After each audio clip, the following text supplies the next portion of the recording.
All right. We're live. Who's going to get here first? Who's going to get here first? Who's going to get here first? Oh, Turtle's first. Ah, snap. Between YouTube and Twitch. It's a me. It's a Turtle. How you doing, Turtle? It was me. It was you, Turtle. How you doing today, Turtle? I'm all right. Just all right, dude.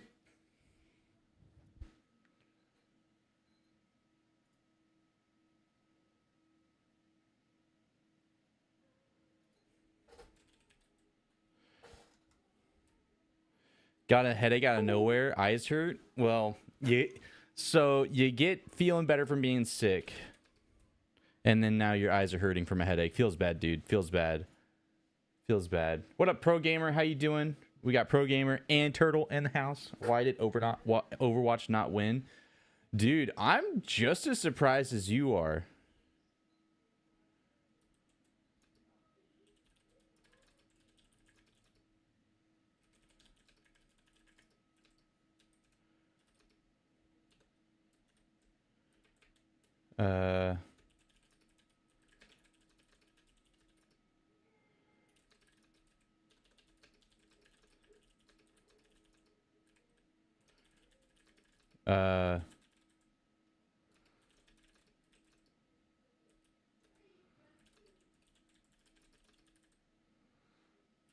Sorry. No one likes Overwatch. I just go do quick chores. Sounds good. Osu, did I can't remember. You did. I haven't got to respond to it. My tired hurts, boss. Dude, same. Same, bro. Okay, yeah, I'm sorry. I saw it. I've got like 8 or 9 different DMs that I need to respond to. So that's on me.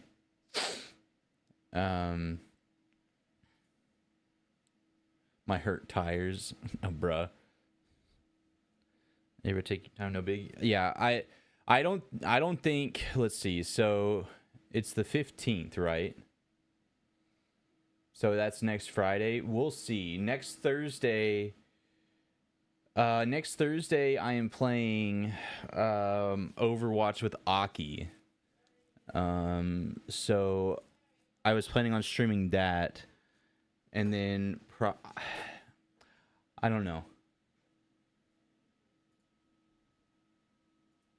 Because me and Aki have been wanting to do a collab for a long time, and we finally got things set up for us to play Overwatch together. And then we're gonna be also doing Keep Talking Nobody Explodes on the next Monday. Teshuva. I am talking to my Twitch chat. I just went live on both Twitch and YouTube, and so as people are slowly rolling in, I went live maybe 3-4 minutes ago. That's so cool.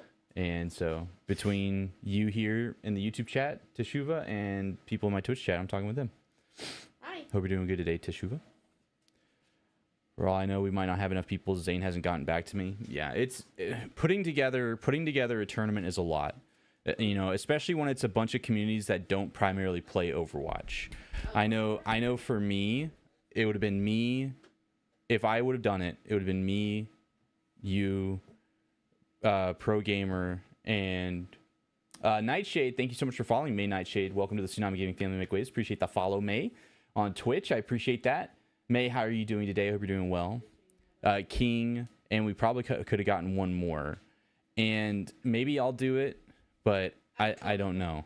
I think it needs to be something that's planned like 2 or 3 months ahead. And it needs to be like for a charity event, especially when it's a bunch of people who don't primarily play Overwatch as their content. Dana, how are you doing today, Dana? I hope you're doing well today, Dana, in the YouTube chat. The Bailey Hype. Opinion on pumpkin pie? I love pumpkin pie. It's my favorite pie. What about you? L? I know he's busy. Okay, yeah, it's a much better idea. I think that would be a better option.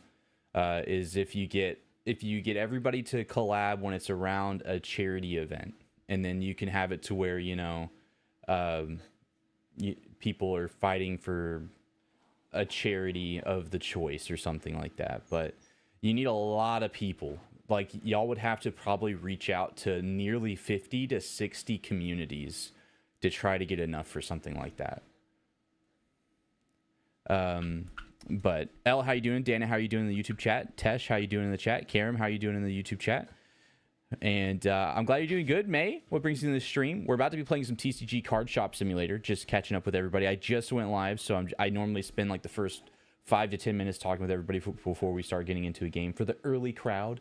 You know, give a little extra attention to the early viewers and all that good stuff. I know he's busy. I don't know what time I'll get home tonight. MCC is here, and don't look like they'll be leaving. We'll be done before the group leaves. That's tough. How late you thinking? Like 9? My microphone does have eyes. I put it on the little stand. Yeah, Zane said he would like to reach out to 5 to 7 other people, including Aki. Yeah, it would need... I would say if y'all don't have enough people, it needs to be something around like a Thanksgiving cup or, you know, a New Year's cup, and y'all try to get like anywhere between 20 to 50 different creators that are on board. Yoshi looks like a serial killer. Average emo chick kind of does. Yeah, you know, I can see that. Absolutely.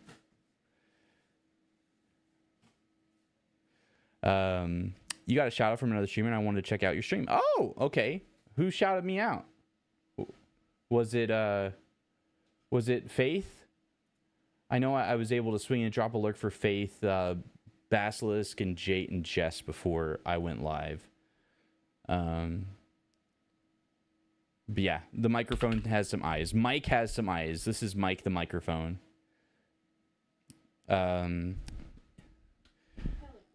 I will go get you a super sticker. I appreciate that, RC. If you give me a super sticker, great. If not, it's chill. It's all good.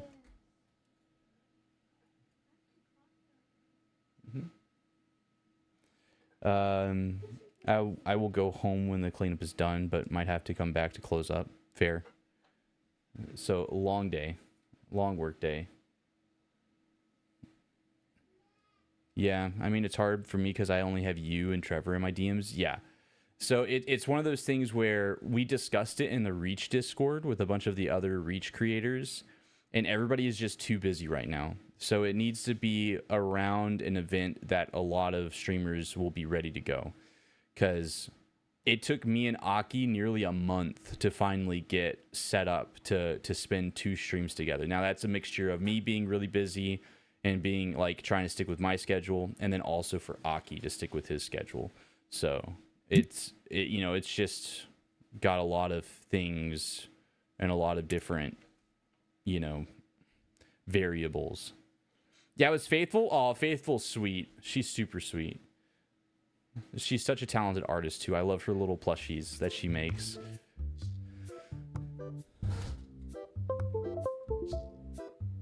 Hey Roller Skate, how you doing? How you doing today, Roller Skate?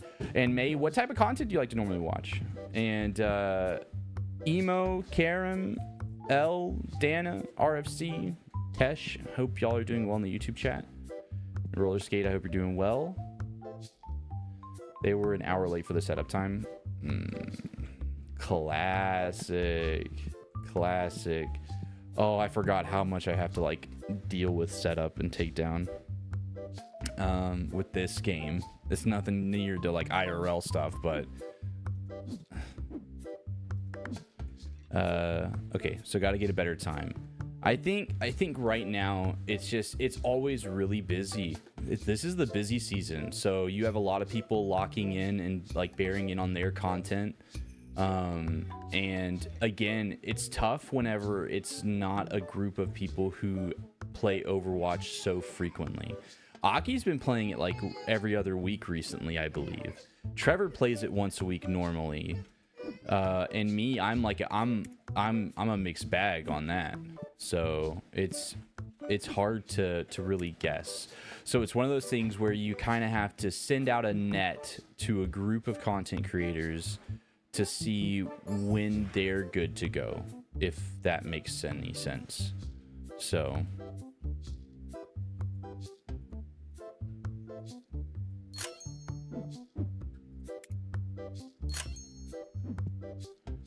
Hi, Dana. How are you doing today? I'm doing amazing, says Roller Skater Rock. Way more than I deserve. Aren't we all, dude? Aren't we all? What you been up to today, Roller Skate? This is their last year in the dining hall. Next year's Upper Worship Center. Really? Oh, this box is empty. Can we pull another ghost rare? That's my question. I can't find Aki on Twitch. It's Aki and Fam. And really, you know, if I'm going to be honest, Zane knows more people between Reach. So Zane honestly should be one of the ones that is reaching out. You'll probably have more success with Zane reaching out with creators that you don't know. What's my thoughts on Bread? Bread's pretty great. We basically in my Discord have a whole chat dedicated to basically Bread. I mean, it's the off-topic chat, but it's the Bread chat. Let's be honest. We're not coping. It's the Bread chat.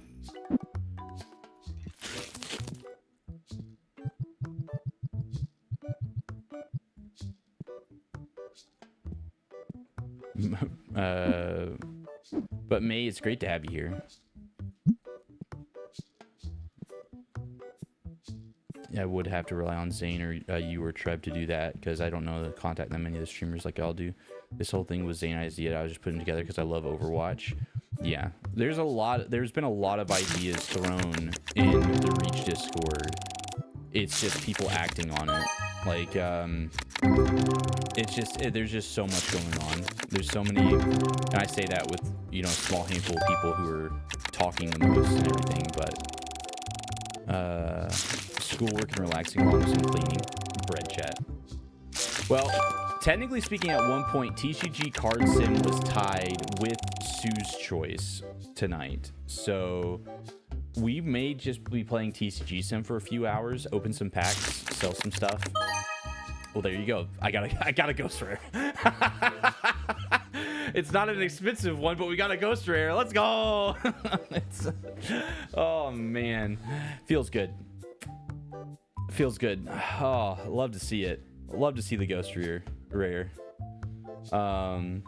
Chore complete. Let's go, pro gamer. Ain't no way. That's so clean. Yeah, look at that ghost rare. You know, I'm over here saying, will I pull another ghost rare? I pull a ghost rare. It's not a high value one, but I pulled one. Just saying. Let's see. Yep. Look at this. Look at this ghost rare. Oh yeah, it's not a great one, but it's a ghost rare. So that's okay. So to answer the question, can we pull a ghost rare tonight? A 1 in 1,000 pack chance. Yes, we pulled one tonight. It's my first one on this save. Sorry, my kids went crazy for a minute. I forgot what you had asked me. I had asked, what type of games do you like to watch, or what do you like to watch on Twitch? If you enjoy Faithful, I know she bounces between arts and crafts, some just chatting, a little bit of gaming here and there. So, what's your thing that you enjoy watching? So I figure we'll play some TCG card shop for a while, and depending on how like chat flow is going and if people are bored or not, since it's kind of it was tied at one point to be either TCG card shop sim or my choice. So if we ever get to the point where stuff slows down, we may switch up, play a different game tonight, and hang out. You pulled a Charizard EX full art today. Nice. So you got the Pokemon mod for this. I thought about getting it. Everyone's busy and has stuff going on. It's all about finding that time exactly. And so that's why it's important to try to have it like on a big event that supports other big events, if that makes sense. Like I know there's already talks at Reach Conference 2025. We want tournaments. We want different tournaments for different games. It doesn't matter. We just want tournaments. This year it was fun. Yeah, they had for console. They had Mario Party or Mario Kart and Super Smash Bros. Right? Yeah. That's it. There was nothing for like a Destiny raid or anything. There was no Destiny raid races, which can be a thing. We would have, some people would have liked some Call of Duty tournaments, which again, setting those tournaments up is a big deal. I would have liked to see some R6 1v1s maybe, or Overwatch 1v1s or something with shooter games. Kind of get some event going in the main LAN center and not just in the console LAN center. I watch all sorts of stuff, but mainly gaming stuff. My twin and her husband both play this game a lot. This game is fun. This game I can kind of get sucked into. On my YouTube channel, I did a challenge where I was trying to make $10,000 in cash, $10,000 in value in my binder, and $10,000 in ghost rares. I wasn't planning on hitting the $10,000 in ghost rares. I got lucky and I pulled a $10,000 ghost rare in the middle of the challenge and decided to make that a part of it. So if you want to see it, it's a long video because it took me like 9 hours to do that. So it's like a 40-minute long episode. But if you want to check that out, it's on the YouTube channel.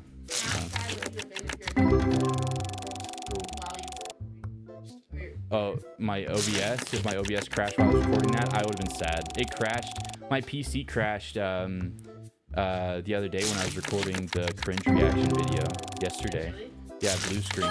But that's the best thing about OBS is I'm technically recording it in MKV, which is a very fast data recording mode, so to speak. That's like an easy way to put it. And so whenever the PC crashed, it just basically cut the recording, and I just had to encode it.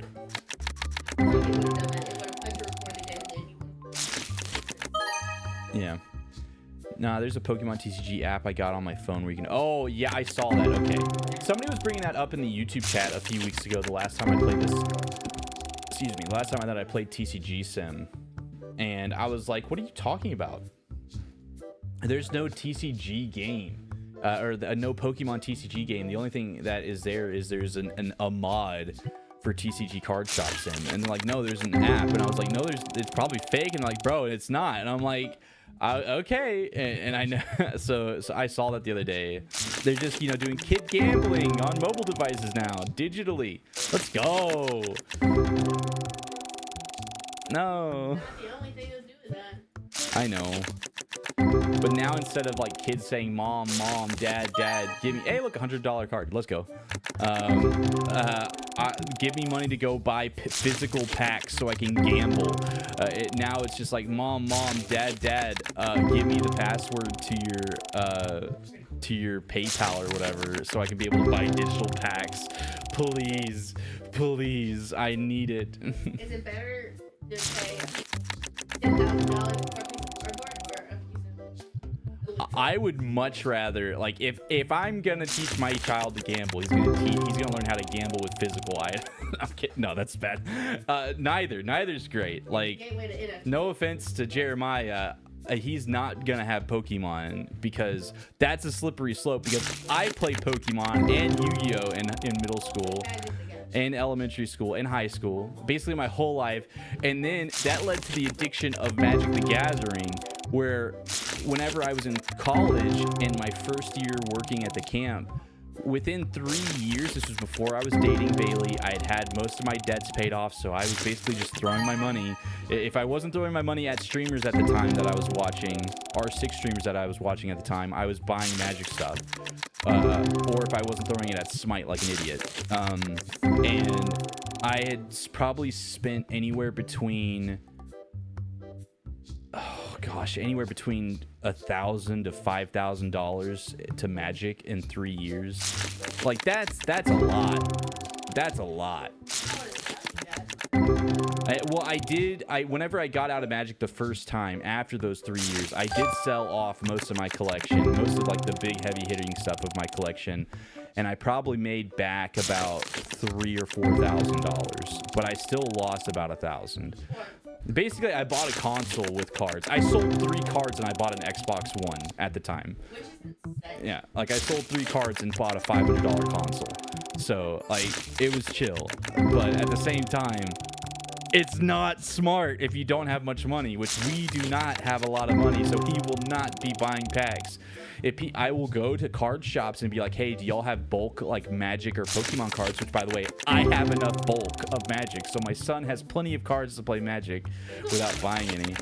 But if he wants to play Pokemon, I'm just gonna go to card shops and be like, hey, I just need bulk. All right, they will give me their bulk for free at a card shop. I know one of my card shops will.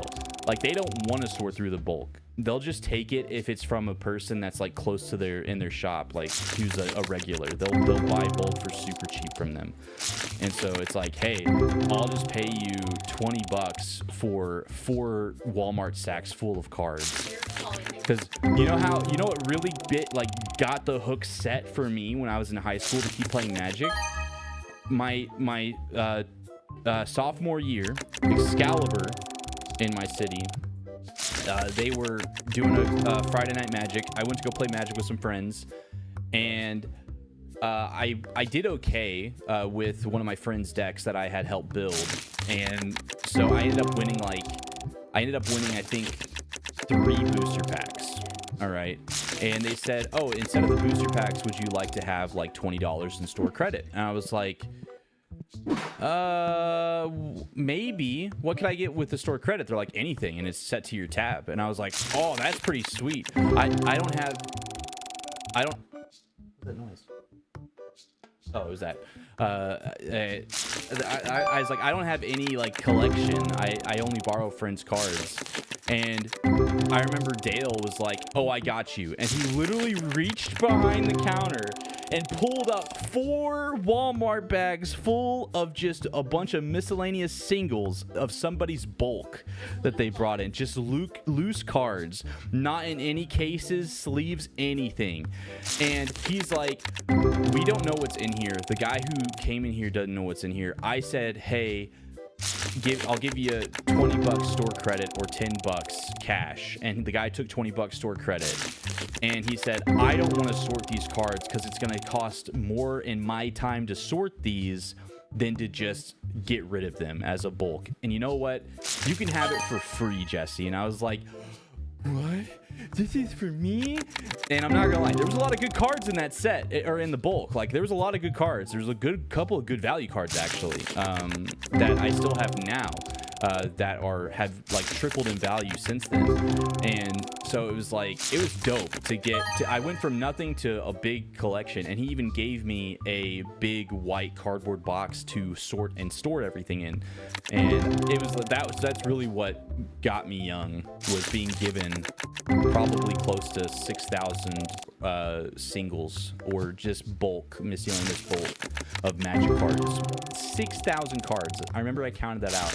I got a 5K cardboard box, those who know what that is. I was given a 5K cardboard box, and I fit all my cards in it, but it was like tight, and it was sick.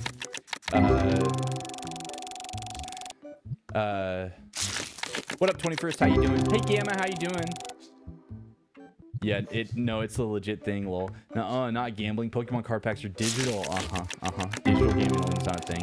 It's free gambling, no money. Yeah, and you can trade your digital cards to other people for cash to be able to, or digital cash, right? I bet, to be able to get more. Got insurance money, lose it all on gambling? No. I do need to lurk because I need to get dinner for my kids. Sounds good, May. Thank you for the lurk. Thank you for coming over here and dropping a follow from Faithful's community. I appreciate that. How is that different than We'll catch you later. 6 marketplace? Well, that's Marketplace now. Like, I haven't spent a lot of money on Marketplace. I sold a charm, a Pro League charm, and I got like 20k R6 credits, and I used that R6 credits to buy a couple of Black Ice skins. Did you get that one? Yeah, I got one that I hadn't pulled. I worked with a guy, his mom passed, and he got 200k from insurance the day he got it. He went to Vegas and lost it all in 1 week. Bro, did he not know that if he just invested $100,000 of that, like, he could invest $10,000 of that, and if he invested it correctly, within 10 years he can make over $100,000 if he invests it right. Like, at that point, that money makes money for you. What? Did he not know?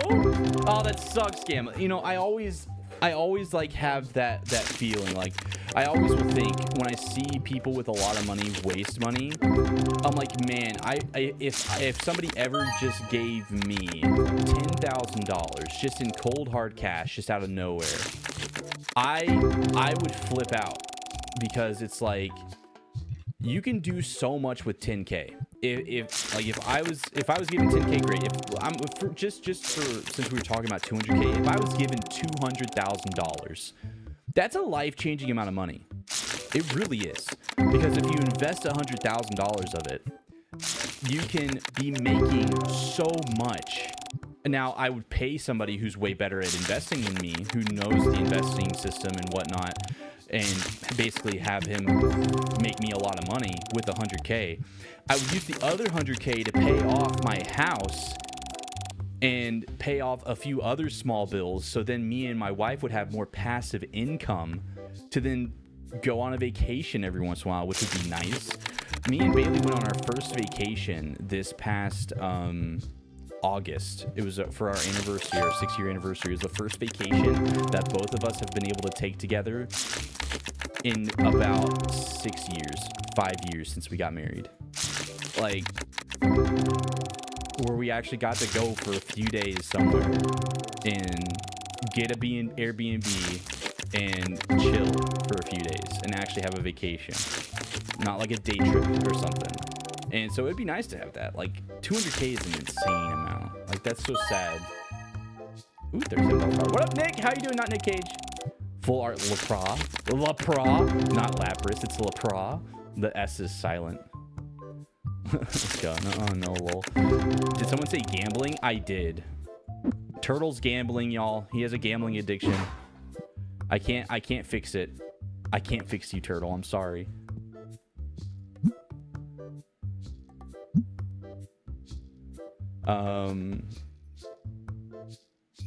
He was an idiot, dude. No offense, it sounds like he was. Like, to do that is just dumb.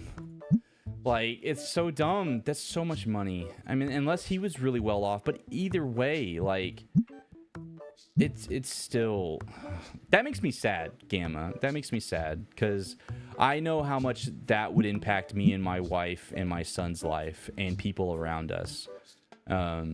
Because, like, you know, I grew up without a lot, so, and I never wanted to gamble. I never felt the urge. I don't like the idea of gambling. Like, a couple of Bailey's friends, like, would used to go, well, not Bailey's friends. No, it was the one time for one of her friends' birthdays. They went to the boats, is what we call it here. And, Bailey was like, I'm only going to take $20 in.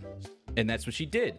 Next thing you know, she won like $400, $500. And she was able to actually, she really needed that money for paying for groceries. But then it became a thing of, Bailey, don't go back. The house always wins. You got out. You got your bank. Move on. But I have a couple of friends that go like every other week with $100 to $200, and they try to win. And it's just like they waste it. And I'm like, if y'all, it's like, oh, it's a hobby. I'm like, I feel like you could have a hobby that benefits you and so many more people, rather than, you know, just basically burning it. You're basically burning $200, you know, every other week. Hi, Banana. How you doing? But not Nick Cage. I hope you're doing well.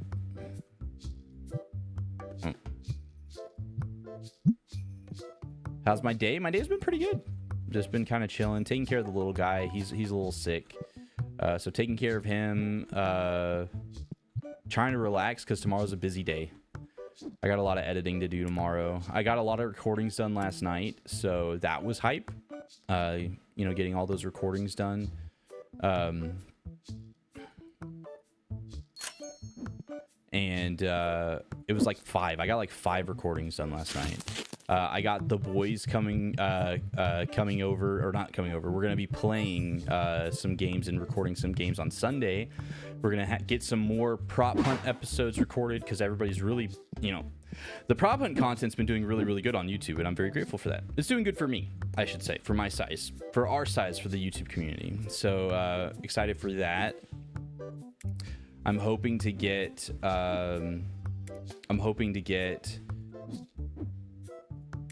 Sorry, brain. To get the Quiet Place episode edited tomorrow, because that's going to be a big edit. I gotta like shrink down 9 hours or 13 hours worth of content to like 45 minutes. So, but Arctic, how's your day? You're downloading the Pokemon TCG's game? Oh gosh, oh no, it's free. It's free to play. So like,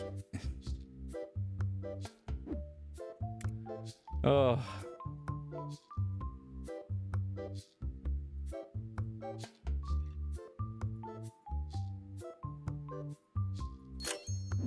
We're still stocking the store, by the way.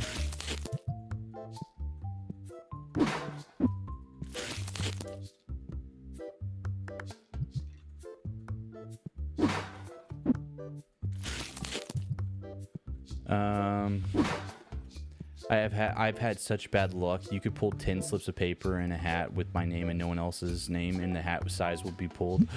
Dude, that's tough luck right there. That's tough. That's really tough. I mean, I have decent luck, right? Like, I have decent intuition, but I don't go and gamble and you know, play around. I don't play around to find out, you know? That's just dangerous. You know, I'm not gonna go... Oh, that's right, I bought plushies. Let's go. Not enough money. Dang it. Plushies. It's a fiery Lechonk. It's a Pokemon. Meh. I'm sorry you're having a meh day. All right, let's open up. I'm sorry, banana. Anything I can do? Oh. Aha! I thought about doing a challenge run today, by the way, but then I was like, I don't feel like recording right now. I have a lot to record, but if I gamble, I would only go to blackjack because card counting is easy. Card counting is easy, but you can still get tripped up on purpose. Like the dealer is trained to deal with people who count cards, and then eventually if you do too well counting cards, you're just going to be asked to leave because they can refuse, right? They have the right to refuse service like that. Now with my luck is bad now. Before I had good luck in the casino, I've hit real big before. I've never gone into a casino. I have never gone into a legit casino. Never. And you won't, unless I have to stay at a hotel or go to a convention that is in a casino, you'll never see me in one. I know where my brain's at, and I know if I played one game and I had one game of good luck, I would get hooked and I would never leave. So I will never go into a casino. I prefer Texas Hold'em, mainly because I don't know how to count cards. Counting cards isn't too bad. It's just a bunch of statistics. Knowing how many cards, how many decks are put together for the game at the table, you know, and then basically doing percentages in your head of what's your luck of pulling a card. And the thing is, if you don't have a lot of people at a table, it actually is worse for the card counter because you can get yourself in trouble. You can still lose a lot by just folding. So did you decide to do one episode for the Quiet Place game? Yeah, I mean, the voting for the Quiet Place was, I'll double check right now. I said, I put a vote of, when it comes to the, oh, hold up. Yeah. So I said, how would y'all like to watch A Quiet Place: The Road Ahead? It is 50-50. The poll is closed and it was 50-50. 50% of everybody who voted said let's play episodes, so where it would have to be episodic, where I would do a multi-part series. So it probably would have been 5 episodes, and then 50% said a 1 to 2 hour recap of the whole playthrough. Now, there's 2 train of thoughts. Technically speaking, it's now in it's the ball's in my court of what to choose. And George, I'm sorry you're sick, dude. What do you got, man? What got you sick? And hi, Bellamy. How you doing? Before I go back in a rant, how y'all doing? So now the choice is mine. It's, do I want to sorry. Duplicates. Yeah. Okay. The ball's in my court of, do I want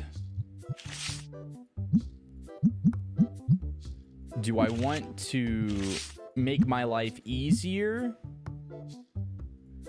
or do I want to have a video that I know will probably perform well? That's where I'm at right now, because I can make my life a lot easier by just doing a multi-part series. I can just do a multi-part series. I can just basically cut up the VODs and post them, and I'm done. It's cool. It's not that much work, honestly. But I did beat the game on Survivor difficulty, the hardest difficulty in the game, and only 2% of the players that have played the game have beaten it on the hardest difficulty. I have a thumbnail for that. I know something. I know a thumbnail that would work. I know a way to edit it that would work. It's just a lot of work to make that video. Like, I plan on basically spending all day tomorrow, probably close to 12 hours straight on one video for Monday. And I know a good chunk of the community, will prefer to watch the episode of a Let's Play, and the others will not want to. They'll want to watch it all, every little detail. So I thought about uploading a supercut of the whole challenge run, where I edit out like the really boring stuff, and then have the challenge run episode up as well. But I don't know how that would do. I'm not big enough as a content creator to have a VOD channel and a non-VOD channel, I think. It's not worth the trouble for me to deal with. So I was planning, whenever I got to 10K subs on YouTube, I'll make a VOD channel for, if I do challenge runs, I'll just post the full challenge run over there. And, we're at 4,000. We're over 4,000. Just in a day, we got like 25 subscribers, which is wild. So thank you, everybody, for that support on YouTube. Keep supporting up. Watch the content. Watch the videos. Like and comment on the videos, shorts and long form videos. I appreciate it. We're doing good. We're slowly making it. So we just have to keep up I have to keep up the schedule, and if y'all can keep up the support, we'll make it. I hit for 40 one night. Next night, wife and I hit for 180. Nice. Ads over. Let's go.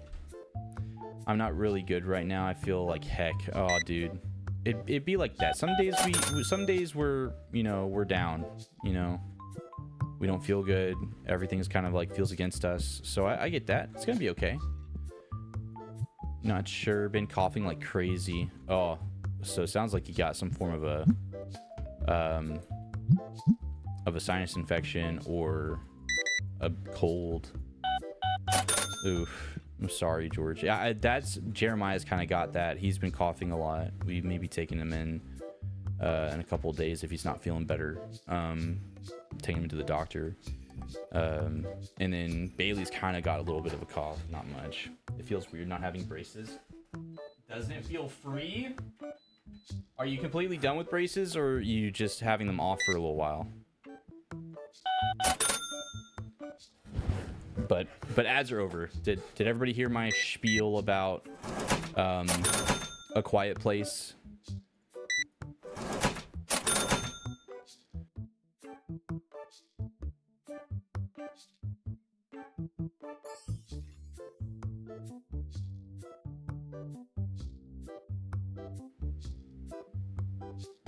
I'm back. Hi, Blue. Blue, how you doing today? I have a retainer now, so I'm done. And it feels weird. I hate it. I'm not used to it. Bruh, I have not heard from people who have had braces that they hate not having braces. I've never heard that. It's wild. Blue, this pack's for you. Blue, I pulled a ghost rare. Happy it's Friday. It is Friday.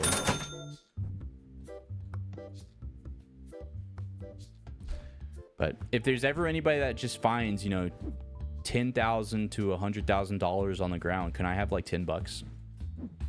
I appreciate 10 bucks. I'll take 10 bucks. It just doesn't feel natural. You know what, Blue, that was a scuff pack. I'm gonna open one for you right here. This one's it. No, that one wasn't it, Blue. My luck's insane, Blue. Another ghost rare. It's such a high quality, high cost ghost rare too. Like, oh, you wouldn't even believe it.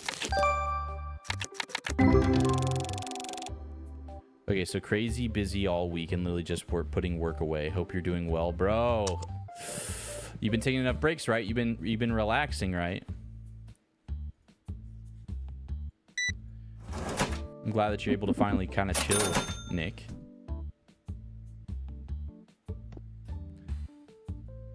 Also today, I was educated by Lazarus that I have no idea what the Fortnite community wants, because he had done a challenge where Turtle, probably knows, those who play Fortnite will know, it's like there's the giant statue of Zeus on the map now, and now it has a pumpkin head on it. But before it got the pumpkin head, Lazarus was able to do like 40 something jumps in a row, like from the top of that statue and snagging a zip line at the very bottom 42 times in a row. And he made a thumbnail for it, and I really liked the first thumbnail, but some stuff needed to be changed, I thought.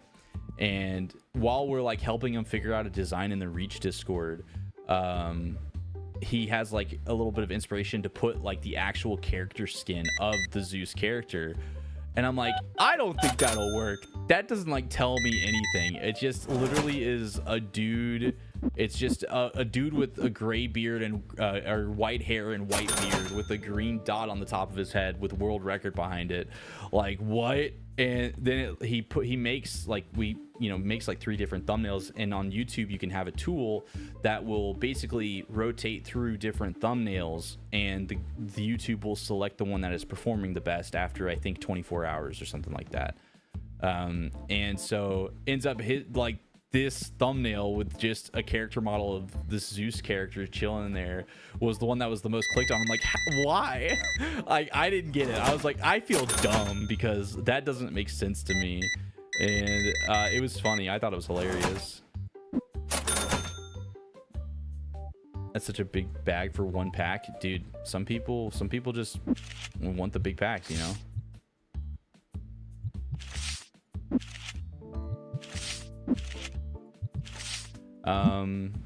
I'm questioning iTwitch life choices. Oh man. Well, you know, it'd be like that sometimes. I have that a lot. It's like sometimes I think, you know, be real is like, should I have gone full time with content? Should I have not? Should I get back into like a career and just do this as a hobby on the side again? And it's a lot to think about, you know. Even with the channel doing decent, you know, we make enough from donations and the little bit of ad revenue we get on YouTube, but still, I get that. We're back in chapter 2. Yes, I've seen that. Hey Bonga, how you doing today, Bonga? Yeah, I wish I been time lately, but blessed. Hey, it'd be like that. Glad you're doing well though, not Nick Cage. Dude, Fortnite thumbnails are wild, right? I don't know how people do, right? Like the Fortnite thumbnails, like I started just going on like a deep dive into Fortnite thumbnails after that. And it's like, it shows how much of a disconnect I have in general from what people like to click on. And so like my click-through rate's pretty good on YouTube. Like you know, you have the crazy percentage click rates in the first like 12 hours because that's normally your subscriber base, and then it'll push it out. So normally I have like 40 to 60% click-through rate on a thumbnail in the first 12 hours or on a video, and then it'll drop to like 3 to 4%, and kind of bottoms out to 3 to 4%, which having 3% click-through rate is actually the goal that you want on YouTube. 3% is like solid. You know, 3 out of 10 people click your video. That's pretty good. Honestly, that's pretty good. And so I guess my thumbnails are working, but I may be doing like a deep dive and adjusting mine a little bit.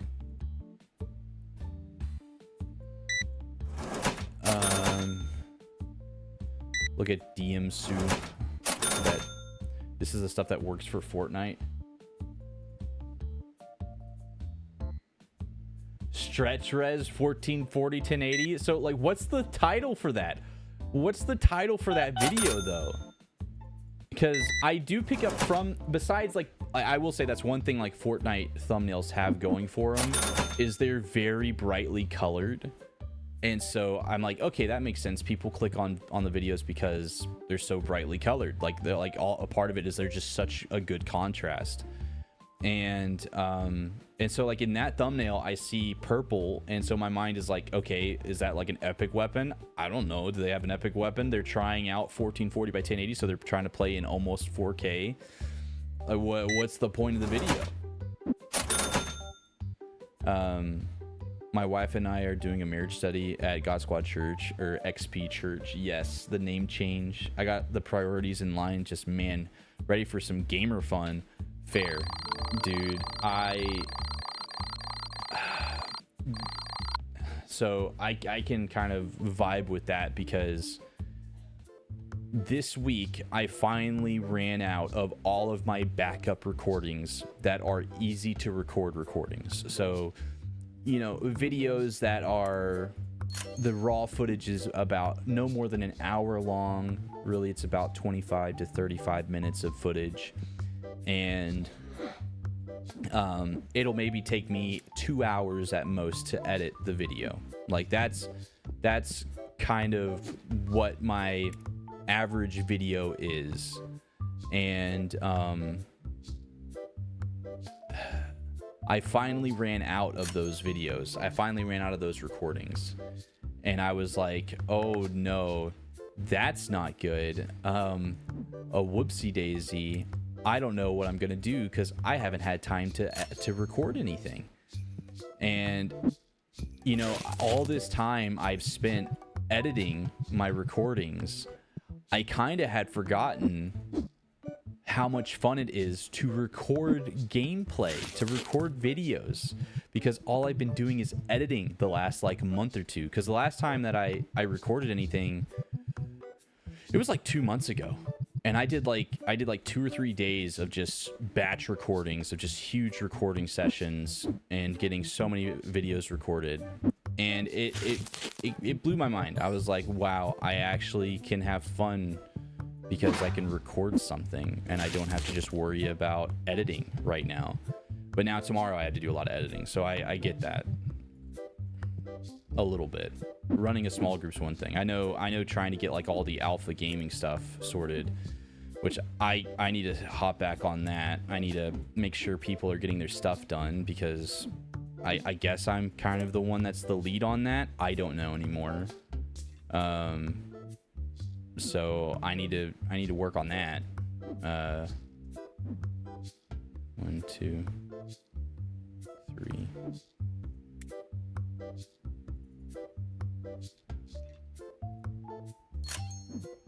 But that's cool that y'all get to lead a small group. How's that been going? Has it been going well? I have the tired boss. Well, is it a good tired or a bad tired? Stretch res in chapter 2. That's all it is? How's the video performing? Is it? I'm assuming it's performing well. Like, okay, cool. You're running a stretched resolution in the new Fortnite chapter. Cool. Like, That doesn't interest me. Like, I'm not clicking on it. Hi,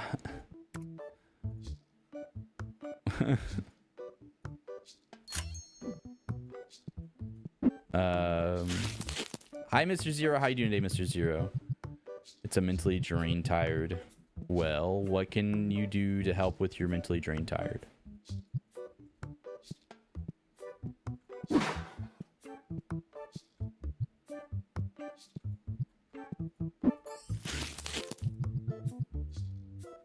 All right.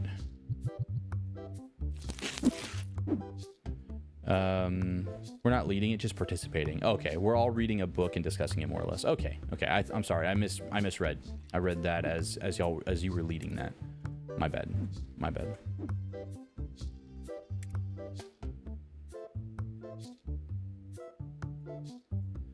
My bad.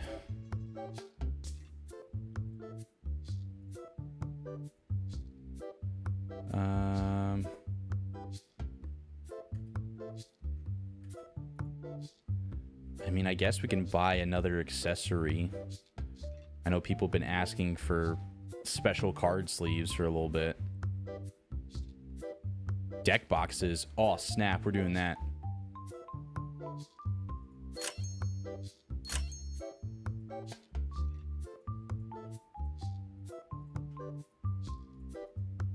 I don't have the money. No.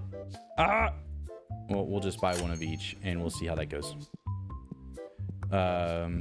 Life has us all in different positions. Prayers that we can all have opportunities to hold each other up, hold each other's arms up in this battle. Facts. Yeah.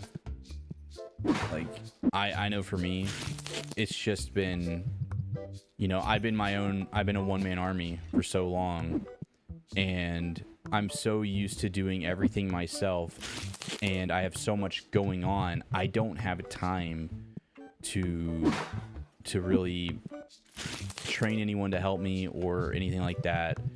And you know, to save money, I take care of the kiddo during the day, and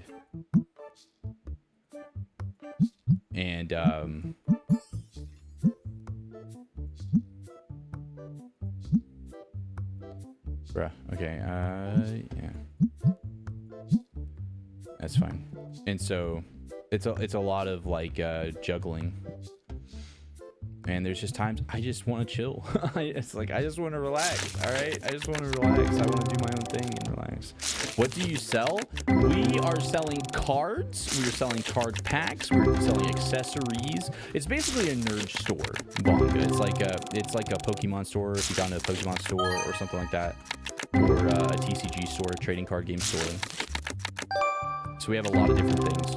I don't know. I did work yesterday. I felt good about my progress, but today I've had no energy. That's because your body's not used to expelling all that energy. I can speak on this because I've dealt with this recently, actually. Your body's not used to being so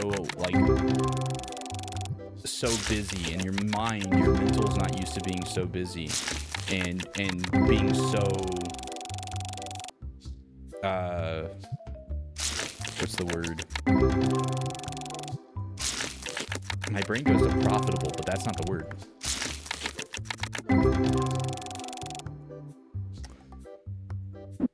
Successful. You've been so I can't think of the word.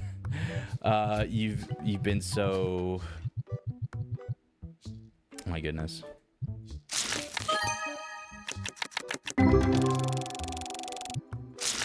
Active's kind of it, but you've been so productive. You've been so productive, you're mentally and physically exhausted from being as more productive than what you normally are. So you have to baby that, okay? So you may feel mentally exhausted today after being super productive yesterday. You need to try to push through that and try to be productive right now. It doesn't have to be anything crazy. It doesn't have to be anything wild like what you did yesterday. But try to be productive today in something, so that way you can keep your mind moving in that. I might not be around for tomorrow's stream. That's okay, Blue. It's your dad's birthday. Hey! I hope you have a great time with your dad and your family for his birthday. Are you excited to celebrate his birthday? Thank you for the Arctic. I appreciate it. I wrote a couple hundred words earlier. I made the bed. I did my Devo, ate breakfast and lunch. Well, that's good. Well, if you got that done, you know, and you're still feeling kind of down, maybe do a couple other things, but don't like destroy your mental. And try to basically almost reward yourself a little bit. Not crazy. Don't like go crazy, but you know, little thing to reward yourself for doing so good. No, we don't. Nah, this we're good here, Bongo. We don't sell that. Only cards. He also sells brand and identity. It's true. It's true. And it's not cheap. We're sellout mart for a reason. My day's been good, Burst. How you doing today? And hi, Liam. George, how's work stuff been? Especially since you're sick. They've been nice to you and let you have days off with pay or without pay. I hate this whole process of getting diagnosed for ADHD. Well, ADHD can be a superpower, but it also can be something that can drag you down. I know for me, as I've gotten older, I've learned that the least amount... Ooh, nice full art card. The least amount of stuff that keeps me from being productive, the better. If it gets to the point where there's a roadblock in my way, I'm less likely to do things. Like the other day, yesterday, I was editing the reaction video that I posted, and Adobe works pretty good normally for me. It's not the best or perfect program in the world, but yesterday it was not working well for me. It's the first time in months that it's giving me issues. It kept crashing. It kept black screening my timeline where I couldn't see what I was editing. It crashed several times. If y'all are wondering why yesterday's reaction video is so short, I had to go through and re-edit it like 8 or 9 times because TikToks that I was reacting to kept having like copywritten music or audio stuff in it, and I was having to cut it out. And so it was like, well, I finally got kind of fed up and I just started chopping stuff like crazy because I was like, I have to get a video up because I've been on a 6-month streak, almost 7-month streak of uploading with without missing anything.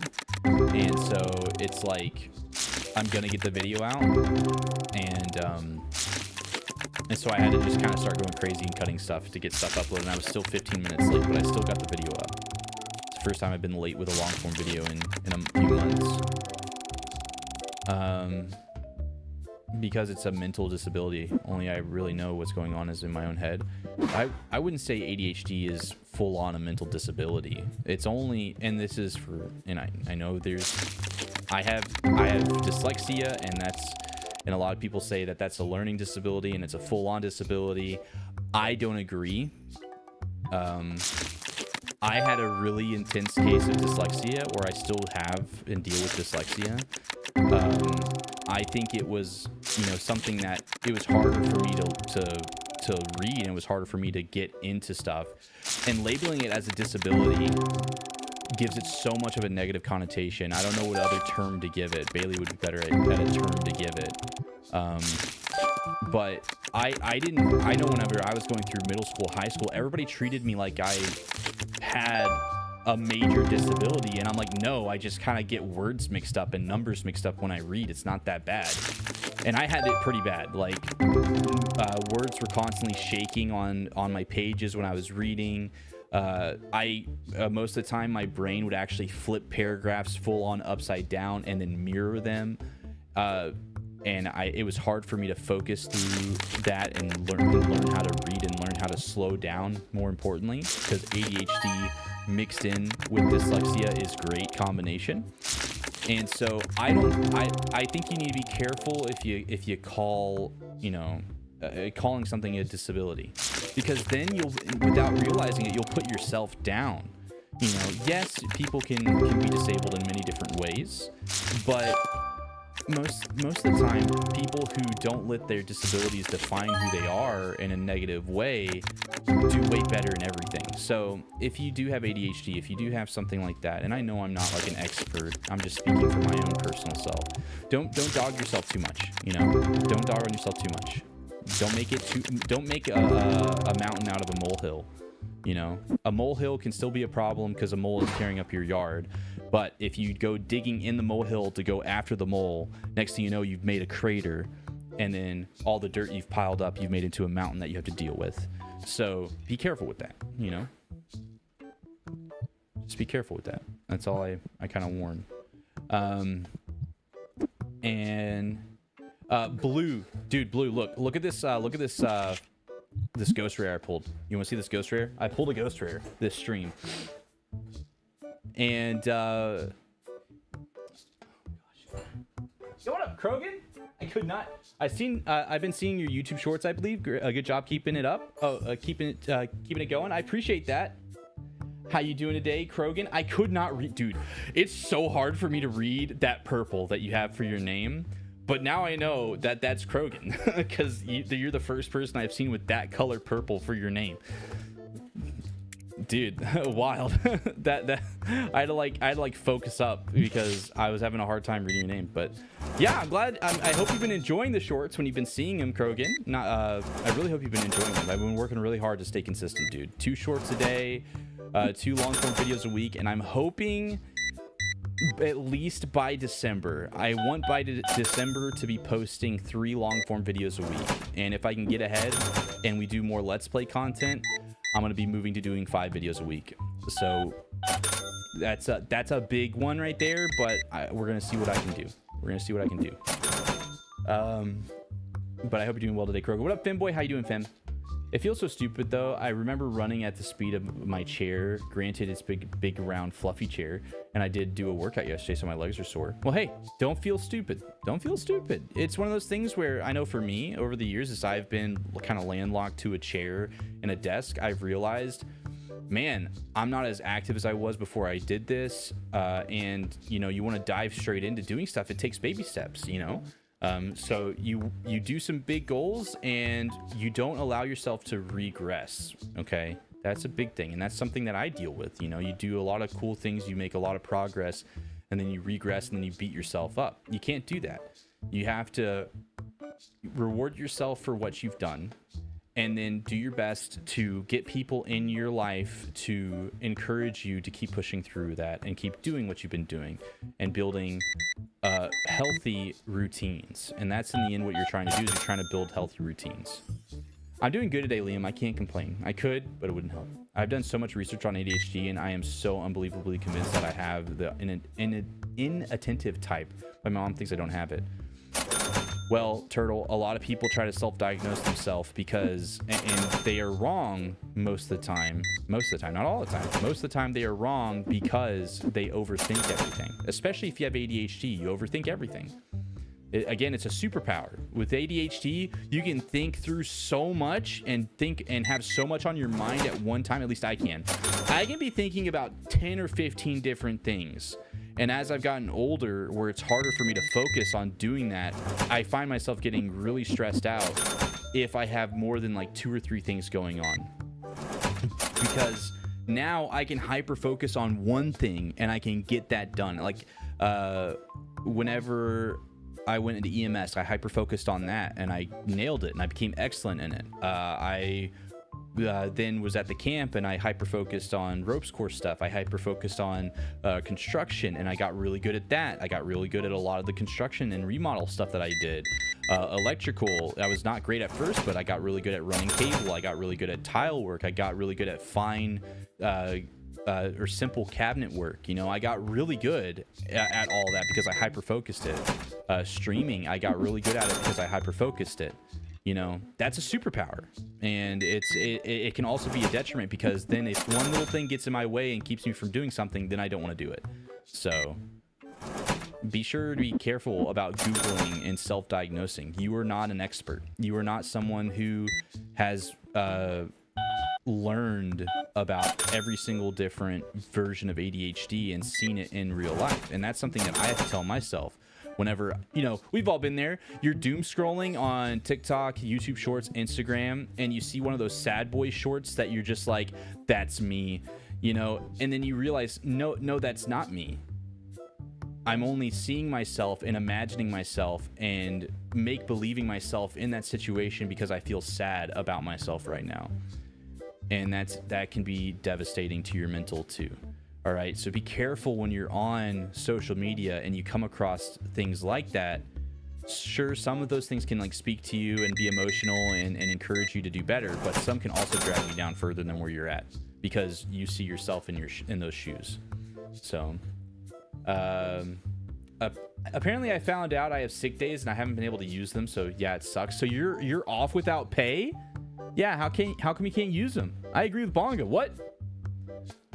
But it's like, well, no, but it's like in the brain, and my mind just went to disability. It's not a disability. I would say it's not a disability. ADHD is not a disability. Okay, my wife, she teaches special ed kids, and you know, through all just the few years that she's been doing it, she has learned where the school will put kids in these disabled groups or in disability groups because of ADHD problems at a young age, and they don't want to help. And it's not just one school, it's almost every education system. You know, that you have kids that have ADHD that need help. They don't need to be put in a special ed class. There is reasons why you have different things. And so, you know, there's a lot there. There's a soapbox to get on for a rant, but I won't, because I'm not gonna get on that because I'm not educated in that as much as I probably should. There's a difference between dyslexia and dyscalculia, the one word and one with numbers. I had numerical dyslexia or dyscalculia. I had auditory dyslexia, and I had reading dyslexia. Sure. Oh, okay. Blue, you still there? Sorry. My beautiful ghost rare. Are you sure you're ready for it, Blue? How did that Quiet Place game go? We beat it. Oh gosh, when did we beat it? We beat it, and I am one of, I don't know how many, but I am part of the 2% that has beaten it on its hardest difficulty, and I'm proud of myself. All right. Look at this ghost rare. $280. Oh, it's so great. It's the most high value ghost rare. Oh, it's not. I know it's not. I'm kidding. I just think it's funny. I put my title as will we pull a ghost rare today, and I pulled a $10,000 one, those who don't know, in my singles only challenge. I made that into a YouTube video for those interested, where I pulled a $10,000 ghost rare in the challenge where I was trying to sell singles. I was trying to make 10K in singles only. And then I turned it into, oh, well, I pulled a $10,000 ghost rare. I want to get $10,000 in the base set of Tetramon, and I also want to make $10,000 in cash. So then we made that the whole thing. The Quiet Place was fun. Yeah, having a disability is kind of a hit or miss thing for how it affects people. I've tried to not let it stop me, but lately it just feels like my demise. Probably because I assume it's the main reason I'm not getting a job. Well, you also have to think, Banana. I skipped the last line of message. Oops. It'd be like that. You also have to think too. Employers will look at your employment history, and you've had a rough go with jobs recently. Like you've had some not great opportunities, and they were using you, or it just wasn't good for your mental health. And so you also have to think that they're looking at your employment history. And if they're seeing that you're working at places for only a month or two at a time and then bowing out, then that's going to make them, it's going to make them question, you know, and it's understandable why, but at the same time, if they're going to question, if they're going to have that thought, then they should at least talk to you about why. And so my thing is, I hope they're at least talking to you about it, but it seems like they're not from what you've said.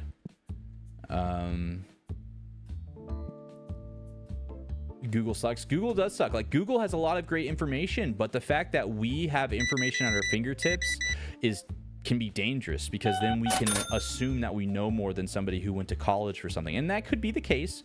Sometimes people are good at being there's like book smart and common sense smart, and so some people can pick up on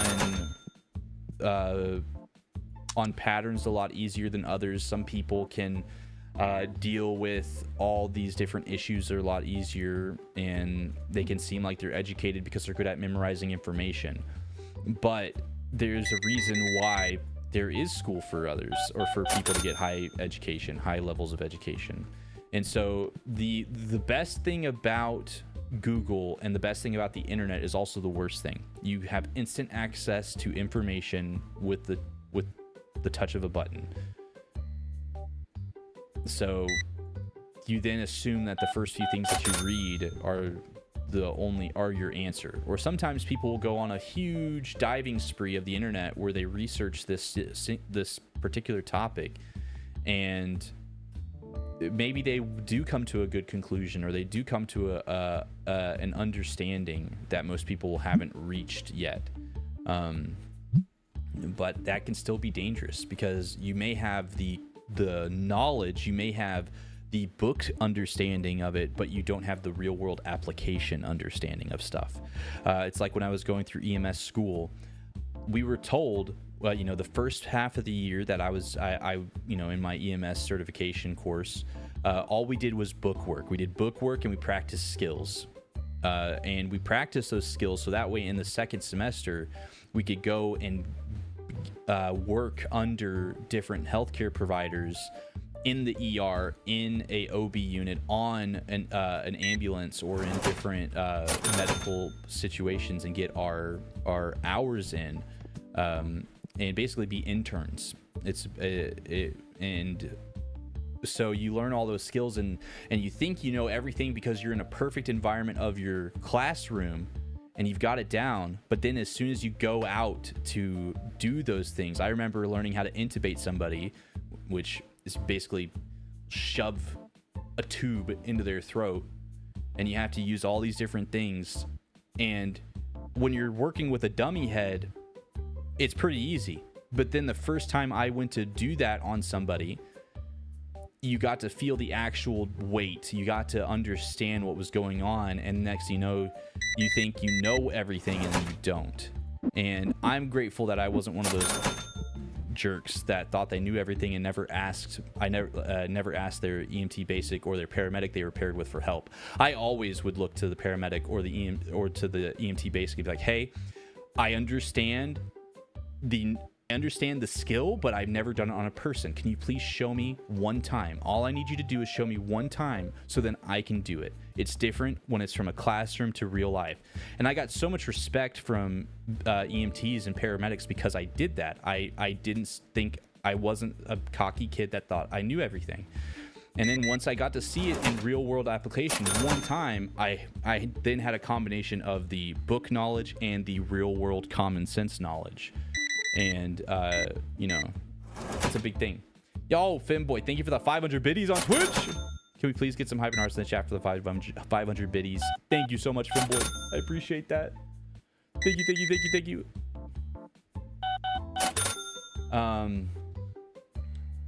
So I gotta go see you later, Burst. Take it easy. Yeah, I know I'm not an expert, so that's why I asked to get diagnosed. That's good. That's good that you understand that and that you're getting diagnosed. And I'm sure that you're Turtle. It's gonna be okay. You know. Yo, Femboy with the 550 biddies. Oh, thank you for the biddies. Thank you, Fim, for the biddies. Thank you. I appreciate it. I hate this job, bro. George, I'm sorry, dude. Hey, a game you might like is Subnautica. It has a bunch of great mods that make an experience better. Maybe looking it up. Hey, Femboy, you know what you can do? Femboy, if you can help me out, go. It doesn't matter what video. Oh, that's some big money. Hi, Mark. How you doing, Mark? Mark, are you free Sunday? I don't know if you saw the boys DM message. Are you free Sunday from 2 p.m. to 5:30?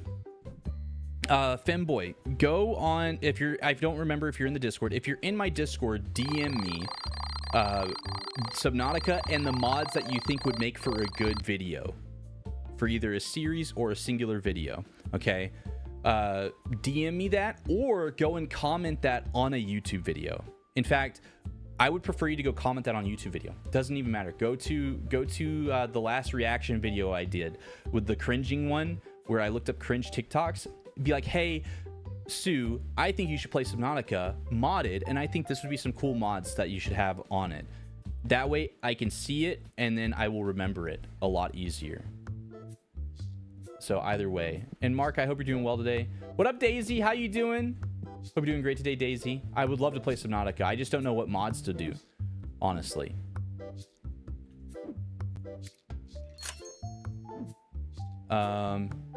Boom, now I'm in the Twitch stream instead of YouTube. Facts, Fim.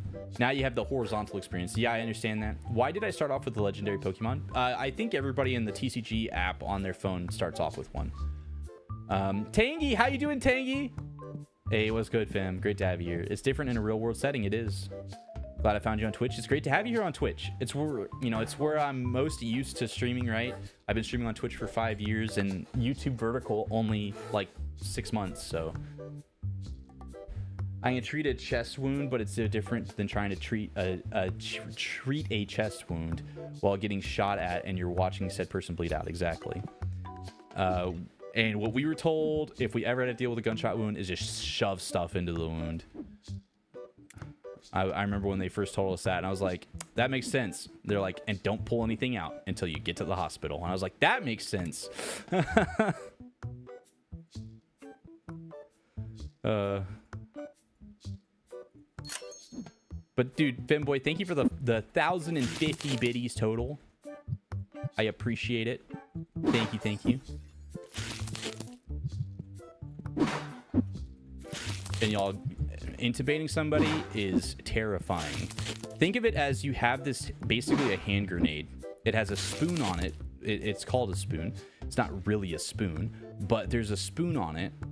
And you put that at the roof of their mouth. And if you don't hold it correctly, you actually will break people's teeth. I was 19 and I was responsible for people's lives. That was terrifying. I'm just saying. But I trust my training. I was trained to do what I was supposed to do, and I did it. That was something. That's some real world experience. What up, Will? Y'all want a taste of the real world? Go work as an EMS. Go work under at a, you know, an ambulance place or for anywhere as some form of an emergency medical service. You will get a taste of the real world very quickly. My goodness. Saw a lot of stuff. I love your streams. Keep being cool. Bro, Fim, I'm not cool. Y'all are cool. Y'all are cool. Y'all are the reason why I'm able to be here. Y'all watch the streams. Y'all encourage me. Y'all chat with me. And that means so much to me, dude. That means so much that y'all spend time with me. It does. It truly does, you know. It's really, you know, I'm only here because y'all are here, you know, and I love being here. Thank y'all for trusting me and watching me. It's Friday, my guy and gals. It is doing good, and yeah, free during that time for sure. Bet. Let's go. All right, just making sure. I was gonna text you today after stream if you didn't swing in today. I know you've been.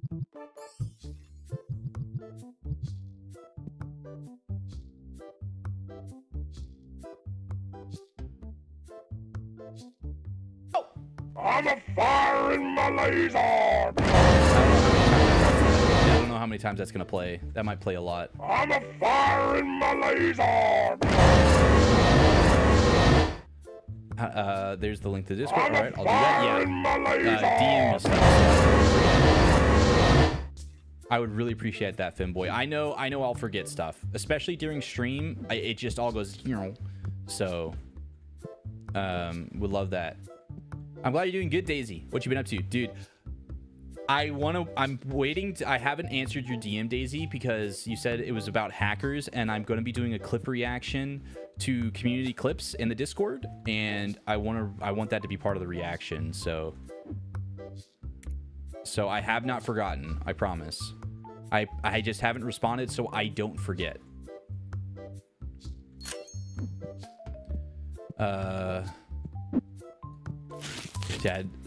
Dad's so bald you can see what's on his mind. My dad's not bald. He's got beautiful hair. Why you coming at me like that, Fire Pickle? No, bro. You know what? Your dog's so bald that you can see your thoughts reflect. That's right. That's right. Got him. I said your dog's bald. How you doing today, Fire Pickle? I hope you're doing well. They told us to fire back first and then triage. Well, that's military. I didn't have a gun. We were specifically told don't have a gun on you. even though I wanted to several times. I'm glad you're doing good, Tangy. What you been up to today? Let's rip some packs, y'all. This is why we're really here. If it's in, it's showing the slowing the bleed. Exactly. But I do appreciate... Oh, let's go! Another ghost rare? Nice! Nice! That's 2! That's 2 today! Oh! Let's go! Let's go! This is now your life. Wait, what? I missed your song. I missed my song. Dang it. What's my life? I'll pass on the EMS. People need to care about others. That's true. We all mute you. Why are you muting me? I got the ghost rare. I really want to buy this game now. It's fun. You can get a Pokemon mod for it, Tangy, where you pull Pokemon cards. And you don't have to pay money for the packs like you do for the app. But yeah, I just wanted to let you know, Daisy, I had not forgotten.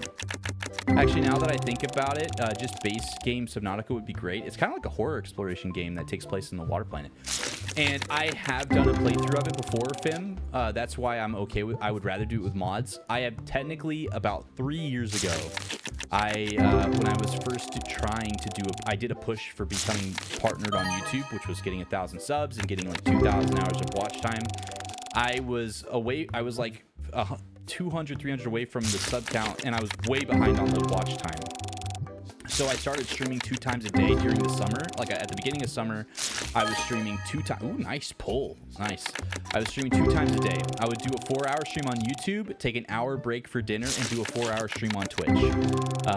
And part of those 4-hour streams, I did play and beat Subnautica. So I feel like if I did Subnautica again for a YouTube series, I'd want to do it as a modded playthrough.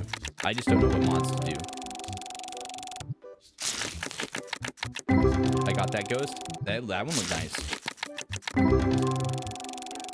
Oh, word? Yeah.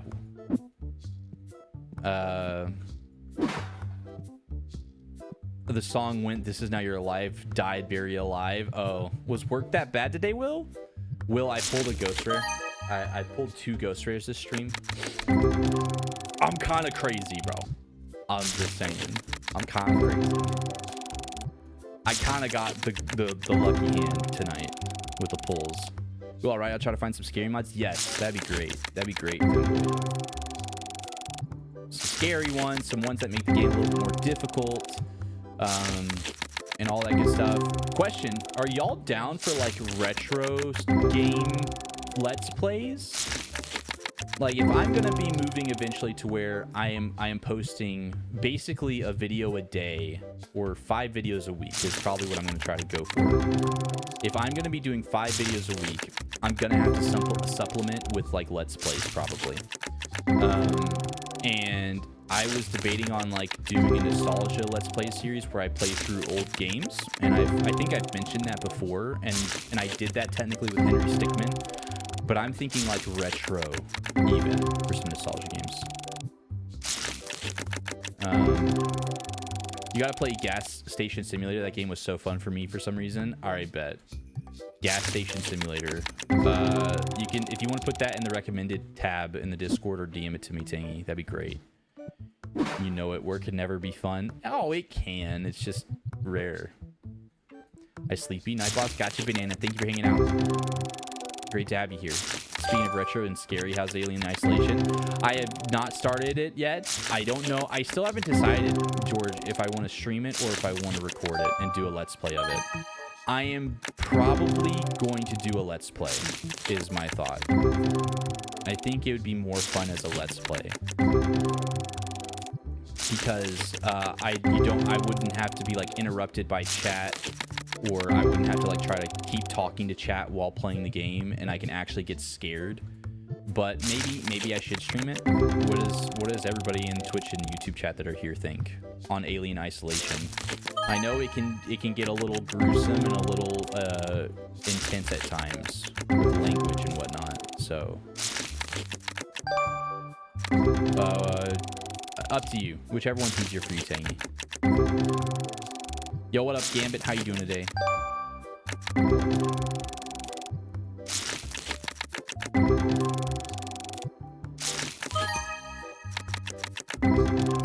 Y'all think we're gonna pull another Ghost Rare?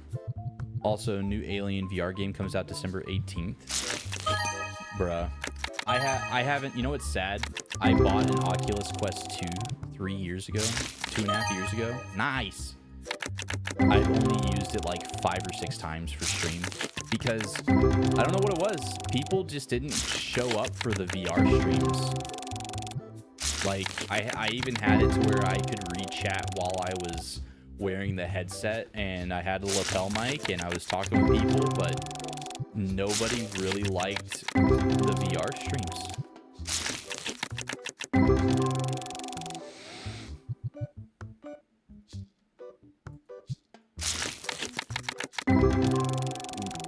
What is that emote, Will?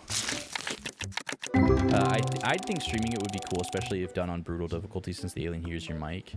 But then I'll die all the time. I guess that's funny.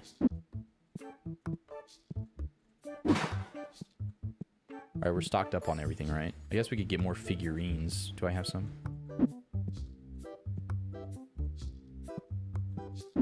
Have y'all tried to let it go?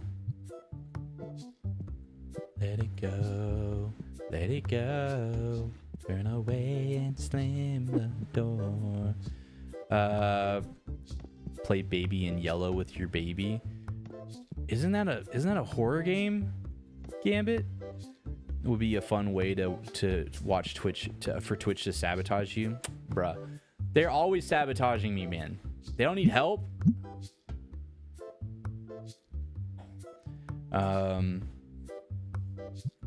LeBron Jam. What? Maybe. I'm pretty sure I've seen Baby in Yellow. I don't know Baby in Yellow. It's a horror game. It's the same reason why Gambit I would not do it with my child, like play the game with my child as what I did with A Quiet Place. I thought it was going to be funny to try to play A Quiet Place with my kid like off to the side where he couldn't see my screen, and I had to try to keep him quiet while playing the game.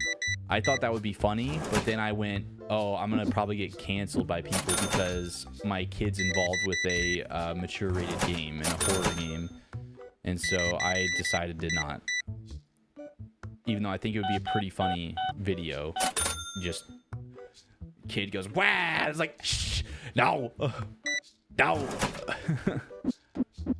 A Quiet Place, but you actually have a 11th-month-old kid. One good mod for Subnautica would be to migrate the migrate mod, which lets monsters roam through biomes instead of being stuck to a specific place, and life pod unleash, which spawns your life pod in a random place on the map. Oh, the life pod being spawned in a random place would be great, actually, because I have streamed beaten Subnautica once, and I have beaten Subnautica several times as it was going through its slow beginnings while it was first, you know, being developed. I don't know how many times I beat Subnautica and how many different iterations. I remember playing it when you could actually when you had the terraforming tool. I played Subnautica when it had the terraforming tool, and that was fun, but it also broke the game. There's a lot of ways you could break the game with the terraforming tool.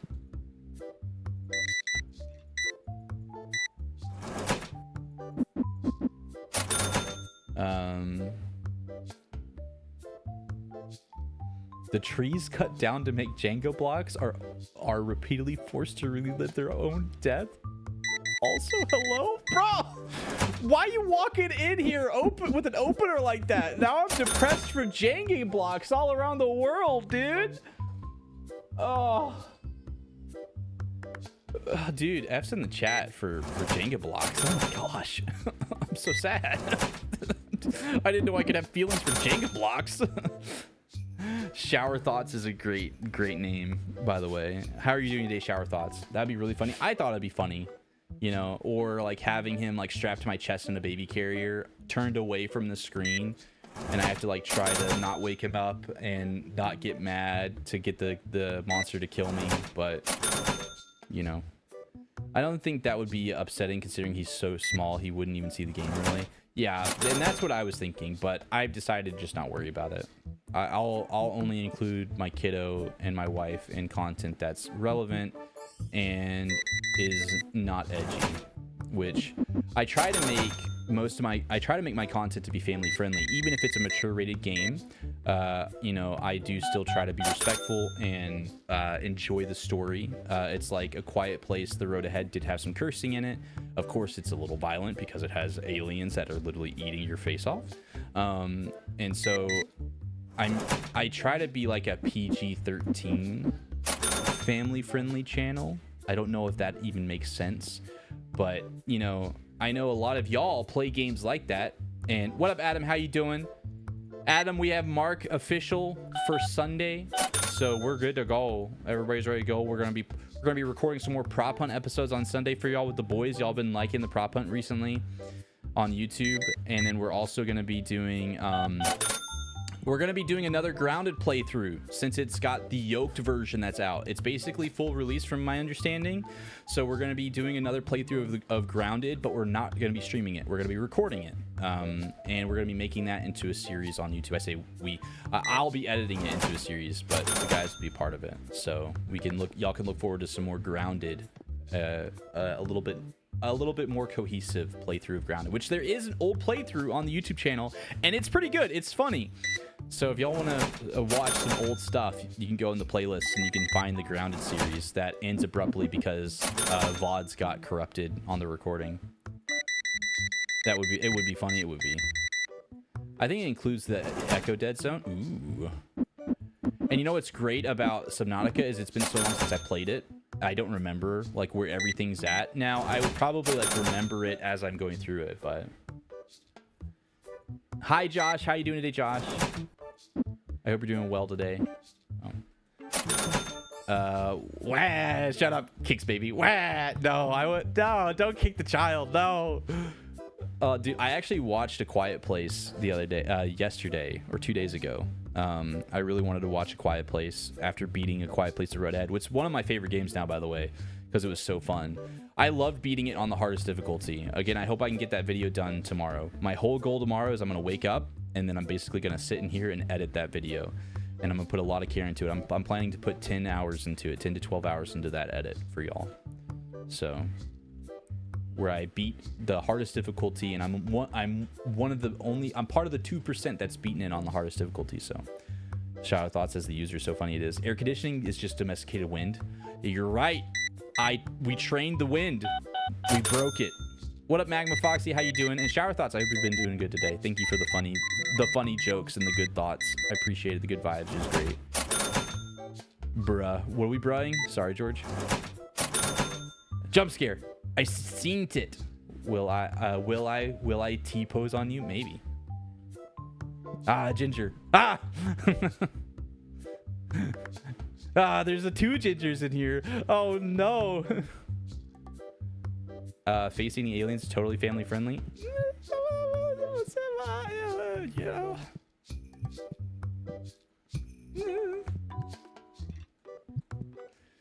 I remember whenever I didn't listen to my mom and dad, and they told me to go to bed, and I was watching the first Alien movie behind them, cowering behind the door frame because I was so terrified that the aliens were real and they were going to kill me from the hallway as a child.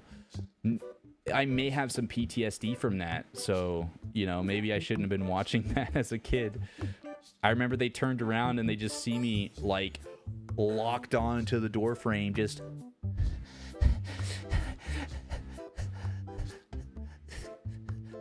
Did she make it? Did the lady make it?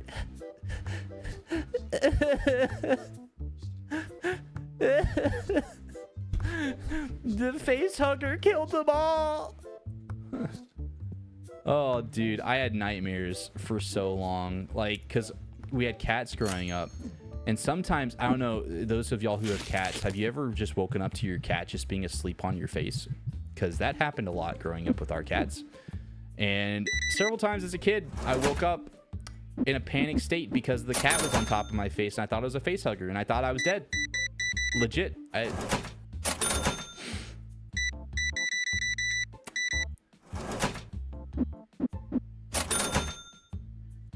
Finboy with the big eyes.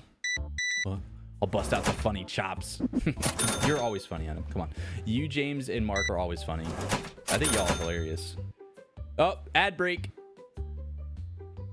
Tired and bored. Bruh, I'm sorry. I hope I can entertain you a little bit.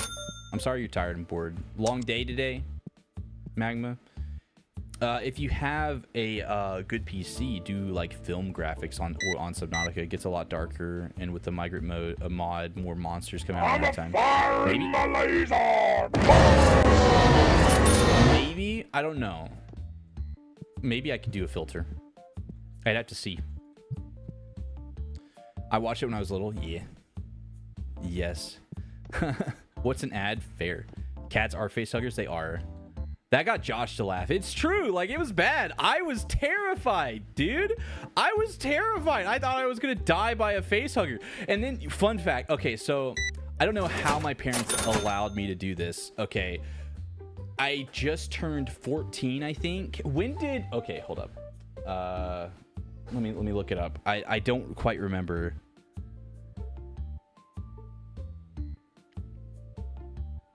Let me look up. When did... Okay. Get some help. Yes, I agree. I was 11. So I got over my fear of most scary movies, right? You know, most of them. And I'm 11 years old. I just turned 11 for my birthday, and Alien vs. Predator Requiem was out. I was given the option to go watch, I think it was either the Incredible Hulk or the Nigel Thornberry movie. I forget which one. And I was like, you know what? Mom, Dad, I want to go watch Alien vs. Predator Requiem. And they're like, huh? I'm 11 years old. 11. And I'm like, I want to go watch AVP Requiem. Yeah, that's going to be great. And those of you who've seen that movie, I should not have been watching that movie at 11 years old. I should not have. And it was me. I chose it. So my parents were like, all right, this is going to be a lesson for him. And I was like, yeah, I'm smart. I'm a brave boy. We go in the movie theater, and I grew up hunting with my dad, right? By the way, spoilers. I know the movie's been out for 17 years with spoilers. Alien vs. Predator Requiem opens up where AVP ends, where you have oh gosh, what's the creatures' names? The aliens' names. I forget what they're called, but you had the aliens at the end of the first movie leave, and one of them got like a face hugger on them at one point. So then there was a Predalien, you know, it was a breed between not the xenomorphs, they're not the Yautja, I think. I love the AVP world, by the way. I think the predators and the aliens, I think they're all really cool. I think it was Yautjas or something like that. I can't quite remember. If somebody wants to fact check me what the name of the predators were, what their species was, their alien species was. I think it was Yautja or something. So you have the predators had gotten a face hugger. Yeah, it is the Yautja. Got it. Nailed it. I'm a nerd. Let's go. So like one of the Yautjas had gotten infected and had an alien embryo in him, and then there was this weird, you know, disgusting abomination of a combination between a predator and an alien. And the Yautja spaceship ends up crashing back to Earth. Well, it crashes in the forest where this father son are hunting, and the face huggers get out because they, you know, decide to travel with the cargo hold full of face huggers, and they're all going like throughout the woods, and they jump on the kid and the dad. Spoilers, they die, and it was terrifying. And I'm like, me and my dad go hunting. So I think for like the next, I don't know, year or two, I had PTSD when I'd go hunting with my dad, walking through the woods, and I'd be like keeping my eyes on the sky, like, the Yautja are gonna crash. I'm not gonna get face hugged. And you know, I was so cranked to an 11 when I go hunting with my dad, and it was supposed to be relaxing when you go hunting. You're walking through the woods, you're supposed to enjoy your walk. If you see an animal that you're hunting, great, you know. Then it gets worse. The movie gets, y'all, I'm not going to go into too much details. The movie gets progressively more violent and more gory as it goes on. I have a hoodie. Those who remember the hospital scene know what I'm talking about. By the point it got to that, I had the hoodie over my face with the string pulled to max to where I couldn't see anything. And I was just like, I should have watched the Nigel Thornberry movie. and it's like, I don't remember what my parents told me after that. I think it was something like, "We told you so," basically. And I never wanted to watch a scary movie for years. I waited a few years to kind of like get over my fears of that. And it was not it was not smart.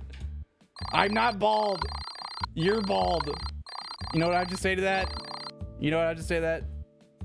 Slow down, baby. Slow down. Anyway, I love how the sequel for Alien was only one made because James Cameron pitched the movie while with a whiteboard, wrote Alien, added a $, and the executives lost their minds afterwards, right? The lore of when James Cameron was making most of his movies at the start of his career is insane. And I wish we had that type of... I really wish we were kind of back to that point. Because no offense, I think most movies nowadays are a little bit lazy. Like, it's hard to find a really good movie. There's so much slop that you have to get through for good movies nowadays. Literally aliens with money. Me too, that happened to me too, right? Really? Yes. But the stories I am telling y'all is true. They are true. I really wish we had somebody who knew how to animate, because that would be a funny animation to see. I built a keyboard out of Legos. This sounds like Legos falling, and I feel like everyone needs to know that now. That's dope, Tangy. If you're able to, I'd love to see some pictures. The cat sleeping on your face, I thought that was real. My cats I'd wake up to them literally on my forehead, over my eyes, and sometimes they'd be on my neck. They'd be draped across my neck. And it was terrifying. You wake up and it's just like especially like me. I'm a big vivid dreamer. I have very vivid dreams, and I remember most of my dreams. Like, I used to keep a journal because I would get deja vu, and I'm not kidding. I would like dream stuff, and something similar would happen a week or two later, and it was kind of scary, so I stopped. So as a kid, I had very vivid dreams, so I sometimes would jolt myself awake.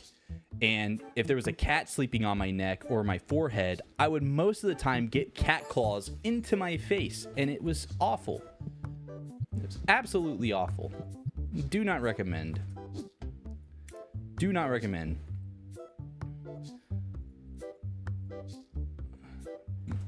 Man, I didn't know I was going to go into the deep lore of my life today with movies. I agree. Where do I get one? A cat? I won't forget Xenomorphs. I remember the first time I modded Left 4 Dead, which I have been debating on doing a modded Left 4 Dead with friends where we just go crazy with just dumb mods and have fun with it for a YouTube video.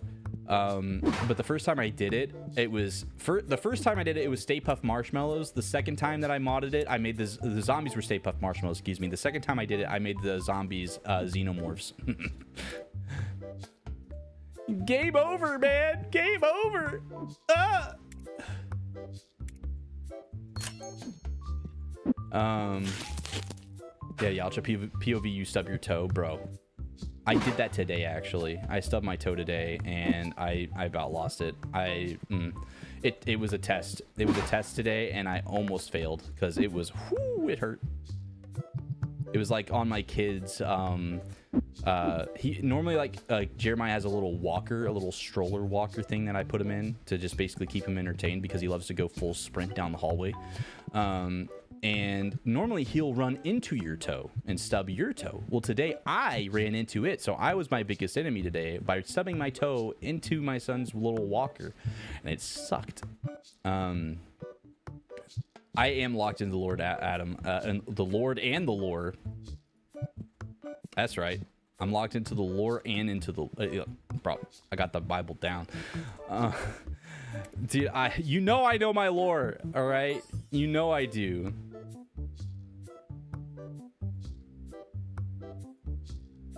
I know my lore most of the time.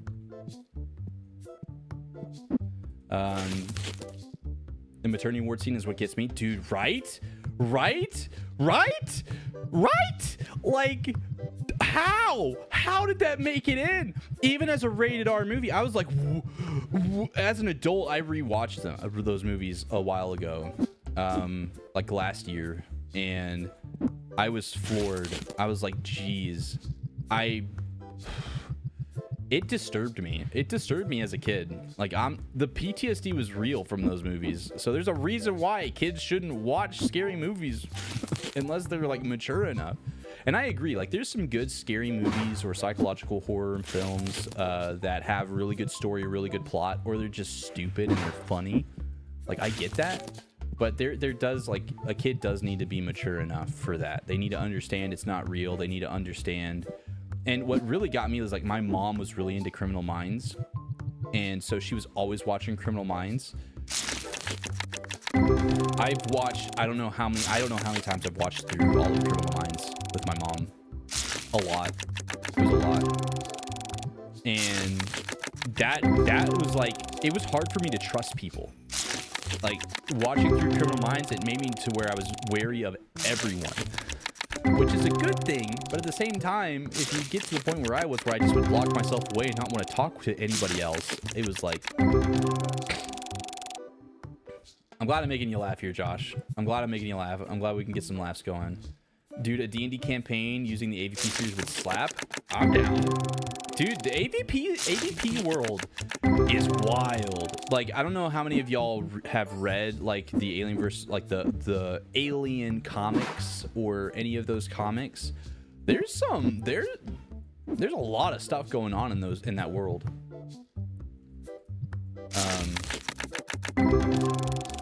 I appreciate you, Tangy. I shall look now for this legendary keyboard.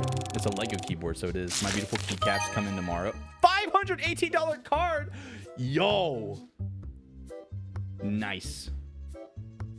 That's a good pull. 2 ghost rares in that today. Nice. We'll take that. $500 card. I'm not selling. I'm only selling duplicates, so we're not gonna sell it.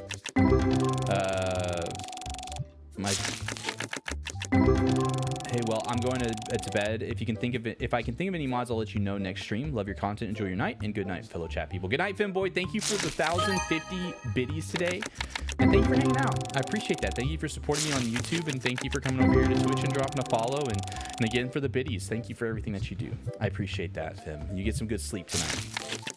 Worth it. Stu, is your keyboard still a ducky with blue? I have, I think in the one, I have 2 ducky keyboards now. The Cherry MX Blue is now in for Bailey's computer. And then this one has brown. These are browns because this keyboard was given to me by a viewer. Last year I had a longtime viewer and supporter give me their whole setup. And so this keyboard came from them. Did you get to hear the AVP story? Requiem story? Congratulations, it's an abomination of mankind. Facts. Hi, Caffeinated Squirrel, how you doing? What's another good story? Oh man, I'm trying to think of another good story. Y'all got any, like, what's something y'all want to know that's appropriate? Got you. I got some funny stories in life.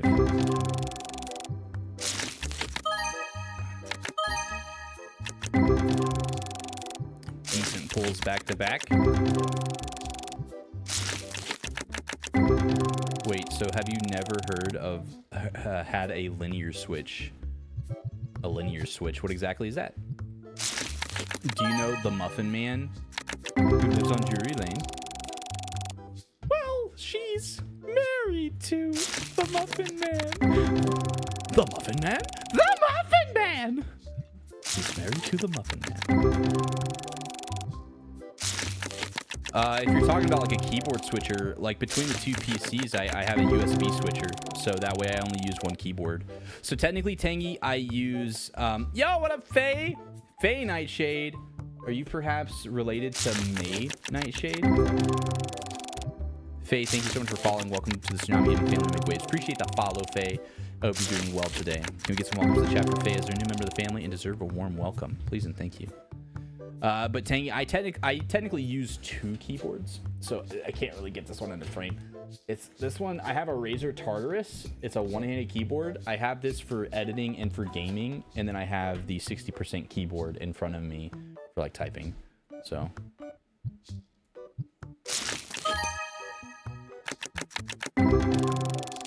I bet Faye is the twin to May if I had to guess, because May was telling us about having a twin.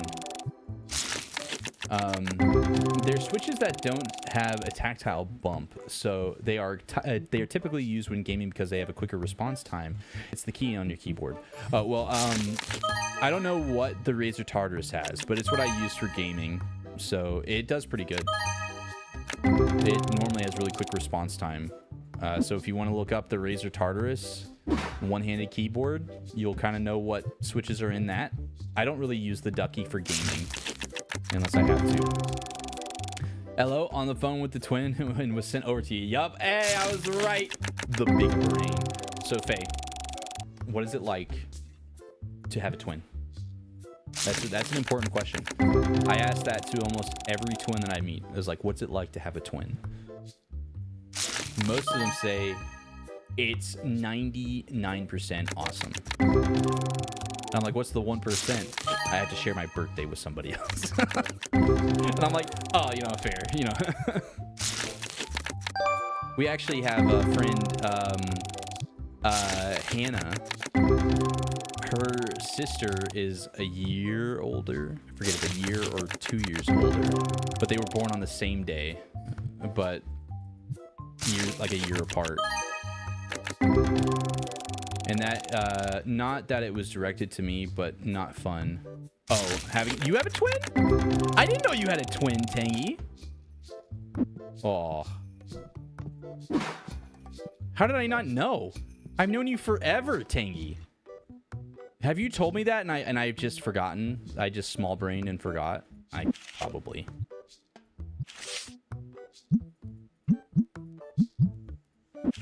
You know, Blue, you told me that shortcut, and I always forget to do that shortcut.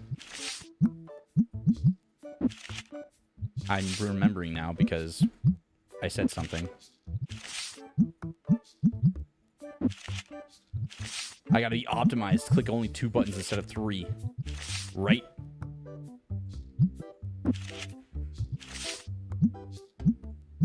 Oh no! My optimization! I do new Tangy lore, right? That's what I'm saying. I don't remember this. Well, I'm not surprised. My brain, my mind is an enigma. Dude, I'm so ready to play some fun fact. So those of y'all that, if you've been watching the YouTube content and you've seen the prop hunt videos, all those prop hunt videos recently were recorded last year. Some of y'all, if you've noticed the setup behind me, will have known that. But those were recorded last year. And I just, at the time last year when I was making that content, it was starting to kind of fall off. Like the videos were not getting like barely any views and there was barely any traction for it. So I kind of decided, you know what, we'll just save these. And my plan was to start posting them like maybe a month or 2 after, but I just never did, and so it just went in the backlog folder. And so it's funny to see those, like those episodes are hilarious, us recording them a year ago. So we haven't played prop hunt in like a year, and I'm excited to play it, and I'm also excited to play Grounded with the boys. I'm just chilling in my room. How's the new crafting set for all your cards going, Squirrel? I don't know, lol. Tangy, I'm sorry that if you told me and I forgot. My bad. I'll apologize, my bad. May has 2 sons that have the same birthday but 2 years apart. That's wild. I think that's awesomely crazy. I know I always thought this growing up, like, I'm like, oh man, I feel bad for kids that are born in December because they basically get Christmas and their birthday combined. And then me and my wife's kid was born in December. We're about to be on his year birthday. He's about to turn 1 year old on the 14th of December, so it's crazy. But now he gets to deal with, you know, hopefully we can be able to, you know, have a good separation of birthday and Christmas. So, you have an embarrassing twin story? Oh, you have a twin too, George? What is this? I'm learning all this lore today. From everybody. Oh my gosh. I need to stop telling my stories. I need to hear y'all's stories. I'm older by 2 minutes and it's a boy boom lore. Oh no. Well, hey, you're older, so. You're older.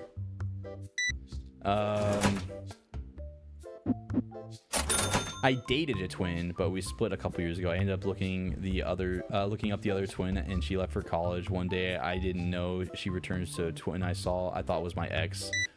Oh no. It's awesome. I desperately want a paper embossing die cut machine now. Oh, Squirrel, I'm saving up for a leather embossing machine to do the Bible names, since when I send out a free Bible to people and I get their name embossed with like a gold foil or silver foil or something like that. And so I get that. I've been trying to save up for one. We got $175 saved up out of 450, so we're getting there.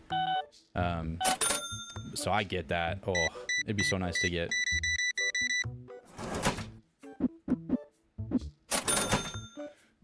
Bruh, I'm born in December. Oh yeah, nice. What day? Wait, no, wait.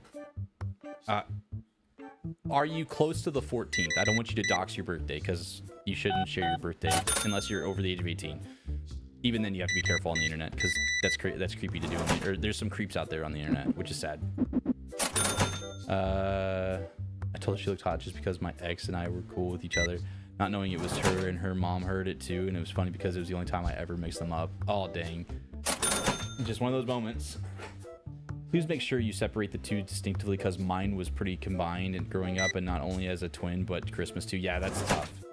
We're gonna work hard on making sure that it's separated pretty good, so he feels love for his birthday and for Christmas.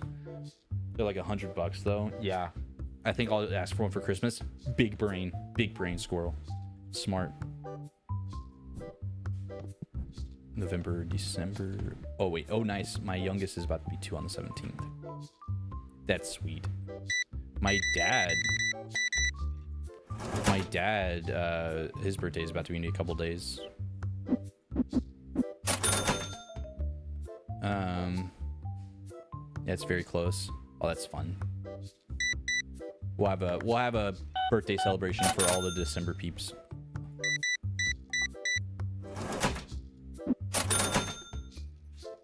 I did too at that point. It was embarrassing at the time. Ah, it's okay. It'd be like that. It'd be like that, George.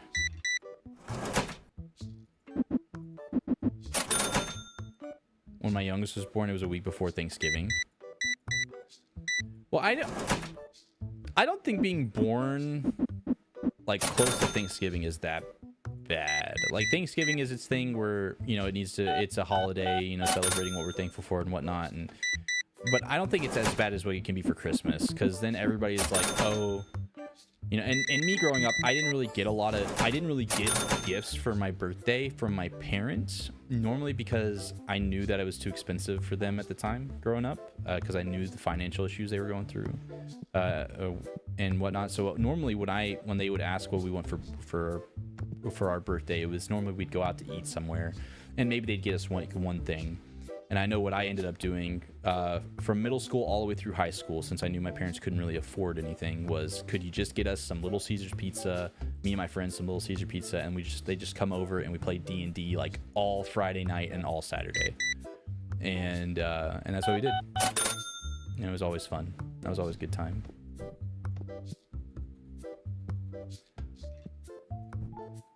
Literally by days. Okay, gotcha. Oh yeah, I gotta go. I need some silence for a bit. You gotta focus, Squirrel. Focus up. Bro, all my cards got bought. I just noticed that. Oh my goodness. Like all my $100 cards got bought. Jeez. There's some high rollers. I wish... That's all money.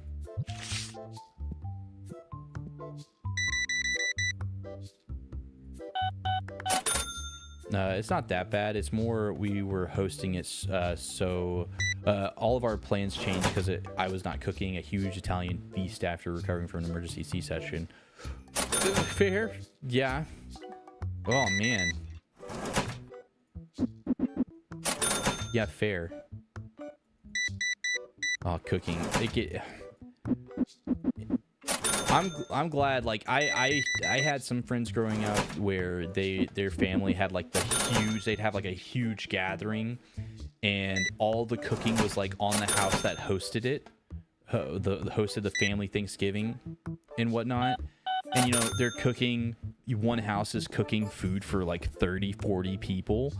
That's a lot. That's a lot of food, and it would always be so stressful. I'd go over with like a friend for Thanksgiving, and their parents would just be going wild because they're so stressed out from how much they have to cook. And it was just like, oh my, my parents were pretty simple. The classic Thanksgiving dinner. So.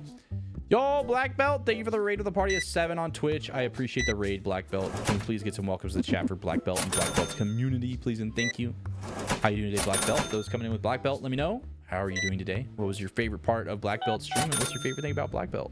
How you doing, Black Belt? Yo, what up, Matthew? How you doing? Hope you're doing well today. I grew up like that. It was all the siblings and extended family. Ooh.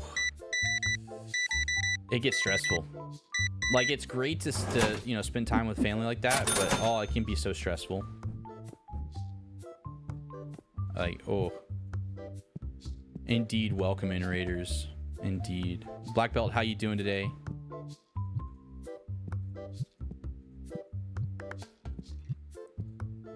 Yoink. Yoink. Black Belt Raid, what up, Running Water? How you doing today, Running Water? Hope you're doing good today. What was your favorite part of your Black Belt stream? Great, played some Fortnite Battle Royale and reloaded. Did you get some dubs today, Black Belt?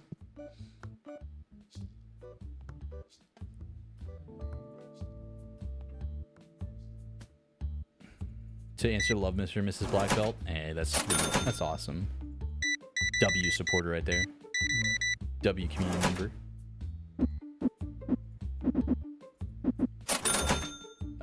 Luckily we had an amazing church that has supported us through all of our family changes. I have 5 sons, and 3 of them are adopted because a family member lost custody to them when I was pregnant with my first. Oh, and bless you for taking care of them. Man, that's a big thing. I know my wife's parents, they picked up the custody of 3 kiddos where their family was going through some custody stuff.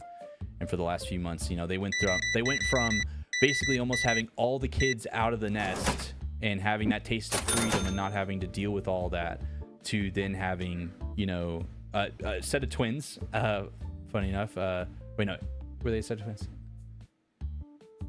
I think they were a set of twins. That, or they were really close in age. They were either a year apart or they were twins. I can't remember.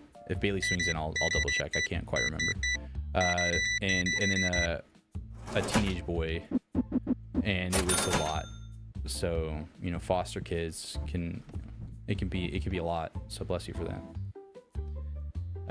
I got carried to a few. Hey, doesn't matter. Dubs are dubs, okay? As long as you're having fun and you got the dubs, we're good. We don't worry about the carry or not. We don't worry about the carry. But I'm glad you had a great stream, Black Belt. Thank you for trusting me with your community, dude. I appreciate that. I'm doing good. How about you? I can't complain. We've pulled a couple of rare cards today in TCG Sim. I got to work on a little bit of some of YouTube stuff and trying to stay ahead. Taking care of a sick kiddo. Little kiddo's got some sick stuff going on, but taking care of him today wasn't too bad. Be praying for him that he feels better. Poor kid has his 8th tooth coming in, and now he's got some sinus stuff going on, sinus infection. Hi, Love Soda. How you doing today, Soda? Are you doing well? Bro, I'm so bad at Fortnite. I was thinking about it earlier. I haven't played Fortnite in like a year, and the one time that I played it for like 2 hours in the past year. And I don't remember the last time I played it before that. I'm not good at Fortnite. I'm so bad at it. I love watching people who are good at it though, especially if it's a building, because it's super satisfying to watch people who are actually, you know, good at the game and good at building build. And it's like, oh man, my toxic trait is I think I could do that too. Ugh. Black Belt, thank you so much for following. Welcome to the Tsunami Gaming family where we make waves. Appreciate the follow, Black Belt. Can get some welcomes to the chat for Black Belt as they're a new member of the family and deserve a warm welcome. My main like FPS game that I play is Rainbow Six Siege. That's my sweat game. That's the game that I pour all of my attention into, is because I just really love it. Glad you're doing good today, Soda. What you been up to today? Do you primarily play Fortnite, Black Belt? I love Fortnite unironically. It's a fun game. I mean, I remember playing it a little bit when it first went into its Battle Royale phase. And I was playing a lot of PUBG at the time. And so, you know, me and my friends, we'd switch between PUBG and Fortnite most of the time, with Overwatch tossed in there and Smite. Until we eventually just kind of landed just on Smite and played Overwatch a little bit. And then every once in a while play PUBG or Fortnite. But I always played just to be goofy. I was never good at building. I'm good at no builds because I'm washed when it comes to building. I was never good at it. But, you know. Bellamy, Matthew does. He's been trying. He comes in here and trolls me with that.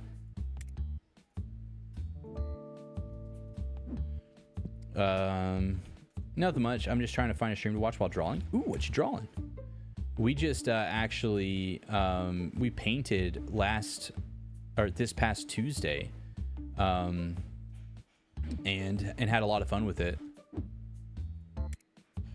I like to paint. I like to do oil painting in the style of Bob Ross. If you want to see the painting, let me know. I'll get it. There was a lot of problems with it at first. I kept messing up stuff, but eventually, like, all the problems led to something really nice, actually. So.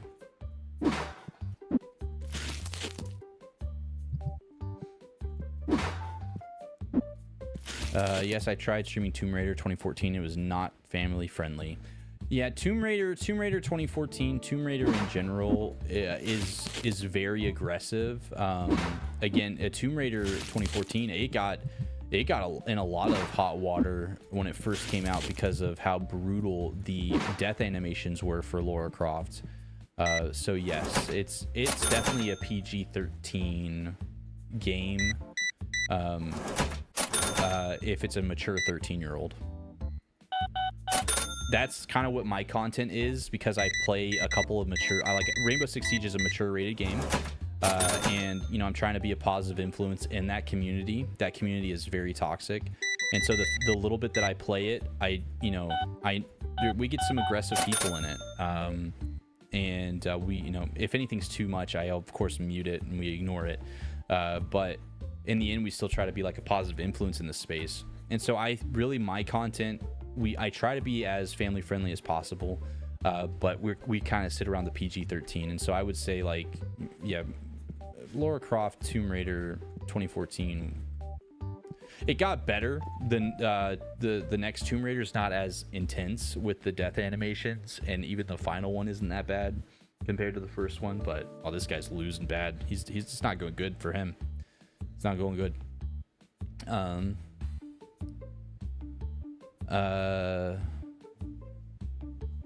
Furries, lol. Bruh. Is that going well though for you, Soda? Tomb Raider's got a good story to it though. Tomb Raider 2014 has a really solid story, but it is very graphic with the deaths. I'm waiting for these guys to be done with their game. Walter White and Adam. Show me the money. Look at that. Look at that money. Not as much as everybody else, but.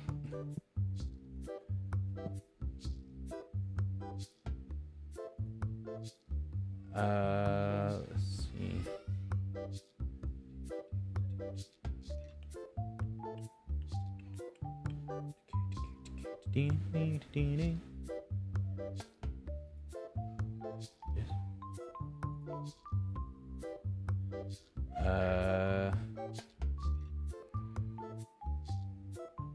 That's the only reason why I started streaming, was because I had seen how toxic streamers on Twitch were. But after I started streaming, I started meeting very good Christian streamers. Yes, there's some.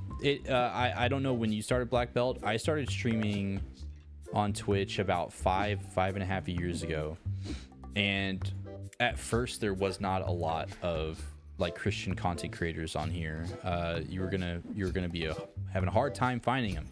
At least it was hard to find them. There might have been some here, but it was hard to find them. I only knew of a couple at the time, and I'm just over 2 years. Gotcha. Since tags have become a thing, it's become easier. I know for me, I've been, I'm kind of torn between trying to stay full family friendly and only playing games that are basically no higher than rated T for teen. Maybe the most I'd go is like Call of Duty or R6. But I know that's not what young people are watching. And so I know I will spend a lot of time.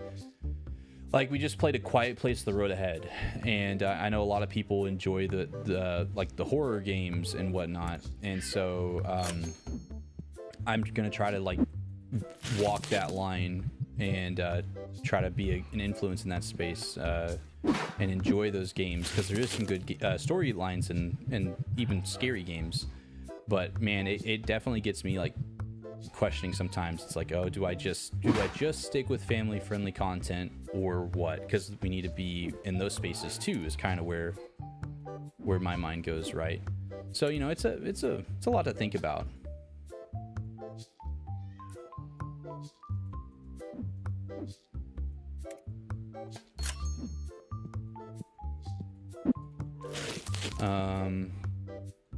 But hey, glad you're home, Jordan. Are you home, or are you just home until they're all gone? But Soda, how's the drawing going? You got any Feastables in the store? No, not since Mr. Beast,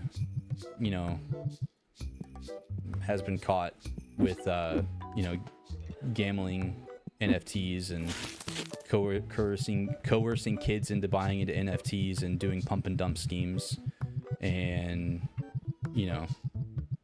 all that jazz. Really, I haven't watched a Mr. Beast video since he went from being religious to non-religious, and his content just started getting more money hungry for me, and that was years ago. Oh dang, I'm behind on times. Oh yeah, there's been a lot of stuff with Mr. Beast. There was everything with Chris Tyson, or Chris Ava Tyson, where Chris was messaging minors inappropriate things and was fired, and Mr. Beast didn't know anything about it apparently, when there's proof that he did know. He has hired known people on certain registries that shouldn't be working in a kids show type setting. Like, his content is catered to kids. They changed the fun fact, he always trash talks Hershey's and how they're a horrible combination of sugars and fats, when his candy is now, he changed the recipe on his candy and it's more unhealthy for kids than a Hershey bar now.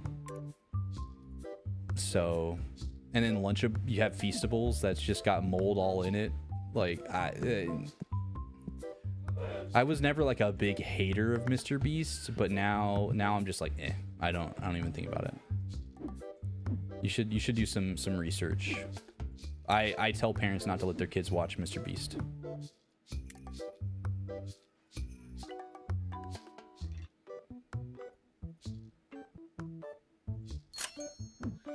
So, home till the group calls. Got it.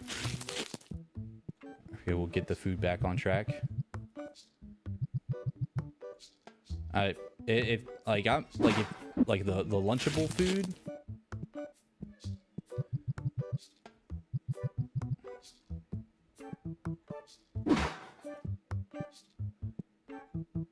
Is that what you're talking about? I'm sure they'll get like the feastable, or not the feastables, the lunchly back going and whatnot, as long as it's not got mold in it, right? Like, I know that can be a packaging issue and whatnot from the developers, or I accidentally bought a license I didn't want to buy, but Mr. Beast only wants to make money and be the best, so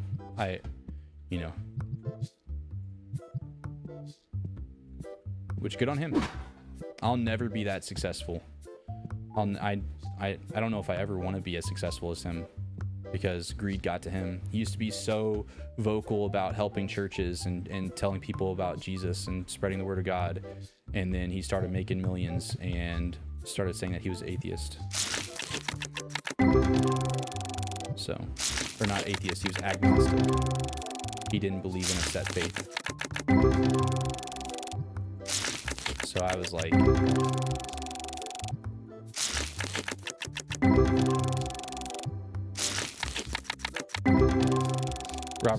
Robert Kinney taking over the Food and Health Organization should be good at getting these poisons out of the food. I hope so. There's some bad stuff in foods. There really is.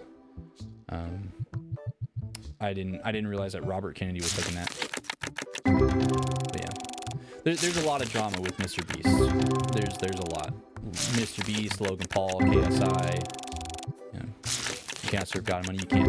And Mr. Beast, Jimmy went full on for serving money. So there's a lot of stuff there, black belt. So it's so much for me that I tell parents not to let their kids watch Mr. Beast. I'll be like, I wouldn't have your kids watch it, just because it's brainwashing and it's teaching kids to gamble. In all honesty, when he does big giveaways at the end of it, like most of his videos, or he lies and backstabs when it comes to the food that he produces and the candy that he produces, and then he hires people that should not be on his staff, where he's making a children's show, and he has people who are a core part of his leadership that were workers in certain fields that should not be allowed in the field that they're in with the kids show, because he's a kids show. Like, in the end, he is a kids show. And then you have the Beast games that people have been getting injured and filing lawsuits against him and Amazon because he was treating them basically like really horribly. There's a lot. There's so much. So, and there's some Mr. Beast fanatics out there that won't they're coping about it, but you can't deny what's been shown. And so he may not have been the guy that did a lot of the things that has been happening in his company, but he knew they were going on. He knew it was happening, and he was doing nothing about it. Or, and that's just as bad. If you know what's going on and you're not doing anything, then what are you doing? Like, I'm a small content creator, and I try to keep tabs on everything going on, because if something goes wrong, then it's on me, because I'm the one responsible for my community and my mods and everything. So, but everybody will just call, most people will just say I'm a Mr. Beast hater, but no, I have standards, and he's fallen short of those standards as a person. Thanks for the info. I'll research more. Yeah, if you do your own research, don't just take my word for it. I've seen enough to where I've drawn my conclusions about it. There's proof that he lies about his philanthropy work, and by lying, he over-exaggerates what he does with his philanthropy work, and there's proof backing it up. There was one thing that got remedied where, if you remember the video where he cured 1,000 people of blindness, where he just basically got cataracts removed. There was company, they basically, it wasn't really his company's fault or his fault. It was a third party that they hired to make sure everybody got paid. But basically in the end, companies weren't paid for nearly 6 months. for those surgeries.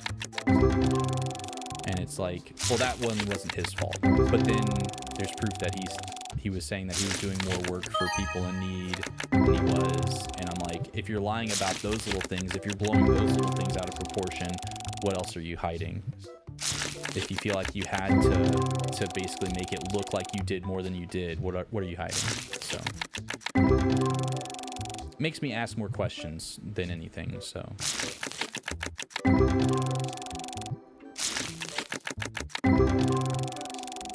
sorry to any Mr. Beast fan.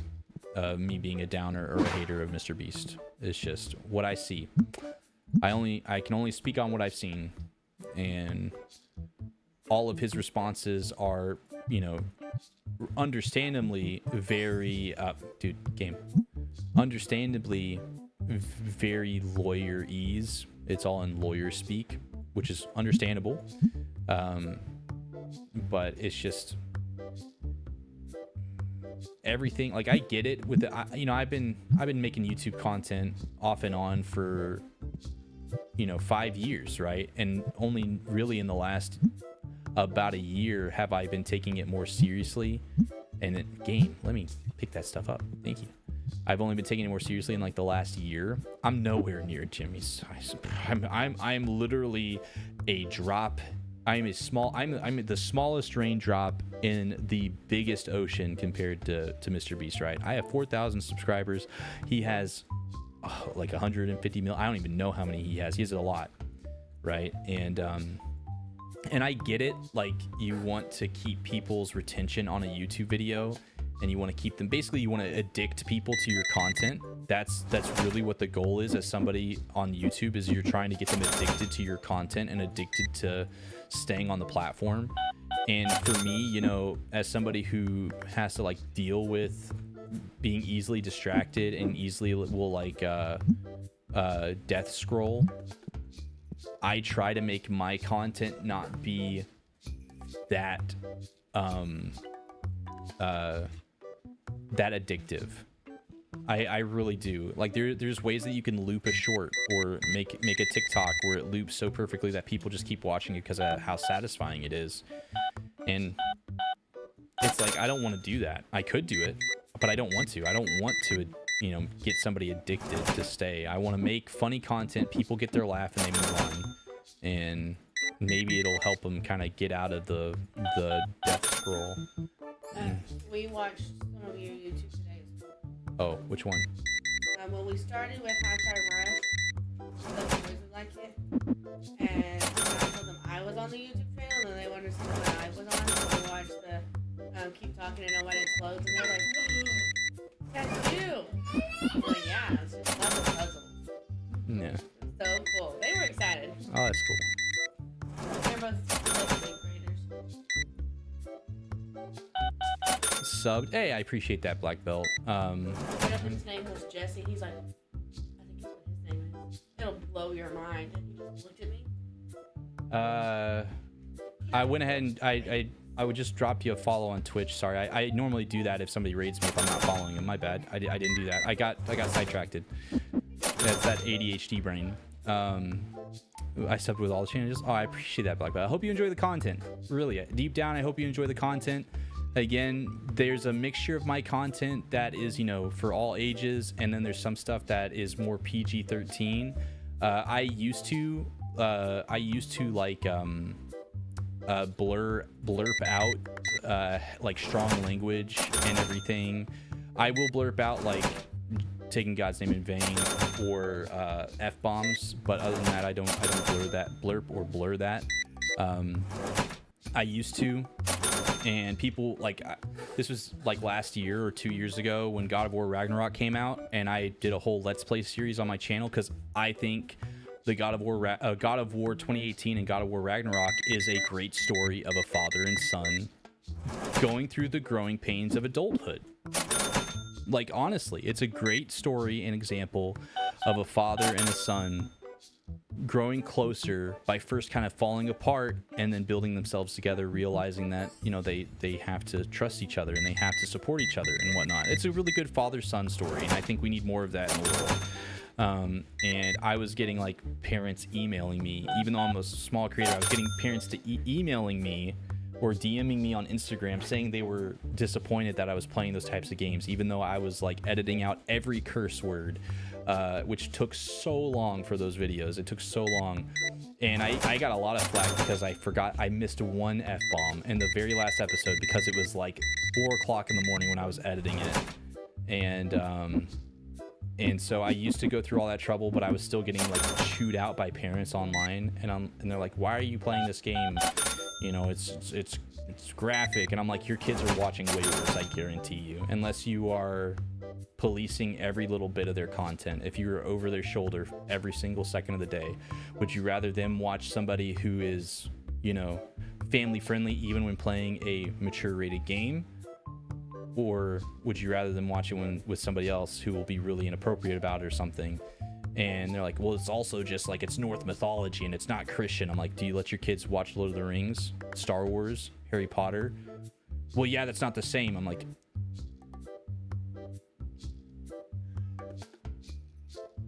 it's the same.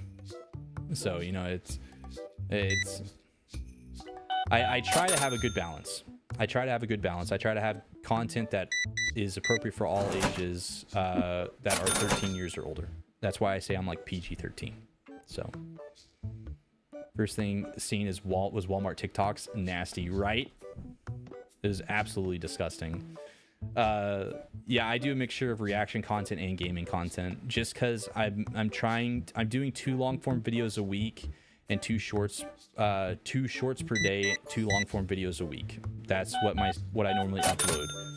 And the long form content can be anything from a let's play series to a challenge run. Like, I'm hoping Monday I'm going to be trying to get about a 45-minute long video where I'm going to take 13 hours worth of gameplay of me playing A Quiet Place: The Road Ahead, and I beat it on the hardest difficulty, and I'm going to smush it down to 45 minutes is what the plan is. I hope it can turn out good. And so there's gonna be there's normally challenge run content, goofy content with friends, like playing prop hunt or playing a game with them, playing a goofy game myself, free games that are fun, classic games, and then mixed with reaction content and other things like that. So hope it's a lot. I do variety. So and like, if anybody ever has any feedback on how I do things, like how I say I do PG-13 content, if y'all have like, I don't want to say problems or issues, but if y'all don't agree with how I see things, I'd love to talk about it, because it's something I struggle with, right? It's like, I want to make content that I want to reach all ages, honestly. I would prefer to stay at, like, again, like the 13, you know, the age group of 13 plus, or like middle schoolers and higher, because that's normally like the target audience on YouTube is that age, is middle schoolers and up. And so I know some young adults or older teenagers like to watch the popular horror games that are out. Now, if it's like a horror game that is more demonic in a bad way, where you're not trying to defeat the demonic evil or something like that, then I'm like, eh. If you're like the one partaking in it, I'm like, eh, no, that's too much. I was getting flack for playing Phasmophobia, and it's like, we're fighting ghosts. We're trying to figure out what they are so we can get rid of them. I feel like that's a good thing, you know? You know, so I'm always kind of like struggling with that stuff. Dude, the guy got in here. You can't get out of it. The city will be cleansed. Bruh. It's been a while since somebody made it through my defenses. My stinky defenses. The Walmart TikToks were funny, though. Honestly, Black Belt. The cringe ones will get you. They got me. The cringe ones got me. I was cringing. Late but hi, chat and Sue. Hi, Solar. How you doing? What's going on with Norse mythology? People, Christian parents not agreeing that I was playing God of War 2018 and Ragnarok that's based around Norse mythology. I was telling them that if they allowed their kids to watch Lord of the Rings, Star Wars, or Harry Potter, it's no different. You know, you believe what you believe from it. I got from the game a great story of a father and son fighting through the troubles, where in the first game you have a father and son trying to respect the past wife, the mother that passed away, the wife that passed away, and next thing you know, they realize that, you know, they're being put on a journey that's bigger than life, where they're going to try to balance the evil, try to fight and defeat the evil of the world. And so that's what I got from it. Not everybody gets that from it, so, which I understand. Bedtime, got karate in the morning. I'll keep you tabbed. Thank you for the tab. I appreciate it. I hope you get some good sleep. And I have chapter verse, but I think chapter verse is busted. I forgot how to add it back. Let's see. I want to read this verse, see what this verse says. 3, 5 through 6. Trust the Lord with all your heart and lean not on your own understanding. In all your ways acknowledge him. Fair. I should have that memorized. I should have that verse memorized. Shame on me.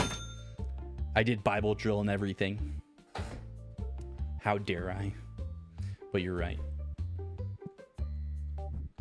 Honestly, shame on them. Even if it was a problem, it's your content to you choose to make. They should have suggestions, not critiques.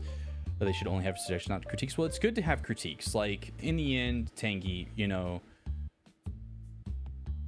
yes, you can say I'm not responsible for who watches my content, but at the same time, that's a cop-out. I am responsible for who watches my content because I know who is watching what on the internet.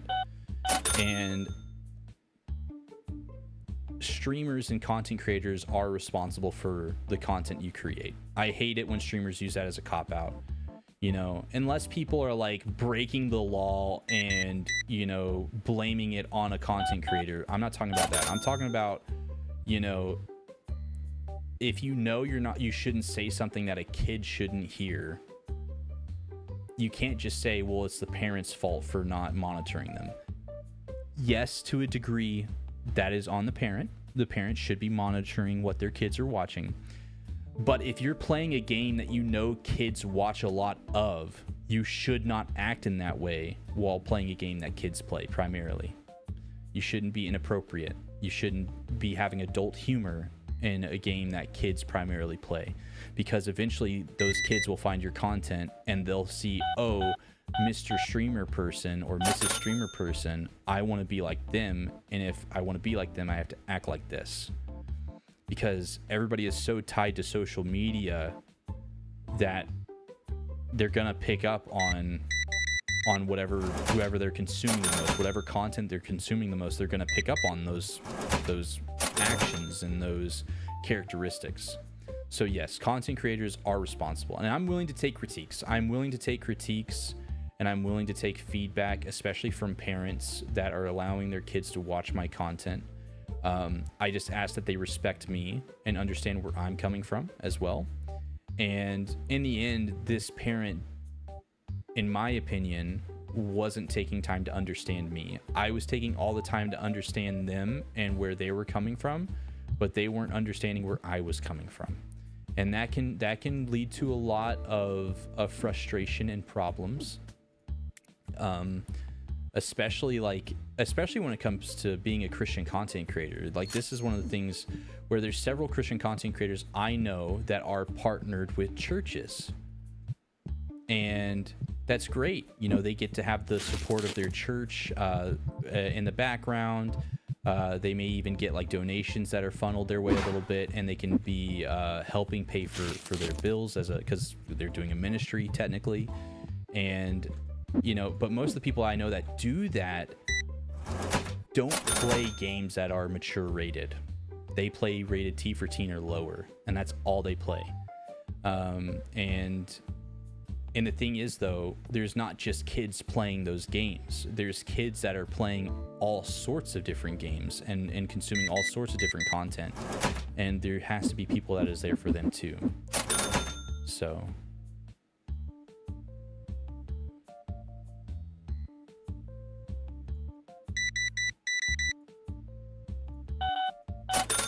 I was confused. It's cool, Solar. How you doing today, Solar?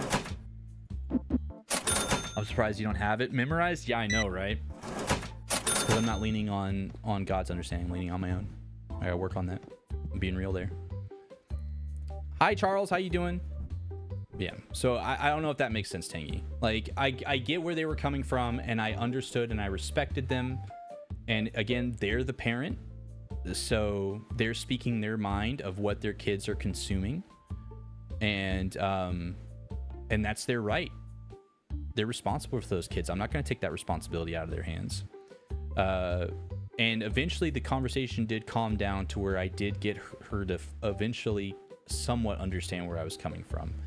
And she said, then you shouldn't lead on families to trust you for family-friendly content. I said, but I normally say I'm PG-13 family-friendly content because I do play games like Rainbow Six Siege where the characters in game drop the F-bomb and take God's name in vain while you're... And I wish I could turn that off. If I could turn that off, I wish we had COD games like back in the day where you could turn on a profanity filter. Because I personally don't care about it. I don't want to hear the profanity. I don't think it makes the characters sound tougher. In my opinion, it makes the characters sound stupid. Because it's just dumb. It's too much. It's too much. It's, you know, sure, maybe a soldier actually acts like that IRL. And if you're actually, you know, fighting for your country and dying for your country and you feel like you have to say stuff like that, okay. Oh, cool. But it's a video game where you know a good chunk of the player base is kids that's playing it. So you should have that filter still be there. And maybe it's still there and I just haven't seen it. Any new Call of Duty players, Warzone players, is there a profanity filter? Can you turn on a profanity filter playing COD? I haven't personally looked for it. But back in the day, they used to have that. They even had it to where you could turn off the blood splatter effects back in the day. And that actually was a big brain thing to do because it would be less stress on your CPU or on your console, so you would get better frames. But they've removed that. So, you know, we go in that game, I play R6 because I know how to talk to R6 players. And that's been something I've been big struggling with is, do I shift back to a good chunk of my content, basically 3/4 of my content being R6 again, because I know I'm good at the game. I know how to talk with R6 content creators and recently, or R6 players. And recently I've had so many people, new subscribers, new followers for Monday when we were playing. We got like 7-8 new chatters on YouTube, on YouTube and like 5 on Twitch. And they were all so grateful that I wasn't just raging the whole time. They're like, oh, you're actually chill. I've been trying to find a chill streamer that isn't like Jinxie for so long. And I'm like, oh, they're like, and I'm like, well, why don't watch Jinxie? And like, it's not that. I'm scrolling through and everybody's trying to be like Jinxie. And I'm like, yeah, they are. They really are. And so like a part of my brain is like, I'm good at the game. I know how to talk to R6 players. Maybe I should start playing R6 more because I can maybe have a chance of being an influence and I won't get drowned out by all the, all the crazies. And people actually want to have a creator that's like a R6 streamer that's not screaming like every 5 seconds. And that's been like something on the back of my mind is like, what do I need to do? Where do I need to serve? Where do I need to be a positive influence? You know, I'm not like, and most of y'all who know that I'm Christian, you know, I don't force my beliefs on into anybody, but it doesn't mean I can't be an influence where if somebody was ever curious, they have somebody that they can ask. And, I love having the opportunities to just talk to people when they have those types of questions, when they're serious about that. So that's been something on the back of my mind, you know. I don't know, honestly. Okay, I don't know if there is a profanity filter on Warzone anymore or Call of Duty. Again, you used to be able to flip on a profanity filter and you wouldn't get the cursing and whatnot, but I don't know how that works now. I don't know how that works. Yo, welcome back, Finboy. Great to have you back. Finboy, I have a question. Do you know if Call of Duty or Warzone has a profanity filter anymore. They used to have it to where you could turn off the cursing, where you didn't hear the cursing. And I don't remember if they have removed that or if it's a thing still.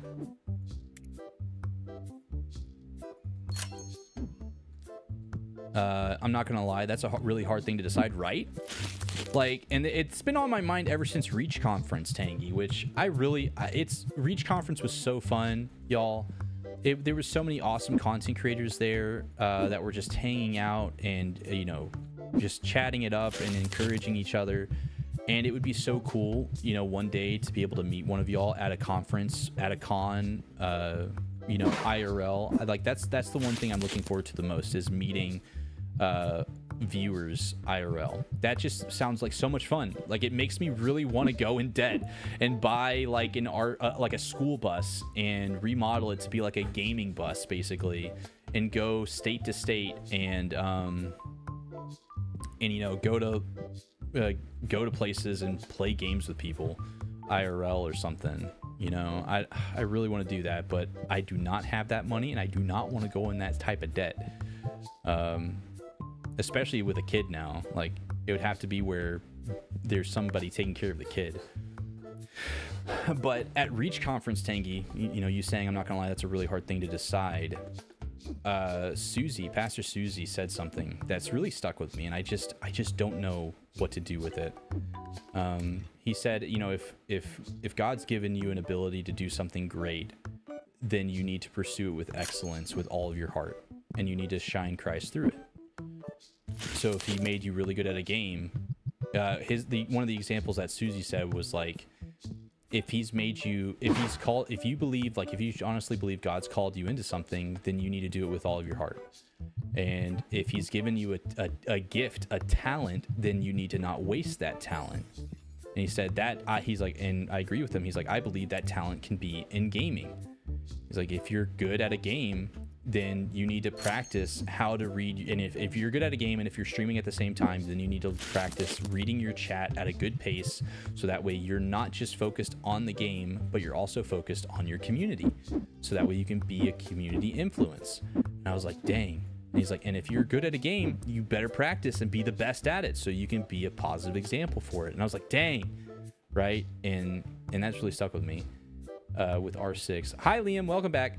I'd look, but I don't have the right console look. It's cool, Solar. Don't worry. I don't know. I mean, people be screaming cusses at me, but are you talking about like dialogue? Yeah, dialogue. I'm not talking about the actual people playing the game with the dialogue.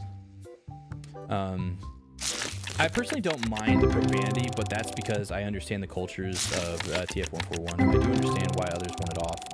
I was using TF141 as an example, and I get it. For me personally, it's kind of annoying. Like, it's just like, it's whatever, you know.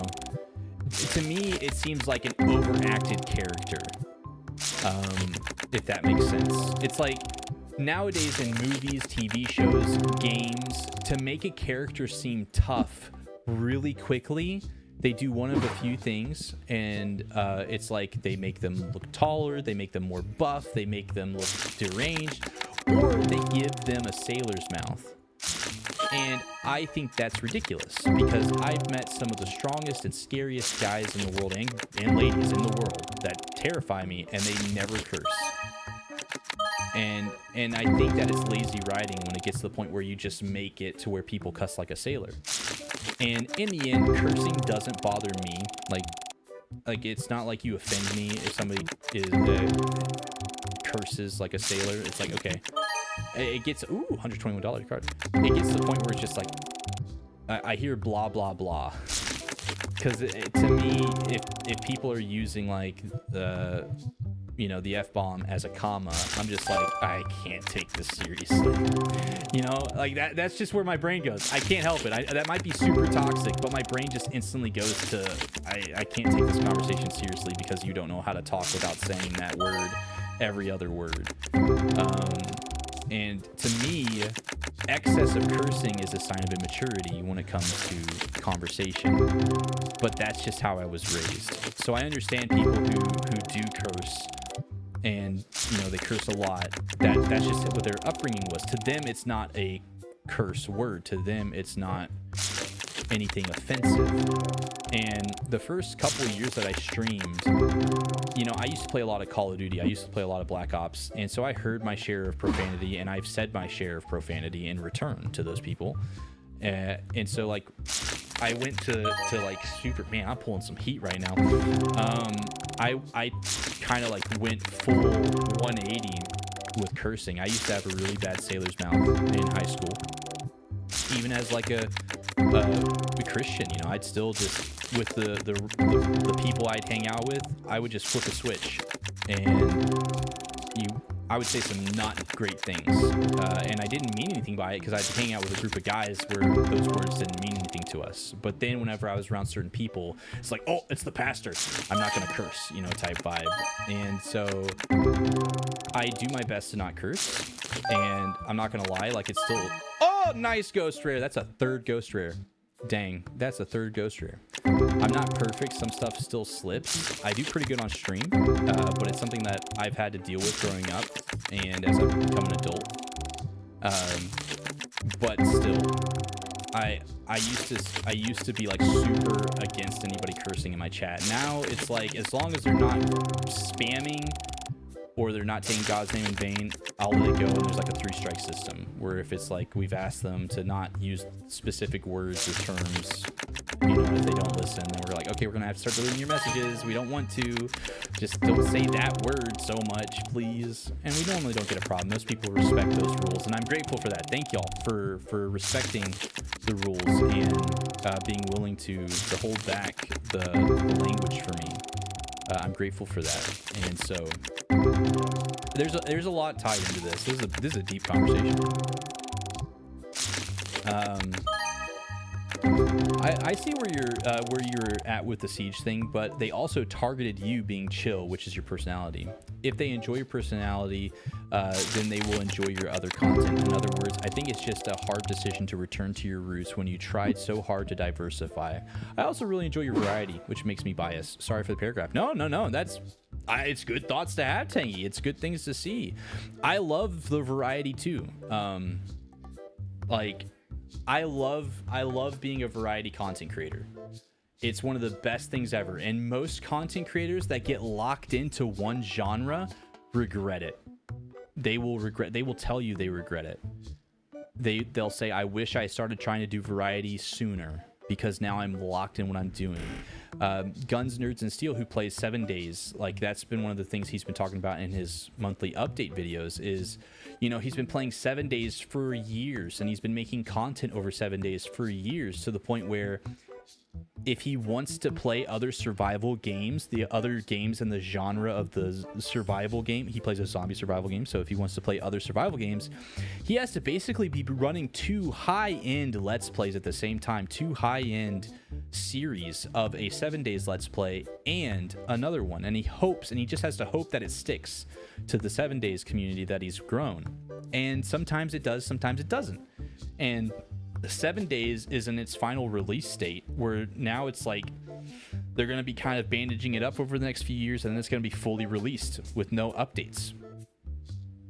And when that happens, you know, he's already seeing it in the analytics that the player base for 7 days has gone just to the grave. Basically, they've gone so down below the average player base on Steam for 7 days that he's like, yeah, that makes sense. People are getting tired of the game because they've been playing it for years, and they play the update for a little bit and then they're done.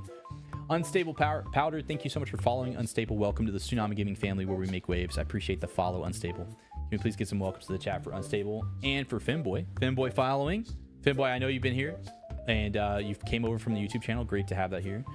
Great to have you here again. Thank you for the 10,050 biddies earlier, Finboy. Can we get some welcomes to the chat for Unstable and Finboy? I'd appreciate that. And so even GNS knows that being stuck in one genre is dangerous. And now he's going to have to start going through the growing pains, he's thinking now, where he starts shifting his content a lot more. At least that's what he's been debating on, because there's only so much you can do. There's only so many times you can milk a cow, right? And in the end, going back to my roots of being just Rainbow Six Siege, of just being an R6 content creator, is absolutely terrifying, because I streamed Rainbow Six Siege for 3 years straight, and I dabbled and I sprinkled a little bit of variety in here and there, but it was primarily R6 content, and I got burned by the R6 community when I tried to go from console to PC. And then you're right, I would try to be positive, encouraging, a clean R6 content creator. If people were overly oppressive to other people or super toxic, I wouldn't let that fly. And they're like, there's so many times I would get from other R6 streamers and from viewers that if I just stopped the goody two shoes act and stopped allowing my Christianity to be in the channel, I would be doing very well. And it's like, if I have to sacrifice my core values for popularity, then it's not worth it. And they would say, well, that's lame, you don't have what it takes. And I'm like, okay. And so I am scared to do that, but at the same time, I know how to talk to R6 people. I know how to play the game. I'm don't want to brag, but I'm pretty good at R6. If I went back to my old ways of playing R6, which I don't know if I'd ever go back as heavily as I used to, but if I played it like 3 days a week, and it was primarily PC, and I played it a couple hours before or after stream to keep practicing, I would get back to being the best I've ever been. I would be better than what I was when I stopped playing the game. And so like there's all that, but I also would not walk away from the variety content. Variety content is too freeing. Variety content is way too freeing. I don't think you can. I don't think you can turn on any profanity filters in COD anymore. They took that out, I'm pretty sure. I fear no man, but slowly looks at my taxes. That thing, it scares me. Taxes is terrifying, all right? I don't want to think about taxes, all right? We're like 3 months away from having to do taxes again, all right? I am not ready. Well, actually, I am kind of ready. We have a kid now, so we have a dependent. I'm sorry I'm boring and you had to go to Surf's Up. I'm sorry, I'm talking too much. Like Soap's culture actually has a lot of cussing. Yes, exactly. Like Soap and characters like Soap, I get that. That was one thing learning about British people and Scottish people when I first started streaming, is that there was some cursing that I thought was offensive that to them, it's just their normal talk. And so I learned how to just be like, okay, I don't see anything past that. My thing is when people just constantly use God's name in vain or spam the F-bomb. That's really what just triggers me, because it's just like, you're so annoying. Okay, you don't understand what you're doing when you take God's name in vain because you don't respect his name and you're not religious like me. Or maybe they are and they just don't care, or they don't think it's that big of a deal. Or just saying the F-bomb's annoying to me, like spamming it. Right, I can't swim that deep. You mean that you that guy you mod for GNS? Yeah, I do mod for GNS. That's my side hobby. I needed a hobby, so I mod for GNS on his streams. Indeed, welcome to the fam. Indeed.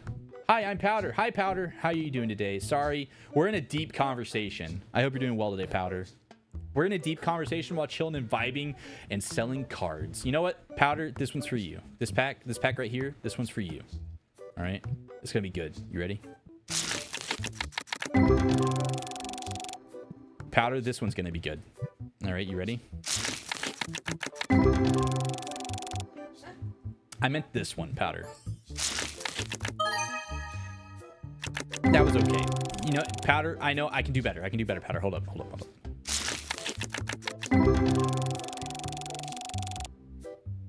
It's this one I meant, Powder. Okay, what about this one? Is this one? Okay, Powder, I'm not pulling any heat right now. I'm sorry. I lied. Powder, I hope you're doing well today, dude. Oh, I have a duplicate of that? Wow.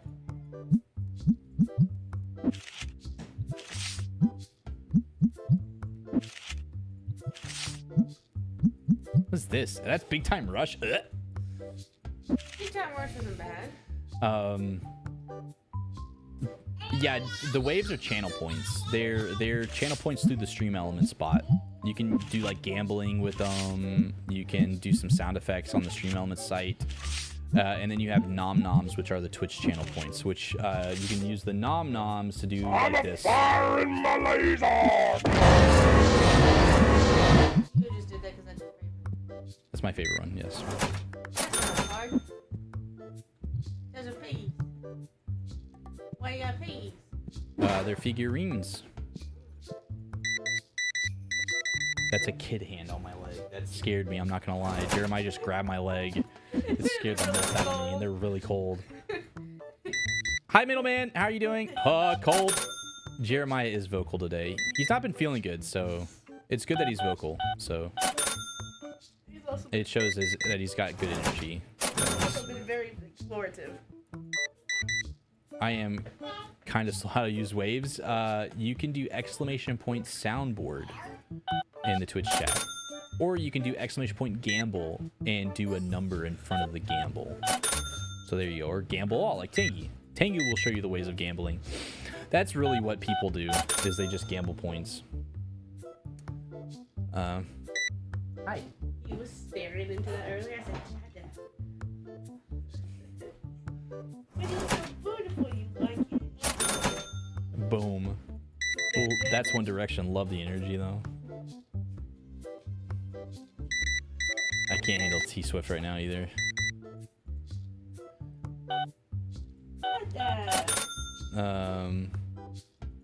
Oh, bro, bought the $112 card. I'm doing pretty good today, middleman. I can't complain, dude. We're vibing. We're chilling. And yeah, we're making it. Not moving. The kid must be under my wheels. Welcome back, Launched. How you doing? It's Launched. He's back. Launched Ocean. The Launched Ocean. That makes sense. That's why I don't mind the cussing in COD/Modern Warfare. Mostly just from Task 141. Yeah. I just wish that they had it like they did in the old days, where you could turn off you could turn on a profanity filter, even though, you know, it's a mature rated game and parents shouldn't be buying mature rated games for their kids that are under that age, but it's gonna happen. Are you saying you're not gonna let Jeremiah play Rainbow? I would let Jeremiah play R6 when he's old enough. What do you mean when it's old enough? When he's old enough. Whenever he's mature enough. It doesn't have to be a certain age. When he's mature enough to understand that shooting people is wrong. Like, and that's a legit thing. Like, you have kids that think they're on top of the world and will be aggressive from playing Call of Duty or Modern Warfare when they're not mature enough. Yeah, we teach those kids. Or any shooter in general. Even if it's like a cutesy shooter like Overwatch, which that's not even that like cutesy. Fortnite, there you go. It's not that it's graphic or not graphic. It's the violence that people have and the disdain that they'll have in that competitive state. Like, it's good to be competitive. It's good to have a competitive spirit. There is nothing wrong with having a little bit of competition. I am the one that is, you know, if you're having a competition, there's not participation trophies. All right. There's not participation trophies. There is who won first place, who won second place, who won third place. There's not a you tried trophy. Because then you teach kids, by the way, at that point, that everybody wins, and then if they never win a participation trophy, then they'll never win, and then they get mad for not winning anything. They're winners for trying. That's you're right. But if you don't tell them that, or if you just say, here, you participated, here's a trophy. Anyway, I have a stance on that not everybody agrees with, but anyway, it's the fact that the online community is so aggressive when it comes to FPSs, and then you have 10-year-olds that are going to Fortnite tournaments and they're winning their parents thousands of dollars at these tournaments, which is great. You know, they got a skill, but at the same time, you know, the online world is so aggressive, and that imparts onto young people, and it travels to more than just an online presence. It does tack onto them in real life. And so, like, Jeremiah won't be playing FPS games until he's old enough to understand that You win and you lose. It's not worth, yelling at somebody, screaming them out, raging over a loss, because that's just not worth the time and energy that you lose complaining and throwing a fit about it. Well, we need to work on that, because when I take 26, I'm supposed to have you already yells at me. So it's, I don't know. I don't know if y'all agree with that. I don't know if y'all agree with that take, but that's just me as a,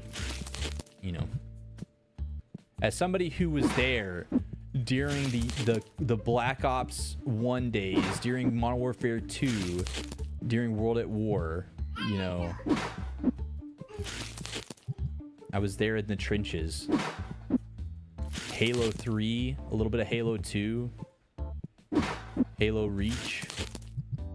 Like,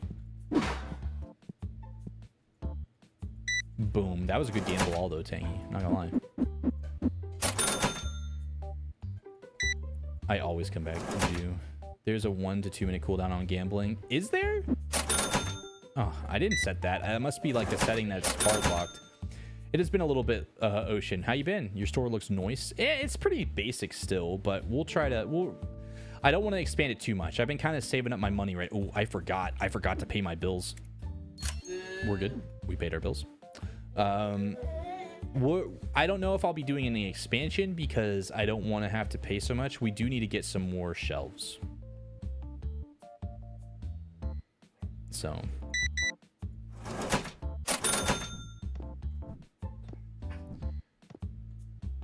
But again, I don't know if y'all agree with the whole online, like letting kids play at a certain age or not.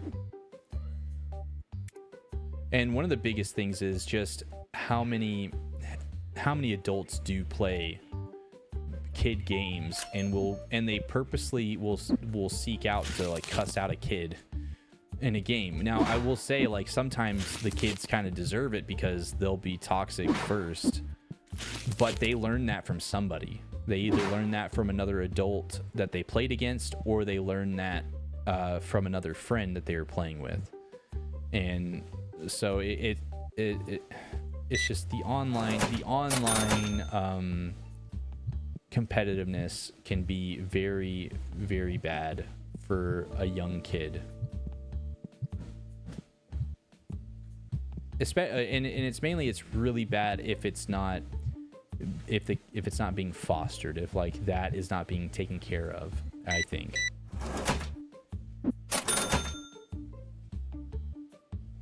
Oh, duels, so many duels. Rigged. Yo, Adam, get wrecked. I wasn't allowed to play COD or Modern Warfare and Fallout games. Never was interested in Overwatch and Fortnite until I was 18. Now, I will say, like, my dad, so like grew up where, ever since I was able to go out hunting with my dad, I was going out hunting with my dad. I would go when I was young, when I was too young to hold a gun. I would just walk with my dad or sit on my dad's shoulders when we go hunting. But at a very young age, my dad imbued to me that guns are dangerous, that these things are a tool. They are not something to be taken lightly. And, there was one time I was like 8 or 9 years old, and I was talking to my dad while we just got done hunting. I had unloaded my shotgun, and my gun like passed my dad. And my dad didn't know it was unloaded. I did, but my dad didn't. At that point, though, hi, Pally, how are you doing? How was your stream? Hope you had a great stream, Pally. Those coming in with Pally, please let me know how you're doing today. What was your favorite part of Pally's stream? And Pally, what were you up to today? But I'd been going into the woods with my dad since I was like 5 or 6 and going hunting, basically when Mom would let me go. And at one point again, I let my gun like pass my dad, and he didn't know that it was unloaded, but I did. But he still scolded me, rightfully so. He's like, why did you point your gun at me? Why did you let your gun like point at me? And I'm like, well, Dad, it was unloaded. He's like, I didn't know that. I was like, well, Dad, it's not that big of a deal. He's like, but it is. I'm like, but Dad, he's like, what if it wasn't? What if something happened? Just think about it. If it was loaded and something happened and you shot me, could you take care of me? Could you get help where we're at? do you even know how to do that? And it was like a big deal. It was a deep moment when I was like 9 or 10 where my dad told me this. And so from a very young age, I had a huge understanding of the value of life. And also my dad taught me how to be competitive, but in a healthy way. He never discouraged me from being competitive. In fact, he normally encouraged me to be competitive. But he always told me to respect the people that I was competing against. And so I think nowadays it's hard for kids online that are playing online games that are being super competitive. It can be hard for them to understand how to respect other people to the point where they're just always disrespectful. And that becomes where competition in general, and in turn online gaming, which is primarily competition online, it becomes more of a negative for a kid than it is a positive. And so I think no matter what, if it's Fortnite or Call of Duty, it can be really bad for a kid. So I learned about guns around 8. I had a BB gun at that age. BB guns are fun. Doing some World of Warcraft dungeon grinding. How'd the grinding going? How are you doing? Unpacking those ultra rares? Dude, I've pulled 3 ghost rares today. I have pulled 3 ghost rares. My luck has been insane. Now they're not like high quality ghost rares, but they're still ghost rares. I pulled a $10,000 ghost rare in my singles only playthrough where I'm only selling singles. I don't have like a full store like this. And I pulled a $10,000 ghost rare in that one. Here, I'll here, reorganize this one. So yeah, just today we pulled 3 ghost rares, which really crazy luck, honestly. I love that. I love that combination of emotes there, or of text there. Ocean. Should you ever gun if it's loaded, even if it's not? Facts. Roll 1, exactly. And so, like for me, again, that's kind of like just my upbringing. I was taught the value of life. I was taught how serious guns are. I was then taught how to be respectful while also being competitive. And I think that was some very important lessons to be learned. I challenge anyone to a duel for fun. Sorry, I got distracted. Hi again. Hi, Unstable. How are you doing? Great to have you here. Unstable, I opened like 12 packs for you, and I didn't pull anything. I'm sorry. I'll open another one. This one's for you. But yeah, Pally, we're getting some pretty decent pulls today. We're gonna pull some more. We're gonna open some more. We gotta get them all. You know, this one up next. Powder. No. Okay. Powder. This next one will have a ghost rare in it. Okay, I lied. Not this one, but 2 packs from now we're gonna pull a ghost rare. So not this one either, but the next one we're gonna pull a ghost rare. Okay, you ready? You ready? I can't do it until you let me know that you're ready, Unstable. I'll wait here all night. I got time. But Pally, thank you so much for trusting me with your community. I hope that the dungeon grinding went well today. I hope you got all the drops that you needed. And I hope you're having a great day. Again, those coming in with Pally, let me know. How are you doing today? What was your favorite part of Pally's stream? Ready. Okay, this is it. It's not a ghost rare. Oh, dude. I'm sorry, Unstable. Okay. Unstable. It's not this one. All right, I'm gonna pick up 8 packs here, Unstable. Which one do you think is gonna have the ghost rare in it? 1 to 8. If you get it right, I'll gift a sub. All right, I'll even make it easier. Which pack from 1 to 8 will have a card valued at $25 or higher? And if you call it, I'll gift you a sub. 7? Okay, so this is 1. This is 2. 3. 4. 5. Oh gosh, these are going fast. 6. We haven't pulled any high value cards, so Unstable, this could be it. 7. This is the 7th pack. All right. Oh, no. Oh, dang it. Oh. Well, you know what? You know, I'll give you another chance. How about this? How about this? Oh, it's okay. It's okay. 1 to 8 on this pack. $25 or higher value card. 1 through 8. Hit me with a number. I got you. We're gonna bless it. We're gonna bless this pack up. These packs up. We're gonna get it. This one, whatever number you say. 1 to 8. 4. All right, bet. We got it. We got it. This is 1. 2. It's not looking unstable. It's not looking good, bro. It's not looking good.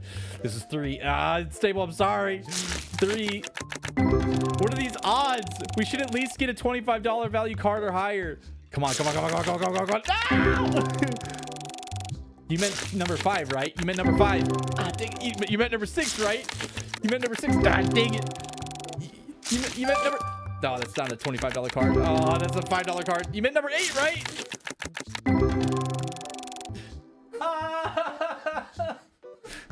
Oh, I'm jinxed. No. This one's it. This one's it unstable. Hey, there it is. I told you. Oh, I knew you meant number 9. Oh, man. I knew it. I knew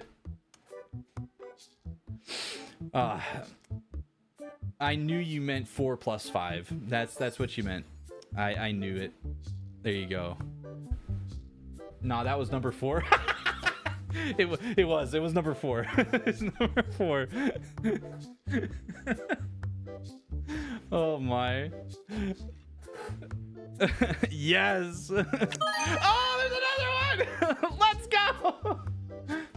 Oh, it's not 25, but it's cool. There you go. I'll throw another one. All right, that's it. That's my gifting sub quota for the day. That's all I can do. We'll get one to Femboy there. Thank you for the 1,050 biddies earlier, Femboy. Appreciate it. There you go. I hope you enjoyed the emotes there, Unstable Powder. Stu just wanted to give subs. I kind of did, honestly. I won't lie. Hey, let's go. Yeah. Hope y'all enjoy the emotes. Y'all want to know what my favorite one is? These are my favorites. I'll put which ones are my favorites. Oh, it's Breaking Benjamin.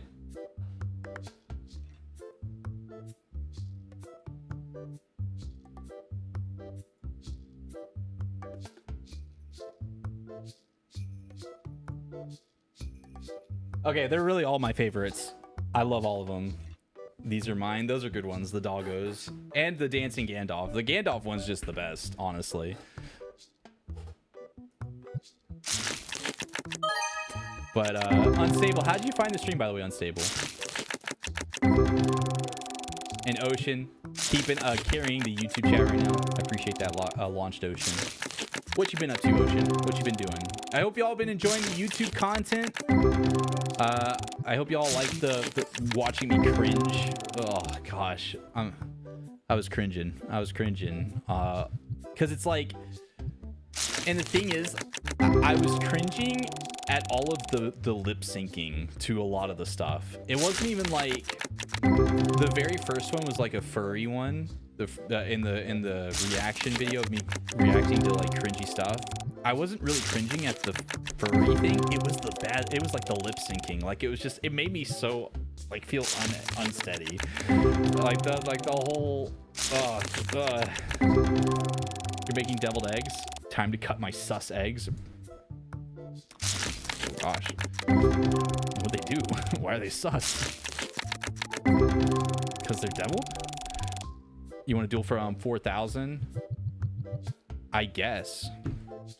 I have to pull the app up on my phone.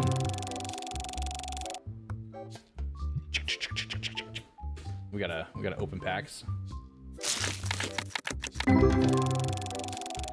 I just be going through all the Christian streamers looking for people talking a lot to chat. I try to talk a lot to the chat unless I get distracted, and next thing you know, I'm talking a lot to chat, but may not be reading the chat. I do try to keep up on the chat as fast as I can. I normally do pretty good between the YouTube chat and Twitch chat. So I will say, if you enjoy the live stream Unstable and you watch a lot of like YouTube content, !YT, you'll get the link to my YouTube channel. I'd love the support over on YouTube. I do this full time. I'm a full-time content creator, and basically 50% of my efforts go into the live streams and 50% goes into the YouTube content. So I would love any and all support. Okay, I gotta get to pull up the chat on my phone so I can do this duel thing.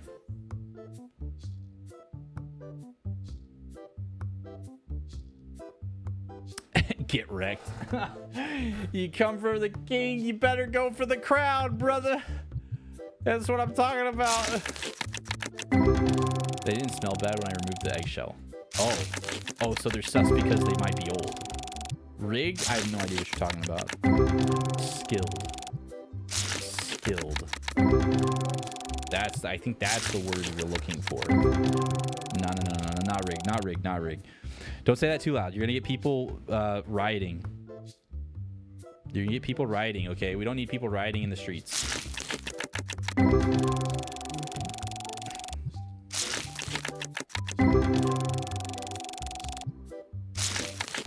I have 2 eggs that made me nervous because it kind of floated when I put them in the water. Reason why they say they're sus. Oh, fair.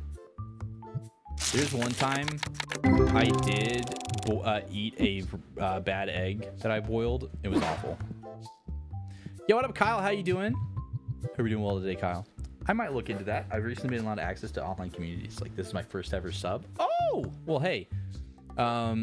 I don't know if you watch, like, I don't, you know, if it's your ask your parents for permission type thing, you can show them my channel before you subscribe on YouTube. YouTube, it's free to sub.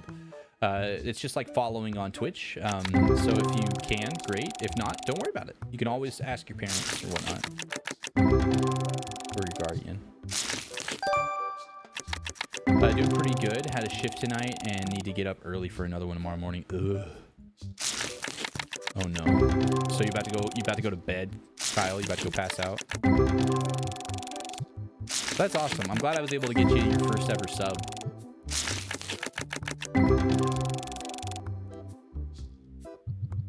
And smell fine? Let's go. Sus eggs aren't gonna kill you. You'll find out if you get a stomachache or something. Ooh, there we go. Soon, I'm not really tired yet. Do I feel that? You know what? You for me, and anybody else, y'all, if y'all understand where I'm coming from, you're sitting like in the living room, on the couch, on the chair in the living room, watching TV with like family or by yourself or whatever, and it's like, okay, I'm tired. I'm gonna go to bed. And then as soon as you lay down, you feel like you have an existential crisis.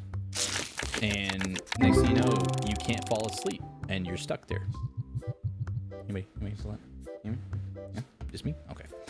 And then when you finally fall asleep, you have vivid dreams, and you most of the time wake up in a panic state. Anybody else? Oh no.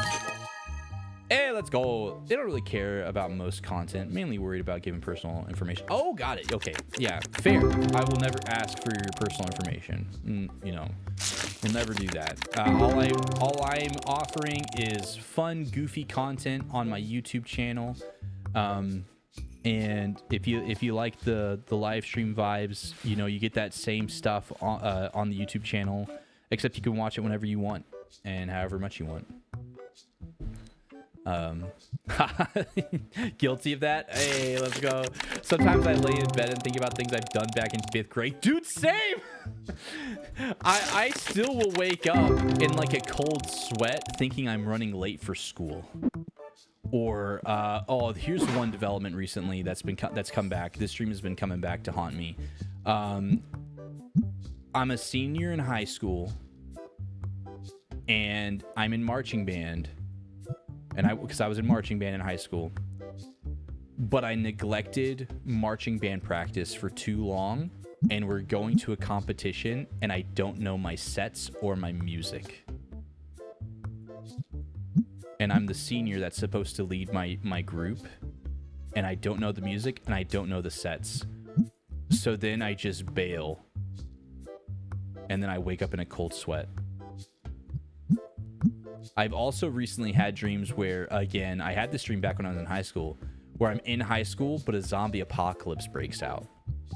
And me and my friends are like surviving. We put like our textbooks in our backpack, and we're like hitting zombies with them to survive. Kind of wild, not gonna lie. I only dream like that one night a month. Oh, you're lucky. Oh, not the marching band. Yes, the marching band. The horror of letting down my marching band group and my director. I used to be a weird kid back then, and I liked this girl, but I tried to get her to like me by being tired. Oh, the classic, like, oh, feel bad for me because I'm always tired. I did that before. You're not alone. It's cool. All right, we're gonna Mark, tell me which pack and what row. What color pack and what row I should pull a pack from. It's gonna be a ghost rare. It was my fault. They didn't have those rules before, and I ended up giving someone enough info to find us. Oh, that's creepy. Whoa, Kidoko will burr. Yeah, that happens. There's some creeps online, dude. That's not your fault. It's not your fault. Come on, Mark. Just tell me pink, yellow, blue, and which one? I guess there's only one pink. Just tell me color. Yeah. Blue. Got it. All right, I'm gonna pull this ghost rare right in front of this dude's face. Hey, look, it's Nathan. It's not ghost rare. Dang. But you will not be getting that from me in this community. If there is ever somebody that's weird like that and approaches you, please let me know. We have not had anybody like that in the community in all my years of streaming, but there are the weirdos out there. So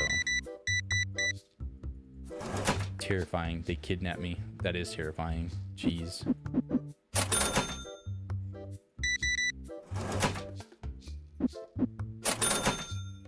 I think green. I don't have a green pack yet. I don't think there is a green pack. Is there a green pack? Orange, blue. I think it's red is like the next color.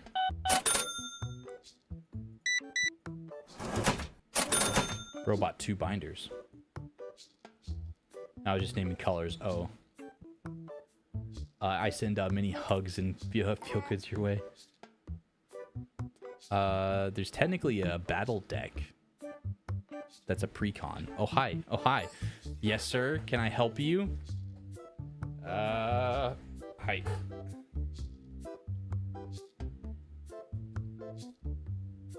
You want to open a pack?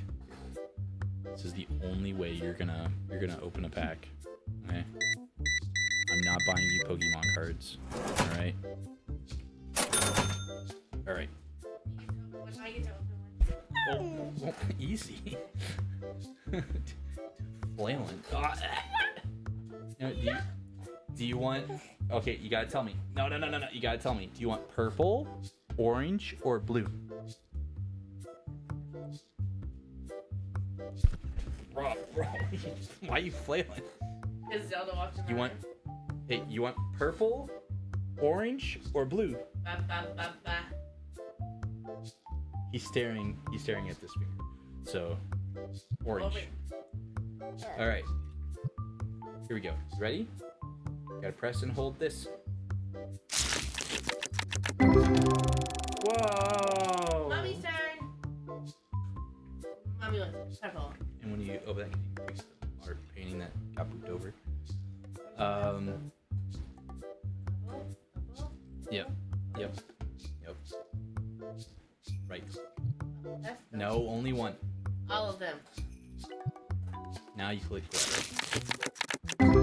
Wow. His was better. Could you fix the thing for me?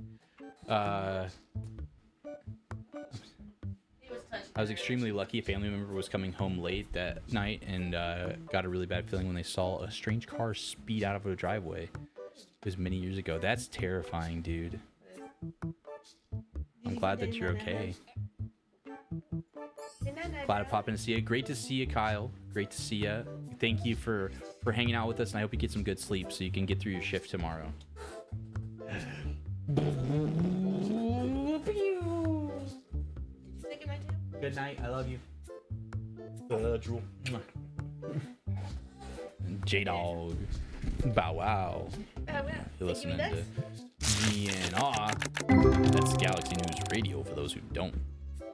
Yes, yes, he did. The Nux. Be jealous, Adam. Drive down here right now. The clip, I you don't. Can see it in the background. You can see it in the background. I moved over at the last second. Be jealous, Adam. You could have these Nux. That's the first time he's done without me having to. Like full on prompt him. Yeah. Well, I'm gonna go to bed. Great streams tonight. Hope you pull some good cards. I'll thank you, Fem, for hanging out. Thank you again for the 1,050 biddies tonight, dude. Hope you have a great night. Get some good sleep. We'll catch you another time, dude. On the flippity flip. We'll be live tomorrow at hopefully 6 p.m. Central. That's the hope. What is the Pokemon equivalent to your big face guy that you pulled in the? I don't know. Charizard is always like the popular pull in Pokemon, the high value pull. $39 in packs. I just started unlocking the last row of shop space. Nice, dude. You've played so much of this game. Blue.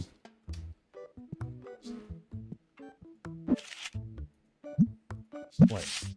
He was making faces. Oh. I was trying to see if Adam was gonna say anything before I went and tried. No, Adam didn't say a thing. He's jealous. He is jealous. I agree. Hi. Why are you grabbing my shoulders? I need more cards, Dad. You can't have the I cards. need more. No. What have I done? Started a problem.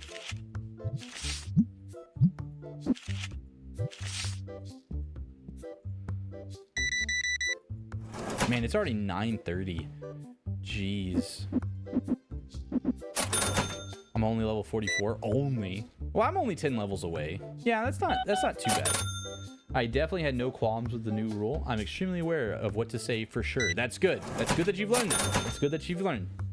I mean, it sucks that you had to learn that in the way that you did, but at least you know. So now you can tell others to not do that. But it's kind of cool because now I have this whole new world to explore. I mean, you have the online world, sure. There's some really great people online, but there's also some really terrifying people online.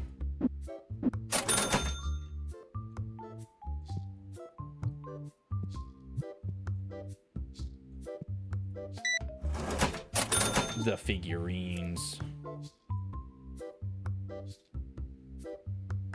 I don't know what to do next. I have all this money. I wish I had this money IRL.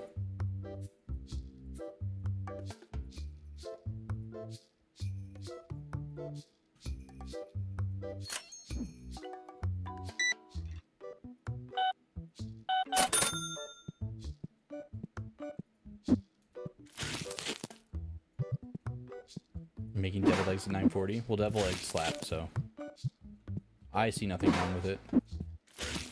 And same for the real world. I suppose so, yeah.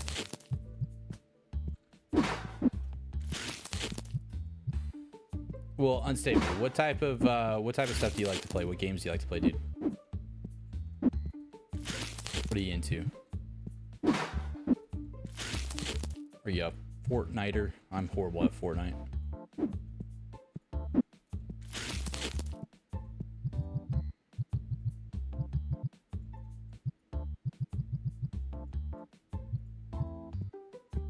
I just dropped $5,100 on an expansion. Still have 18K. Ooh, you're swimming in it.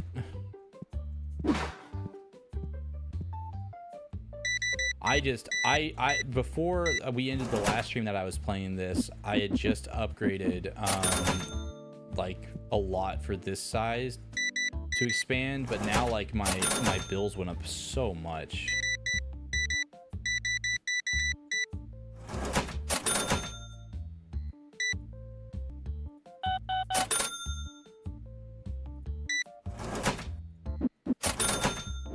Which reminds me, I need to pay my bills. I'm really trying to decide what like shelving to buy. My bills are over 2,200. Yeah, I'm not shocked about that. I'm not surprised. What's some options? We have storage shelves. We have fancy big personal shelves. Huge personal shelf, a wide shelf. Can I put stuff on that? For selling? Ooh, we do have a double-sided bookshelf, or shelf that we could get. Honestly, I just want to pull packs. You know what? I'm gonna buy five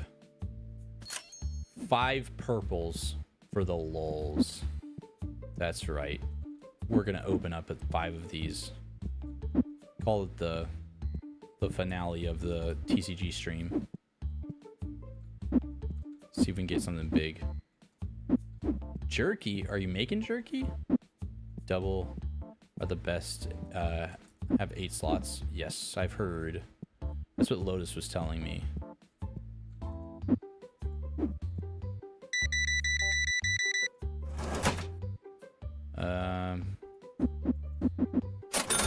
Which if I did that, I have to sell all the shelving I have now.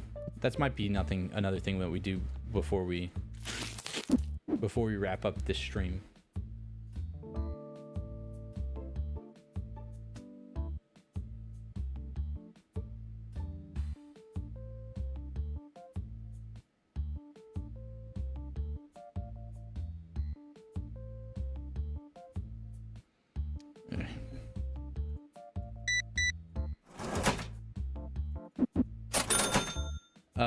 So I haven't played a whole lot of games. I would play like some cute racing games with my brother, some other games. I just played because I kind of felt guilty that I'm the reason he can't play online. Ah, that's okay. It'll be alright. There's a lot of fun 2-player games and offline games to play, so...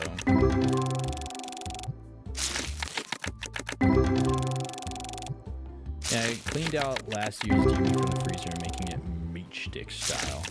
Sounds good. Pastrami, right? Pastrami, right, Jordan? I keep the single side against the wall. Yeah.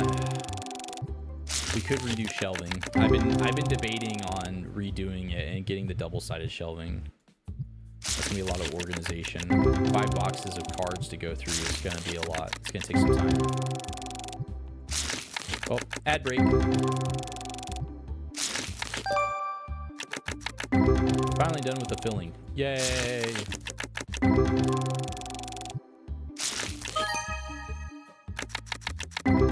I actually came on Twitch to look at League of Legends because I love the anime Arcane. Fair, dude. So you like watching League of Legends because of Arcane?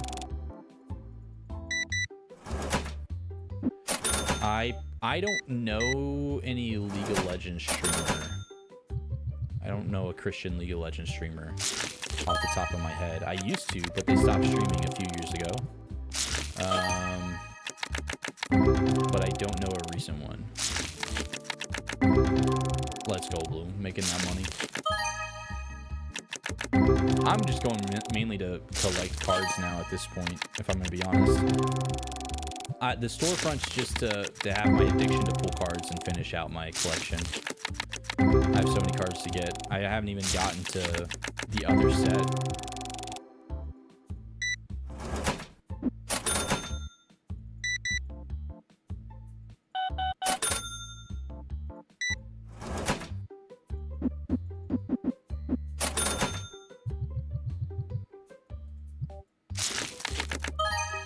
They're too focused on the game to chat. Well, I mean, I get that. Like, I'll play R6. I kind of want to play R6 if I'm going to be honest. Kind of feeling the urge and the itch to play it. But when I play R6, if I'm in the middle of a match, which a game will last, there's multiple rounds in a game or in a match of R6, and in between rounds, I'll chat. And I'll try to chat with everybody. But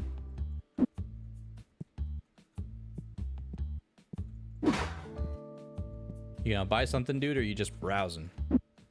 But League does have a lot of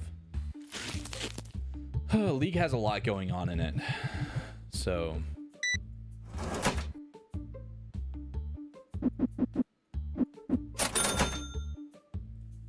the weird thing I'm waiting to unlock the nest card packs.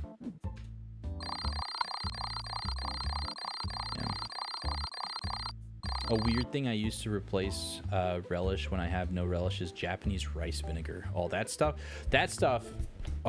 You know, my first encounter with Japanese rice vinegar was when Jordan was trying to make his own sushi in the house when we used to be housemates. And he like stunk up the whole house for like 2 days with rice vinegar. It was awful. Yeah, rounds in R6 go a bit quicker than a game League. You're absolutely right. League, you know, you're invested like for 45 minutes, you know, 30 minutes at the earliest to an hour. I still remember when some of our games on Smite would go like an hour and a half, 2 hours for a game of Conquest. It was insane. Might ask for a system play online games. Good. It's nice to play games online. It is a privilege, though. Oop. It said to heat it, so I put it in the microwave. I don't think you were supposed to microwave it, Jordan. That stuff stank. It was awful. It burnt my brain. It singed my eyebrows, dude. It felt like my nose hairs got nuked. Hey, $154 card. Let's go. I wish we had that money IRL.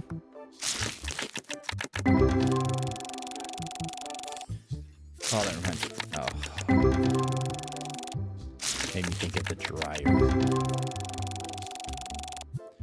Don't microwave Japanese food.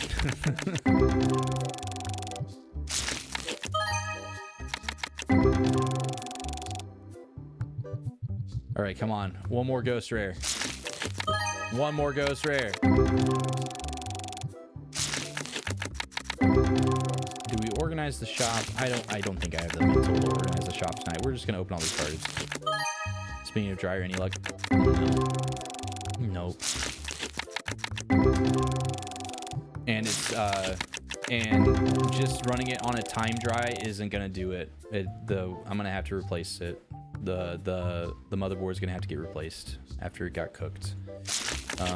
Because it's actually, since it's not knowing how hot to run, it's running too hot. So there's a permanent crease in this sweater now, and I know this might sound weird, but t-shirts feel crunchy after pulling them out of the dryer when they've cooled off.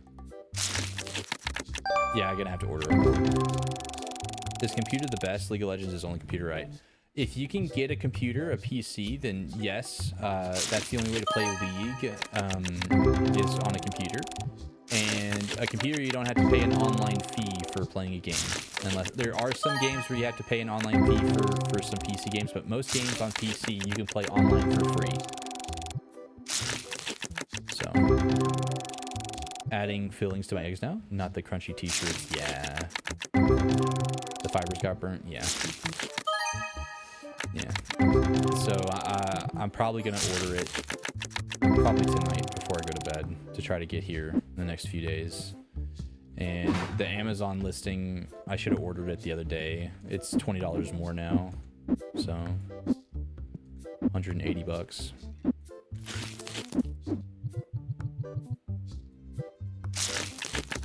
I got titles to unlock the next pack. Get it. You're so close. I just want one more ghost rare.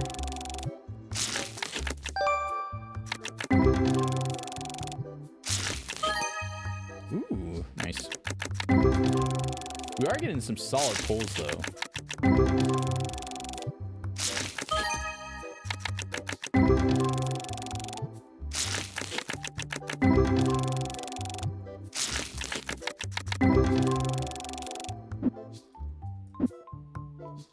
Boop. Boop.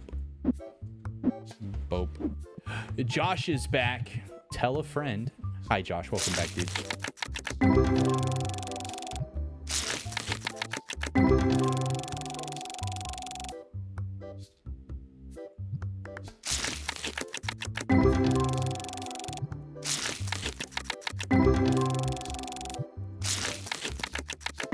So the question is, tomorrow, do I play the new Black Ops? I have yet to play it. I know the hype is kind of dying down for it. So do we play the new Black Ops tomorrow? Or do we play Overwatch? Or do we play R6? Or what? What should we do tomorrow? I need to get back into this game, but I've been too busy slaughtering or recruiting every orc in Mordor. Dude, Shadow of Mordor is so good. And, ooh, nice.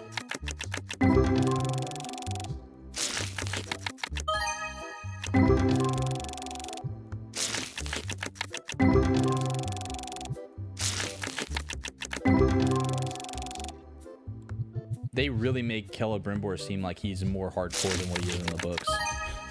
Celebrimbor is like nothing to like put your nose up to, but man, in the face of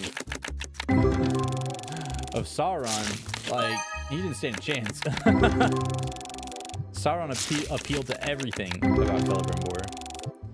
I don't know how many days it has been. We're still in the Conjuring house. Still? It's been like 3 weeks at this point.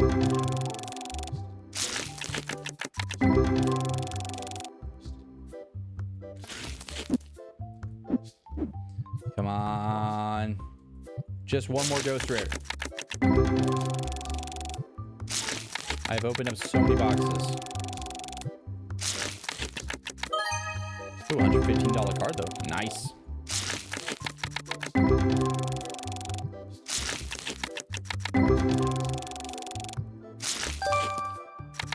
Oh, that was a new card. I missed it.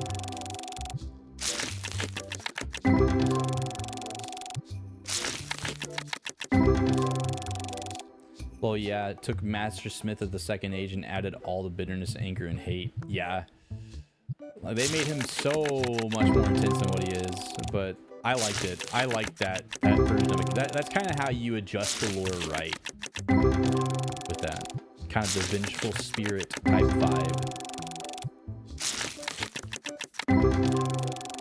We have a guy named Narrator, and he looks like you, sounds like you, and he's cool like you. I bet he's way cooler. 10 times cooler than me, right, Josh? Still a much better fanfic than Rings of Power.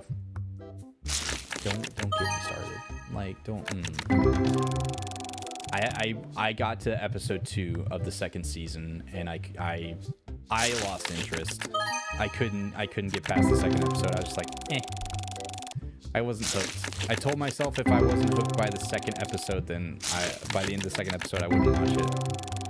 Maybe I need to watch the third one, but it's just like I understand they didn't have the IP to Lord of the Rings. I understand the only IP they had was like the Tolkien tales and the Silmarillion and all that. And it's like, I get that, but they just missed some of the core characteristics.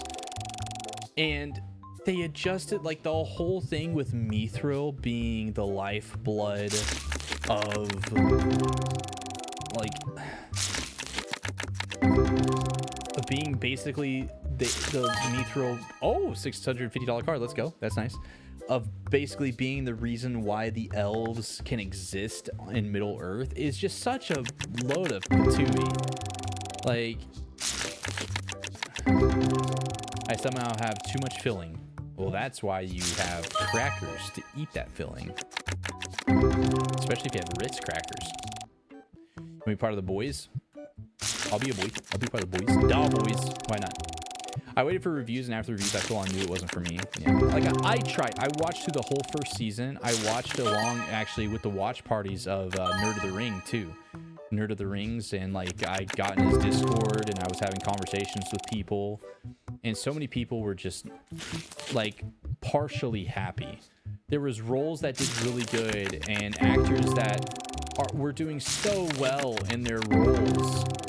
And it was like, oh, I want to enjoy these actors. I am enjoying these actors. I'm enjoying what they're trying to bring to their characters. But it's hard for me to fully appreciate them because the story is just, it doesn't feel Tolkien. It just didn't feel all the way Tolkien. There was parts that felt Tolkien-esque. You know, Peter Jackson did really good at like taking and Tolkifying, you know, taking the Tolkien books of the original Lord of the Rings books and turning them into films and film adaptations. And it had that cadence and it had that vibe, but The Rings of Power is just, I really wanted to like it. I just didn't like what they did to Galadriel. They made her out to be a whiny baby, and she was not that at this day and age. She probably was never a whiny baby because she was always a super serious character. She understood the importance of the world and understood her role. And they just made her into, they wanted to make her into this super strong, like, you know, strong, I don't need no man type woman. But she was that type of woman in the books without having to wear armor, without having to you know, act like a jerkwad to people, because she treated everybody with grace and with respect, and she knew how strong she was. Like, she deflects missiles or arrows. She deflects everything. She has so much power and so much magical abilities that you don't mess around with Galadriel, all right? She's crazy. She's spooky. She can speak directly into your mind. She can see into the future. Like, you don't mess with her. There's a reason why people feared her. And I felt like by putting all that armor on the character on the Rings of Power version, and by trying to make her out to be like a bad girl type vibe where she don't care about nobody, what they think of her, it just didn't fit. It just didn't fit with the Galadriel I know. And I thought the actress was phenomenal. I thought all the actors and actresses that filled their roles were phenomenal. The writing just didn't hit for me. I thought the visuals were good. I thought the visual effects were phenomenal. The costumes felt a little flat most of the time, but there was also sometimes where the costumes looked really, really good. But most of the time, like, the wardrobe just kind of was flat and a little boring to me. And so it was like, I'm so spoiled on the Lord of the Rings. I'm so spoiled on the Lord of the Rings. And so it to me, you know, The Hobbit, basically they interjected so much fan fiction into The Hobbit to make it be able to fit into 3 movies, really. So it's like, you know, she a beautiful queen. She do be a beautiful queen. I'm gonna hop off, bud. Have a good night, ladies. Got you, Jordan. Love you, buddy. Get some sleep so that way you can deal with the group tomorrow. Because I can't really afford to fly out anywhere, Josh. I'm broke. I have no crackers. What's the problem? I mean, come on, the greatest smith of the second age, not understanding how to alloy metal. Which, I mean, and in the book, the thing is, in the book, they're not alloying metals. And the big thing that bothered people is that in the show, you have it to where Sauron, who has taken this fair form and is lying who he is. Everybody thinks he's some far off, forgotten prince of the kingdom of men, right?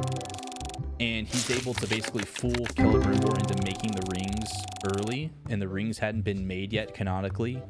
Like, people didn't know who Sauron was until after the rings had been made and after the rings had been given to the elves. And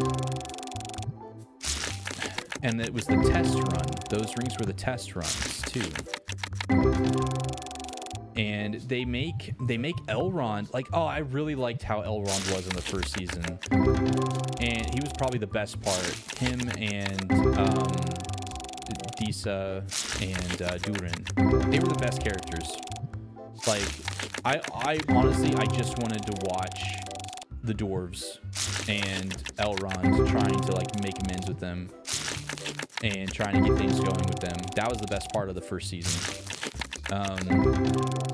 I barely even remember the halflings. I really don't remember if the wizard ends up being Gandalf or if he's Radagast or if he's a blue wizard. I don't know if they revealed that in the second season. If somebody wants to let me know, Middleman, if you know, if you saw it in a review or you want to Google it, I really hope. I love Gandalf, and I would love to see like a young Gandalf, but at the same time, it doesn't feel original if they made this Mithrandir Gandalf. It just doesn't feel right. I think it would be cool if he was Saruman or a blue wizard, because nobody would expect it to be Saruman, because Saruman was sent first, right? Saruman was the first of the Mithrandir to be sent. No, it's the blue wizards. The blue wizards were the first to be sent, and then it was Saruman.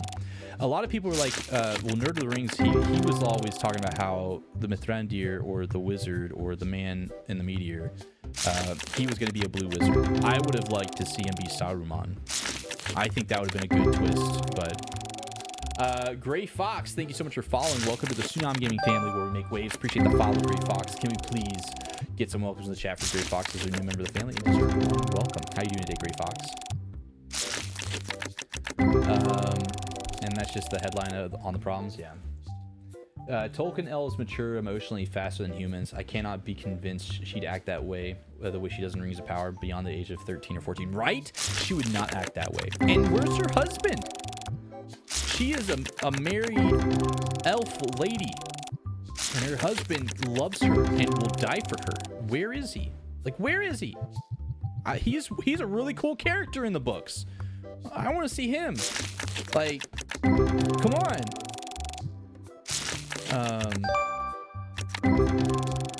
Oh, he said he loves you. Oh, I do, Jordan. The same with me, but I drove here. I can't drive or fly anymore. I'm kind of busy. I gotta take care of a kid too. This fish is funny. That fish is pretty funny. Unstable. It's one of my favorite emotes. Into season 2 confirms Meteor Man was Gandalf. The actor was phenomenal. Like, I'm okay with it, but I feel like that's such a low-bearing fruit. Like, I feel like that's such a low-hanging fruit. Like it's cool. I like Gandalf. Gandalf's cool. He's one of my favorite characters in the books. Like, and he was, of course, one of my favorite characters in the movies, right? I fell through fire and water. You know, I'm down for that, but I also feel so bad that everybody is going to compare that actor and his portrayal of Gandalf. They're going to compare him to Sir Ian McKellen. Like, he's going to get compared, and he doesn't deserve that. He should be able to shine as the actor for Gandalf, basically picking up the torch. And I'm tempted now to watch it just because I love Gandalf and I want to see how that turns out in the show. So we're leaving the country house about an hour after this. Oh, nice. Get away from it, you know. Hey, I'm doing good, Sai. How you doing today, Sai? Hey, thanks, of course, Gray Fox. How you doing today? How'd you find us? Oh, I brought my husband, Gray Fox. Oh, that's how you found us. Well, great to meet you, husband of May, twin of Faye. I was trying to think of like a long, like, hey, nice full art card. I was trying to figure out like a funny, like, I don't know. I'm gonna stop before I make a mistake. Hi, great to have you, Gray Fox. May, thank you for sharing to both Faye and to your hubby. Great to have you all here. Or have had y'all through the stream. Husband and daughter. Yes, that true. Yeah, even the daughter. Like, she's a mom, and they don't even mention that. Do they even mention her husband? I don't even remember them mentioning her husband in the show. We're talking about Rings of Power. I'm a big Lord of the Rings Tolkien fan, and so me and Middleman are kind of nerding out and venting about it. Her. Tangy never mentioned her twin. Tangy is a lady. I have my second phone here. You got 2 phones? Man. Gray Fox, again, it's great to have you. Again, May, thank you for sharing us out with people. I really appreciate that. Thank y'all for the support. I hope y'all enjoy the stream vibes. And I have to plug myself because I'm trying to. I want to hit 5K subs before the end of the year on YouTube. It's a big goal. It's a big task, but it's possible. But if y'all enjoy the live stream vibes and you like to watch YouTube videos or YouTube content throughout your workday, or if you're having like a chill time or relaxation, or if you're one of those people like me, I fall asleep to just like YouTube videos. !YT in the Twitch chat. You'll get the link to my YouTube channel. The content is there similar to this, except it's, edited, and it's a lot more of a variety, even with some funny reaction content. Apparently she believes Celeborn is dead. That's right, she does. I completely forgot about that. That frustrates me, because that's never a case. Like, there was a time where he went missing. Well, not even really missing. She could feel his presence in the books, right? And so she knew he was alive and well, and other people didn't know where he was, and it was chill. So she was never really stressing, right? Hi, Panther. How you doing? Yes, Tangy is a lady. Respect the women. Hides and falls asleep to streams. Hey, fair. That's okay. Nothing wrong with falling asleep to a stream. If I am hopefully relaxing enough to help you fall asleep, then that's a compliment. We're not gonna say boring. We're not gonna say boring. I actually have 2 phones and an iPad. Man, crazy. How much of that original content needs to be in those videos? In the end, you can, whatever you feel led. For me, Panther, I personally took a lot of the core ideas of the original video of the game, of the alpha series, and took notes and put them in my script, and then made a video with me interjecting a little bit more into it. Like, I tied faith to teamwork, and so I kind of did that. If you want, you have my video that's edited, that's posted in that Reach Discord tab. Yo, Panther, thank you for subbing on YouTube. I appreciate it, Panther. Thank you. Can we please get some hype and hearts in the chat for Panther for the subscription on YouTube? I appreciate that, dude. I hope if you have time to watch the content, you enjoy it. I put a lot of my heart and soul into my YouTube content. But Panther, in the Gamify Alpha channel, which is in the voice channels for some reason, but in the Gamify Alpha channel, Romans has put both mine and Lazarus's edited version of our recording in there. If you need to, you can watch those as an example. On that main drive that I sent you, if I need to resend you some stuff, I'll double check it after stream. I'll resend you that drive where you will upload all of your raw footage or your B-roll. You can even have you can even go look at my script. I think Trevor put his script up as well, and so that way you can get some inspiration. It's really, again, it's really what feels right for you, Panther. I usually fall asleep to your streams because your voice is calming. Yes, I'm glad that my voice is calming. Is this calming? I'm a fire in my laser! There you go. Hey, a $20 card, a $102 card. Let's go.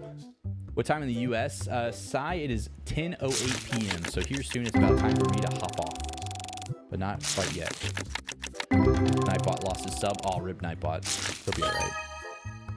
Bet I should be able to have the video ready for you within a week or two then. I watched Lazarus's video. It's great. Yes. So there's Lazarus's video is there, and then mine's there as well. So I don't know how much Lazarus pulled for inspiration from the Gamify videos. Either way, his works really well as a icebreaker video, and I think his is fine if he, no matter what he did, his is perfect actually, because it's a perfect icebreaker for gamers. And then since it is a course, so to speak, it's an alpha course, I kept mine a little bit more on that course vibe, because, you know, at this point, my episode was like episode 4. People are still there, are looking for, you know, structure, and so that's kind of what I did. I structured mine, and then I mixed in, you know, my love of teamwork with Rainbow Six Siege. That's what I did. So if you need to watch mine as another example, it'll be there. It's night right now. It is nighttime for me, yes. How does this game work? So Unstable, we are a card shop or a nerd shop where we buy different products. Card games is the primary one, and we can sell packs. We can sell figurines. We can sell different accessories, board games, and all that. Singles, we can put singles up here to sell when we want, and we can like make the profit margin, set the profit or how much we want to sell it for. We can order stuff, and we slowly build our shop to be bigger and bigger. We can host card games and card tournaments here, and then you can also take the packs and you can rip them open and try to pull high value cards, and at the same time of you running the store, you can try to collect cards and fill out your collection. I've got the drive. It took me a while to find it, but I've got everything. Okay. I'm sorry that I didn't respond to you today. I saw your message, but I've been busy throughout the day, and I was planning on doing all my responses after stream tonight. So I apologize for that coming through. But yeah, they've got the timeline all sorts of messed up, even aside from the compression issues. And I guess Oroduran, Mount Doom for the uninitiated, was raised from the ground by the guy putting some sort of key. Oh, that made no sense to me.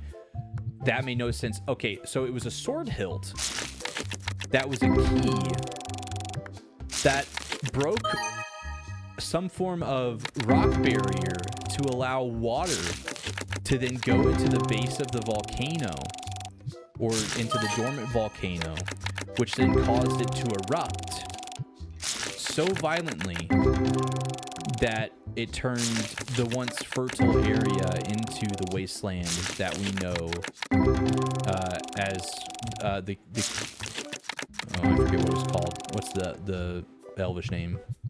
My nerd lore is failing me. What we know as the plains of Mount Doom, all of the plains around Mount Doom. Josh with a laughing, let's go. The amount of times that sound woke me up when I fell asleep. Because it's funny. In my country is daytime. It's 11 a.m. Oh, so you're in the middle of your day. How's your day going? I'm 28. Josh. Dude, you're good. Just saw that you were on, and I figured I'd come in and check in. Thanks for the info. I'll keep you updated. Yeah, and Panther, if you need anything, just hit me up, dude. Just DM me. Don't be a stranger if you need people to review anything or just need some help to discuss it. So, a lot of people have been talking to me of how to do stuff. So, I don't know what I'm doing. So.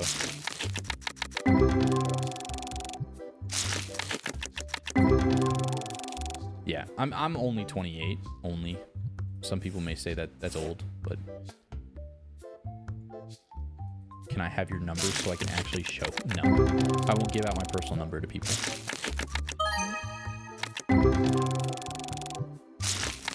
If you ever want to post pictures, you can post them in the Discord. Yeah, Shadow of Mordor and War is definitely the better of the fan fictions. It is. It is. When I saw the key, everybody thought that the sword, oh my gosh, Nerd of the Rings and all the big lore nerds thought it was going to be a Morgul blade.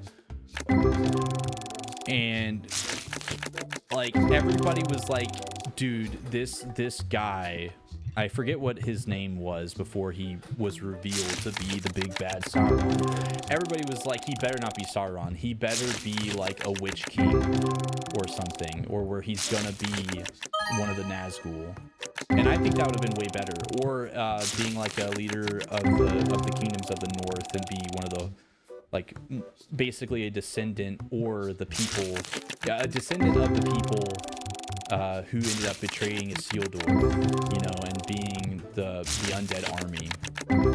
So, yeah, good. What time did you play Silent Hill? That game is the episode. I didn't play Silent Hill. I played A Quiet Place, The Road Ahead. I don't have Discord. Well, I don't give my personal number online.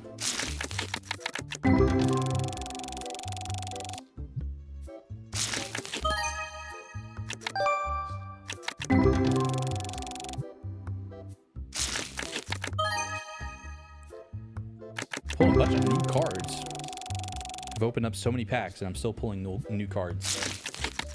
I'm basically cleaning off my shelf in the game, and then I'm calling it for the night. There's a lot of people here chatting, so I decided we'll just go keep opening more packs.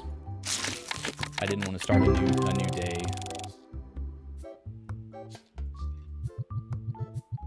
But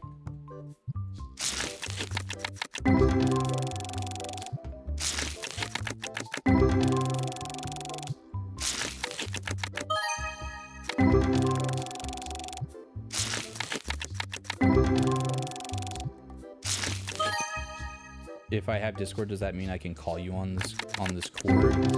You could technically call me, but I normally don't answer calls on Discord.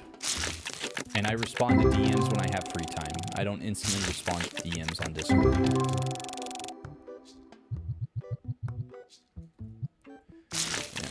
Yeah. I was so sad though, because you know what really made me sad, Middleman, is in the production of the Rings of Power, when all of like the creatives behind it were basically trying to make it, and I quote, as they were saying, the Game of Thrones, you know, Amazon Prime's Game of Thrones, their very own Game of Thrones-esque show. And I'm like, Lord of the Rings is not Game of Thrones. Game of Thrones doesn't even like being Game of Thrones anymore. Don't try to shoehorn Lord of the Rings into a world like Game of Thrones. And a lot of people were really kind of bothered because in the second season, you have the original fair form of Sauron before he gets originally killed off, or everybody thought he died. This fair form, he gets like jumped by 30-something orcs. And they show it. And it's really intense, honestly. And, you know, Lord of the Rings, it doesn't have, it's like, you know, it's not, you know, for like a 5 or 6-year-old, but, you know, a 13-year-old could watch, you know, Lord of the Rings. I watched Lord of the Rings, A Fellowship of the Ring, whenever I was 5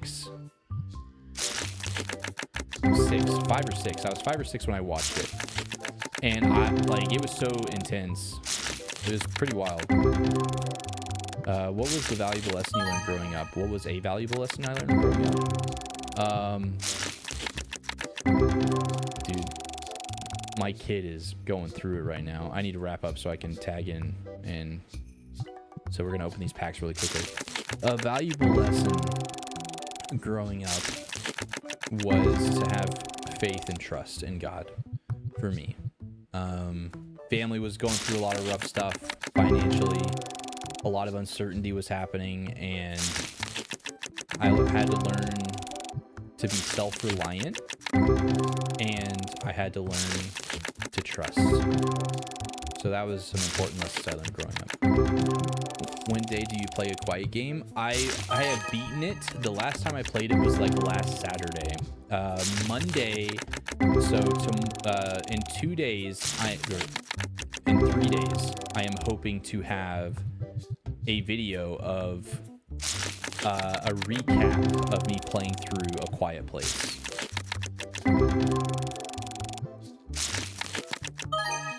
Because I beat it on the hardest difficulty, and only 2% of players have beaten it on the hardest difficulty. So I'm gonna make that a YouTube video of like getting that achievement.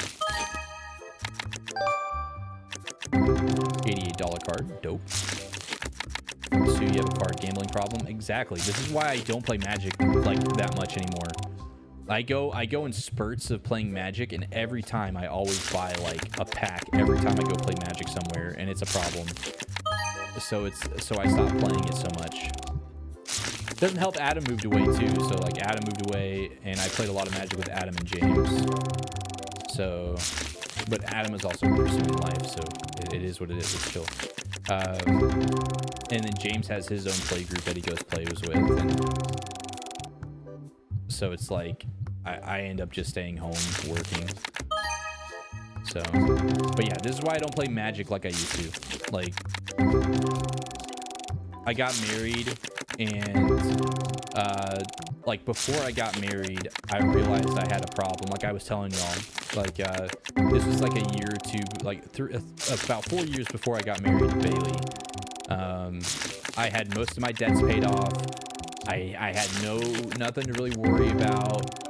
I love playing Magic the Gathering. I had, you know, I didn't really worry about anything, and most of the time I was going in my free time to a card shop in a city that was close by, and I'd go play Magic and teach new players how to play. I played Standard, which was a format that was very expensive because we were buying, you know, anywhere between 2 to 4 copies of every card for your deck, and sometimes they were like $20, $30, $50, $60 cards, $80 cards. And I was going to big tournaments. Adam went to a couple big tournaments with me, but I used to play a lot of Standard tournaments in Magic. And in the end, I just kind of stuck with Friday Night Magic, where I would go teach new people, like I was saying, and then I would play with other people. And like I was saying, when I had like no debt, I wasn't dating anybody. It was just me by myself. In about 3 years, over a 3-year period, I've probably spent anywhere between $2,000 to $5,000 on Magic cards. Now, again, like I said, after I stopped playing Standard so heavily, I sold a lot of my collection and gave a lot of my collection away, actually. I sold most of my high dollar cards, like the cards that were like $15 or more, I sold. You know, I sold singles out to people online. I went and sold them to like card shops that would give me like 80% cash credit. I gave like a good chunk of my collection away to beginner players just for free because that had happened to me before, and I got about $4,000 back, but still I was addicted. And when I got married, I knew that I shouldn't go back to that. And I do play occasionally, but I do try to not buy packs so often. So if I do go play somewhere at like a card shop, I'll buy one pack to like our buddy owns a card shop, and we can stay there as long as we want, as long as we spend like $5 is what his rule is. Really, you get either give him $5 or you can like buy a snack and drink, or you can buy a pack and then you can go sit down at the card tables for as long as you want, and you can play for as long as you want. So I'll buy a pack to support him, and so I can go sit and all that. And it's been a long time. It's been years since I actually went crazy to buy stuff, and that was before I was married. So I know where I stand. And so if I can digitally crack packs, then I will. I'll digitally crack packs. Hi Gizmo. Yo, what up Gizmo? How you doing? Hope you're doing well. Never mind, keep on gambling. If I won, so can you? Oh yeah.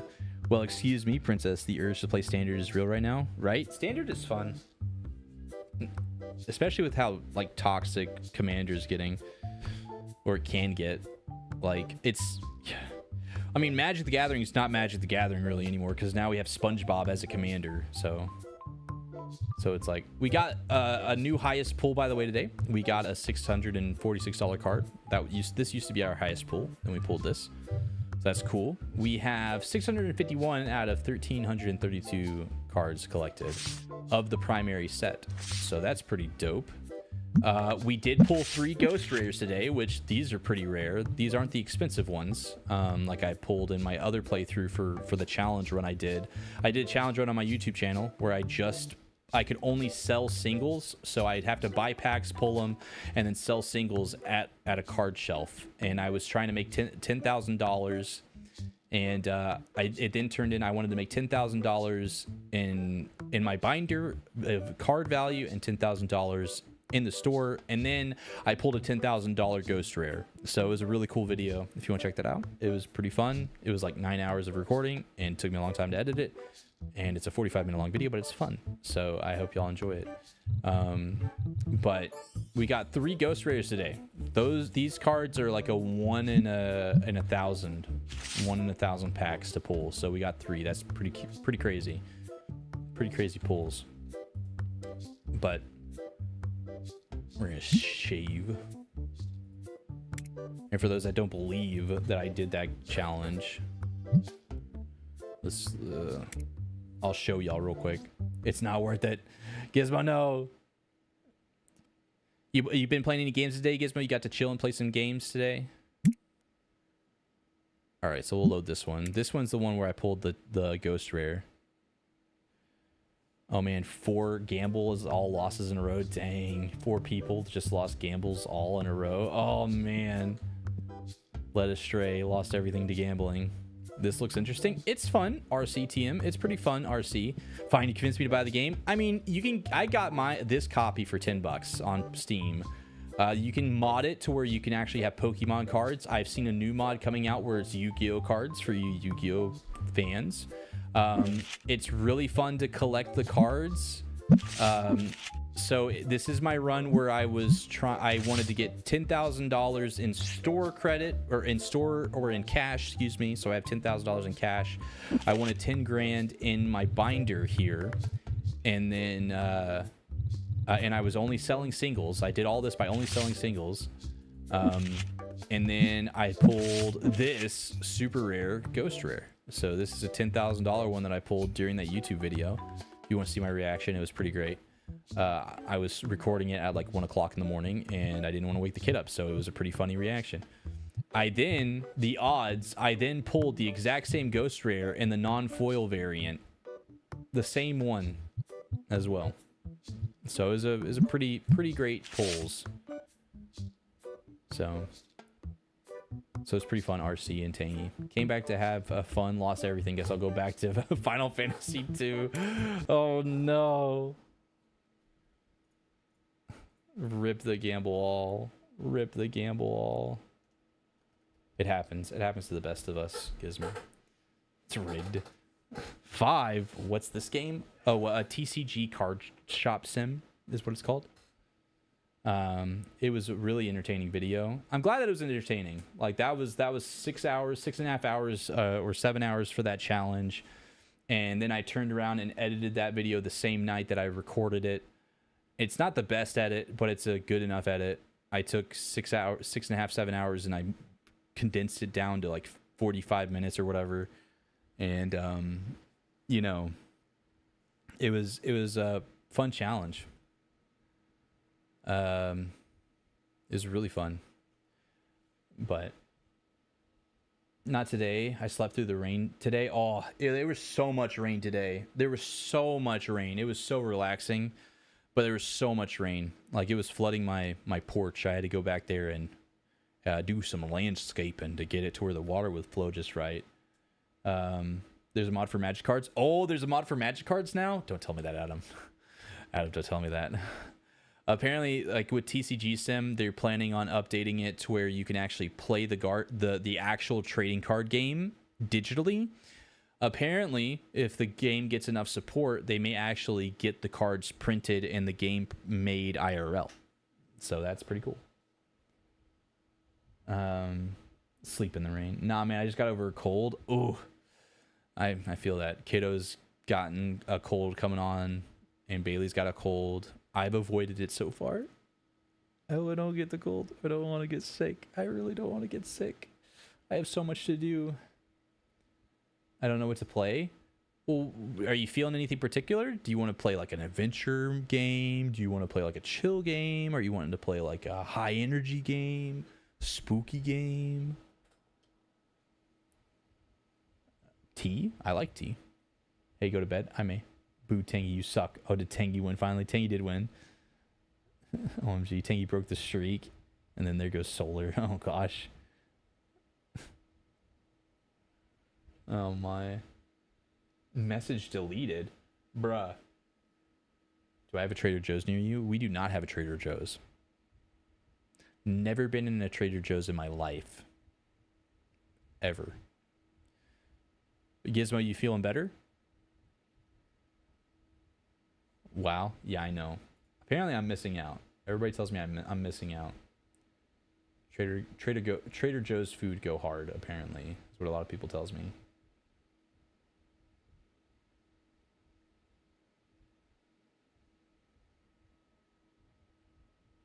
Easy dubs. Let's go, RC. Show them.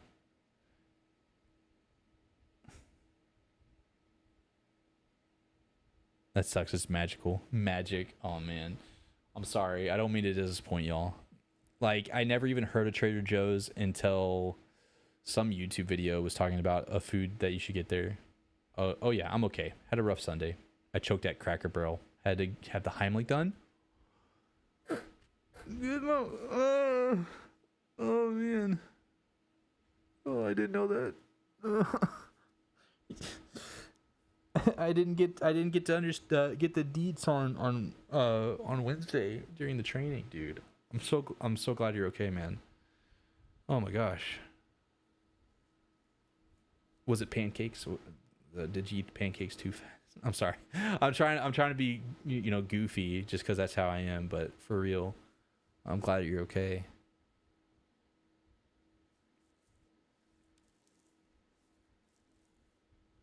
I have a remedy for colds, and it's helped all of my friends recently because it's going around. Oh, what is it? Tea? Is it tea based?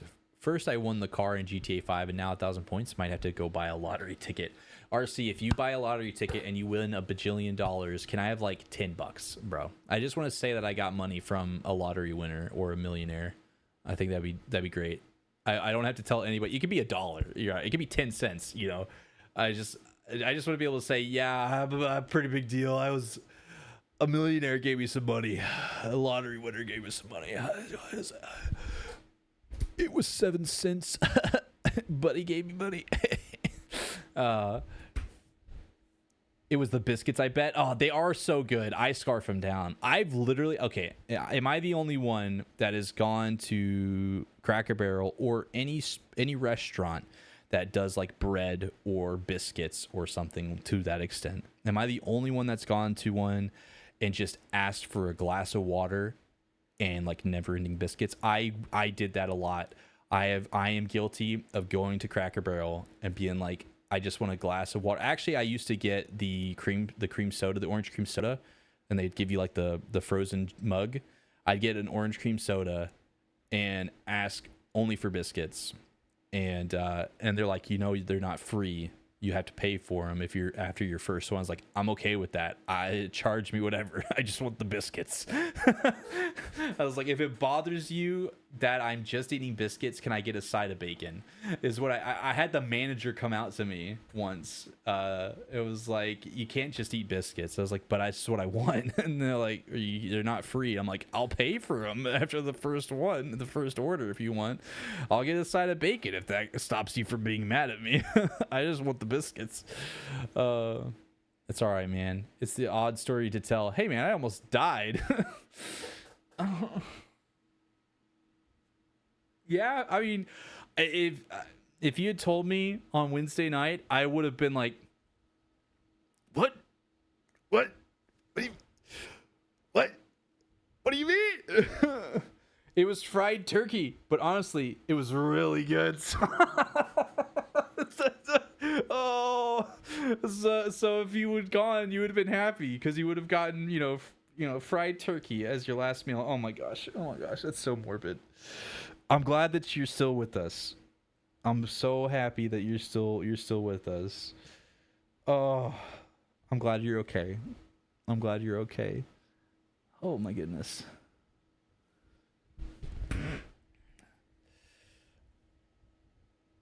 No tea is bogus for colds. Oh, if I win, I won't tell anyone, but there will always be ways to tell. Oh, what's the remedy for colds? Yeah, what's the remedy?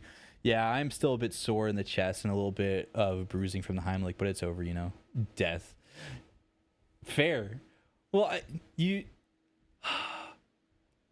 now like that I know, thinking back to Wednesday night when I saw you, your body language kind of shows it, like that you were a little bit sore, or I'm coping, but like I can kind of see now. I can kind of understand. Like, what up, Keith? How you doing? I can't read Japanese or is that Japanese or that's either Japanese or Mandarin. I don't know, or Chinese. I cannot read that. I can only read English. So I hope you're doing well today, Keith. Wait, what? But tea, right? I've never been there to Trader Joe's. Me neither, Blue. I've never been to a Trader Joe's. Texas Roadhouse bread rolls are amazing. I'll eat them. You know, they're not a buttermilk biscuit from Cracker Barrel. All right, they're not a buttermilk biscuit from Cracker Barrel. You cannot do better than a buttermilk biscuit from Cracker Barrel, and I will die on that hill. Or the Cheddar Bay biscuits from Red Lobster. You just can't. You just can't.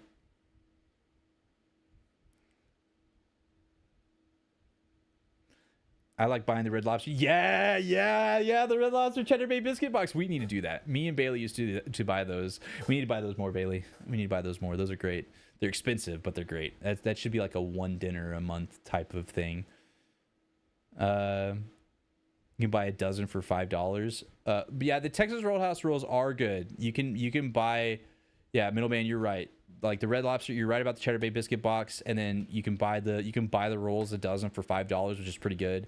It's a solid option for Thanksgiving. Well, typically Trader Joe's Aceroyal Cherries a shot, which has 1,000% of the DV for vitamin C a day, and a Yakult, which is a probiotic shot, and one of each for a week is literally magic. Oh yeah.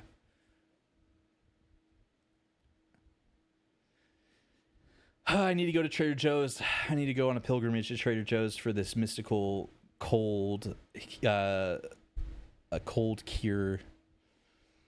The worst part is that I was sitting right at the table behind the seating person, so like everyone was watching. Oh no! Oh, did you get a free meal? Oh, they're like, uh-oh, you almost died eating our food. Here's a free meal. Or did they still make you pay? Or did you just pay? You know, I doubt you're not the type of person to just be like, give me free meal. I love Red Lobster Cheddar Bay biscuits. Oh, they're so good. You're so right, Solar. For each day, FYI. Oh, man. Well, that was weird. That's a whole bunch of random gibberish. That is a whole bunch of random gibberish. That's okay, Keith. How you doing today, Keith? I hope you're doing well in the YouTube chat. I've been muted. Been muted this week, not exactly as energized as normal, so yeah I can see that. I didn't know if maybe you're coming out with a cold or you're just tired on Wednesday. Dang it, I don't live near a Trader Joe's. Yeah, that was Japanese. I don't speak a Japanese. But that that apple butter at Roadhouse, that's good stuff. The apple butter is pretty good. You're right, the apple butter is good. I mean, the rolls are good.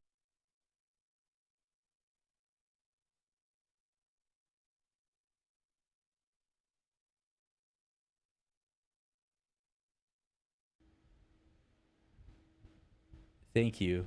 Who muted me? Blue, why would you do that? How dare you?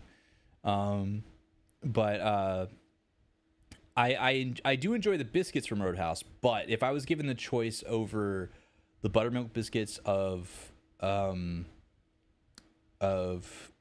Cracker Barrel or the Cheddar Bay biscuits of Red Lobster, like my dad used to make biscuits growing up that tasted almost exactly like those buttermilk biscuits. Same for my mom. My mom would make really great biscuits growing up, and so it's like it's more of a nostalgic love for those. So, and Cheddar Bay biscuits are just good because it's got cheese and it's got garlic and it's like it's a soft bread. Like, no, I'm talking. I refuse. Never been to Red Lobster. It's all right. Like the food's not bad at a Red Lobster. The biscuits is really the best part. Like you get your classic surf and turf or different seafoods at a Red Lobster. Their big thing used to be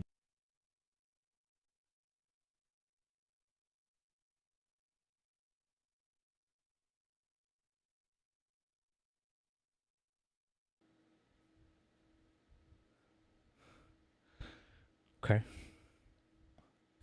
I see how it is. I see how it is. You know what? I'm just gonna hide. That's right. Y'all can't see me now. You can't bully me. First bit is konnichiwa, so standard greeting, but I can't read the rest. I translated hello. Are you an associate professor today? Absolutely. I offered to pay, but they did comp. Oh, that's sweet of them. That's nice of them to do that, Gizmo. I know you wouldn't like go out for over that, but that's sweet of them to do that. W Cracker Barrel. Yo, what up, Joe? How you doing? Hope you're doing well today, Joe. I'm not.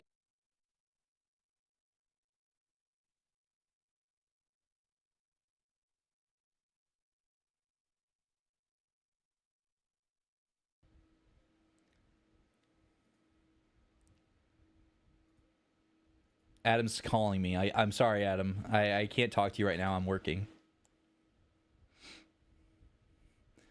If you just let me catch up to the chat, I'll get off.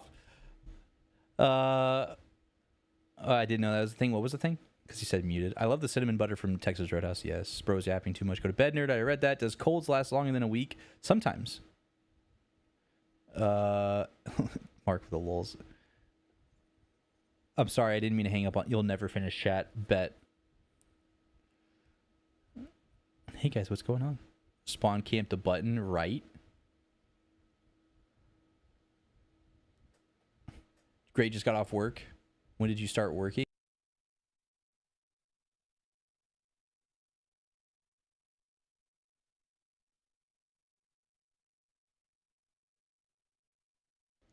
I'm a firing my laser!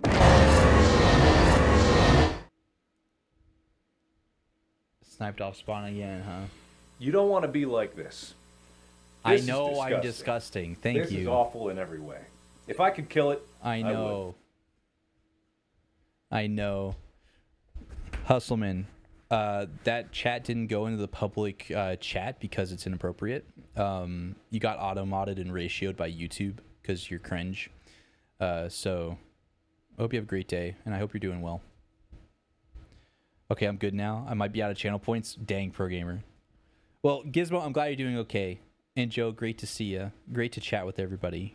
And Gizmo, I'm sorry that happened, dude. But I'm glad.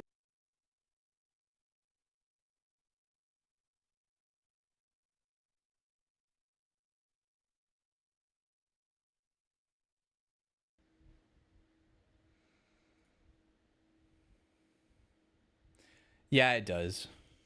But don't worry about it. Have a good night, bud. Oh, thank you, Gizmo. I appreciate it. Yeah, I can't do anything. That's the one thing I need to look at with Social Blade. Middleman is the caster labs I use. I can't moderate any of that, which is kind of dumb. But apparently Social Blade I could. So I need to look at that. Yeah. But let's see. We got 2080, y'all. Y'all want to get yeeted somewhere? And Gizmo, love you, buddy. I'm glad that you're okay. I'm glad that you're okay. I'll be praying for you that you heal up good. I would say, why didn't you text me to let me know? But it's understandable, and like it's chill.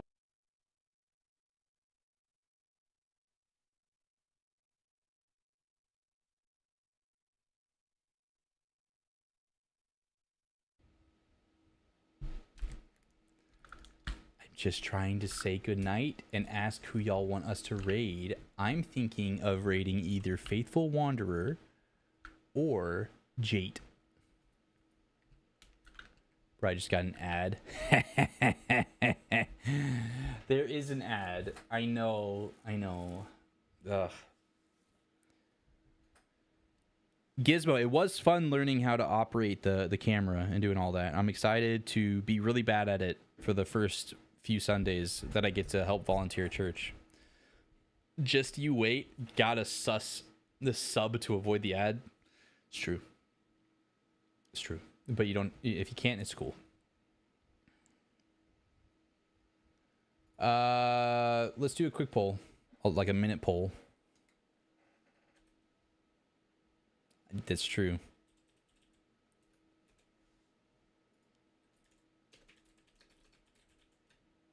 You're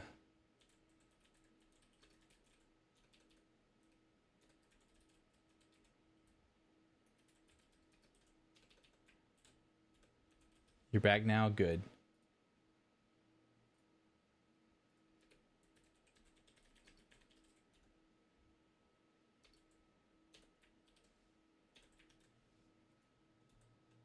All right.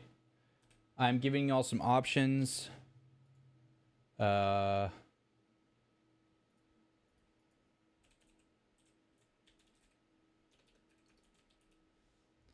Let's see. We got Trevor on Fortnite. And we'll just do that for now. I'll give y'all 2 minutes to vote, and then we'll raid. I'm saving up my nom-noms for free merch. Big brain. It doesn't count for a painting, but you can get a print. You can't get an original with the free merch, but you can get a print if you want. Which, by the way, I am planning on putting some...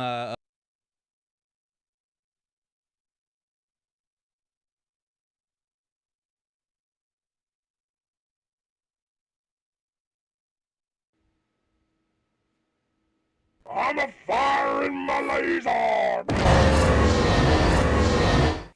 I am planning on putting some of my originals on sale for those who are interested. I'm gonna mark a few down to a pretty cheap option for those who may want to try to get some or get some of my art, or you can get a print. The prints are pretty solid budget costs.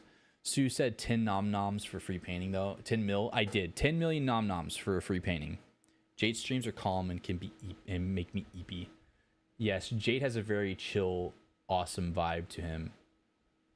But I gave y'all the option of Faithful Wanderer, who's doing a arts and crafts stream. Y'all be sure to vote. She's doing an arts and crafts stream. And then Jade was playing Lockdown Protocol. I don't know if he's still playing that. And then Trevor is playing some Fortnite. So whichever y'all want, y'all be sure to vote. Trevor's probably about to switch over to Warzone if I had to guess, though. So y'all be sure to vote. We got 2, 1, and 2. Anybody want to be a tiebreaker? Anybody want to be a tiebreaker?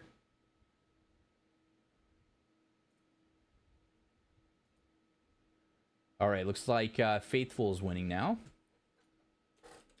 Here we go. I think Faithful's going to win. All right.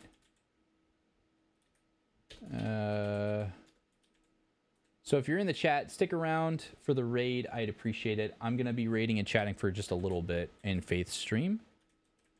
And we'll let that start going.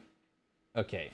And she does have follower subscriber only chat. She has that because she had some weirdos mess with her. If you're in the YouTube live, we're going to wrap up the stream. Thank you everybody in the YouTube chat. We're going to finish the raid out on Twitch here. Y'all have a great night, YouTube. We'll be back live tomorrow.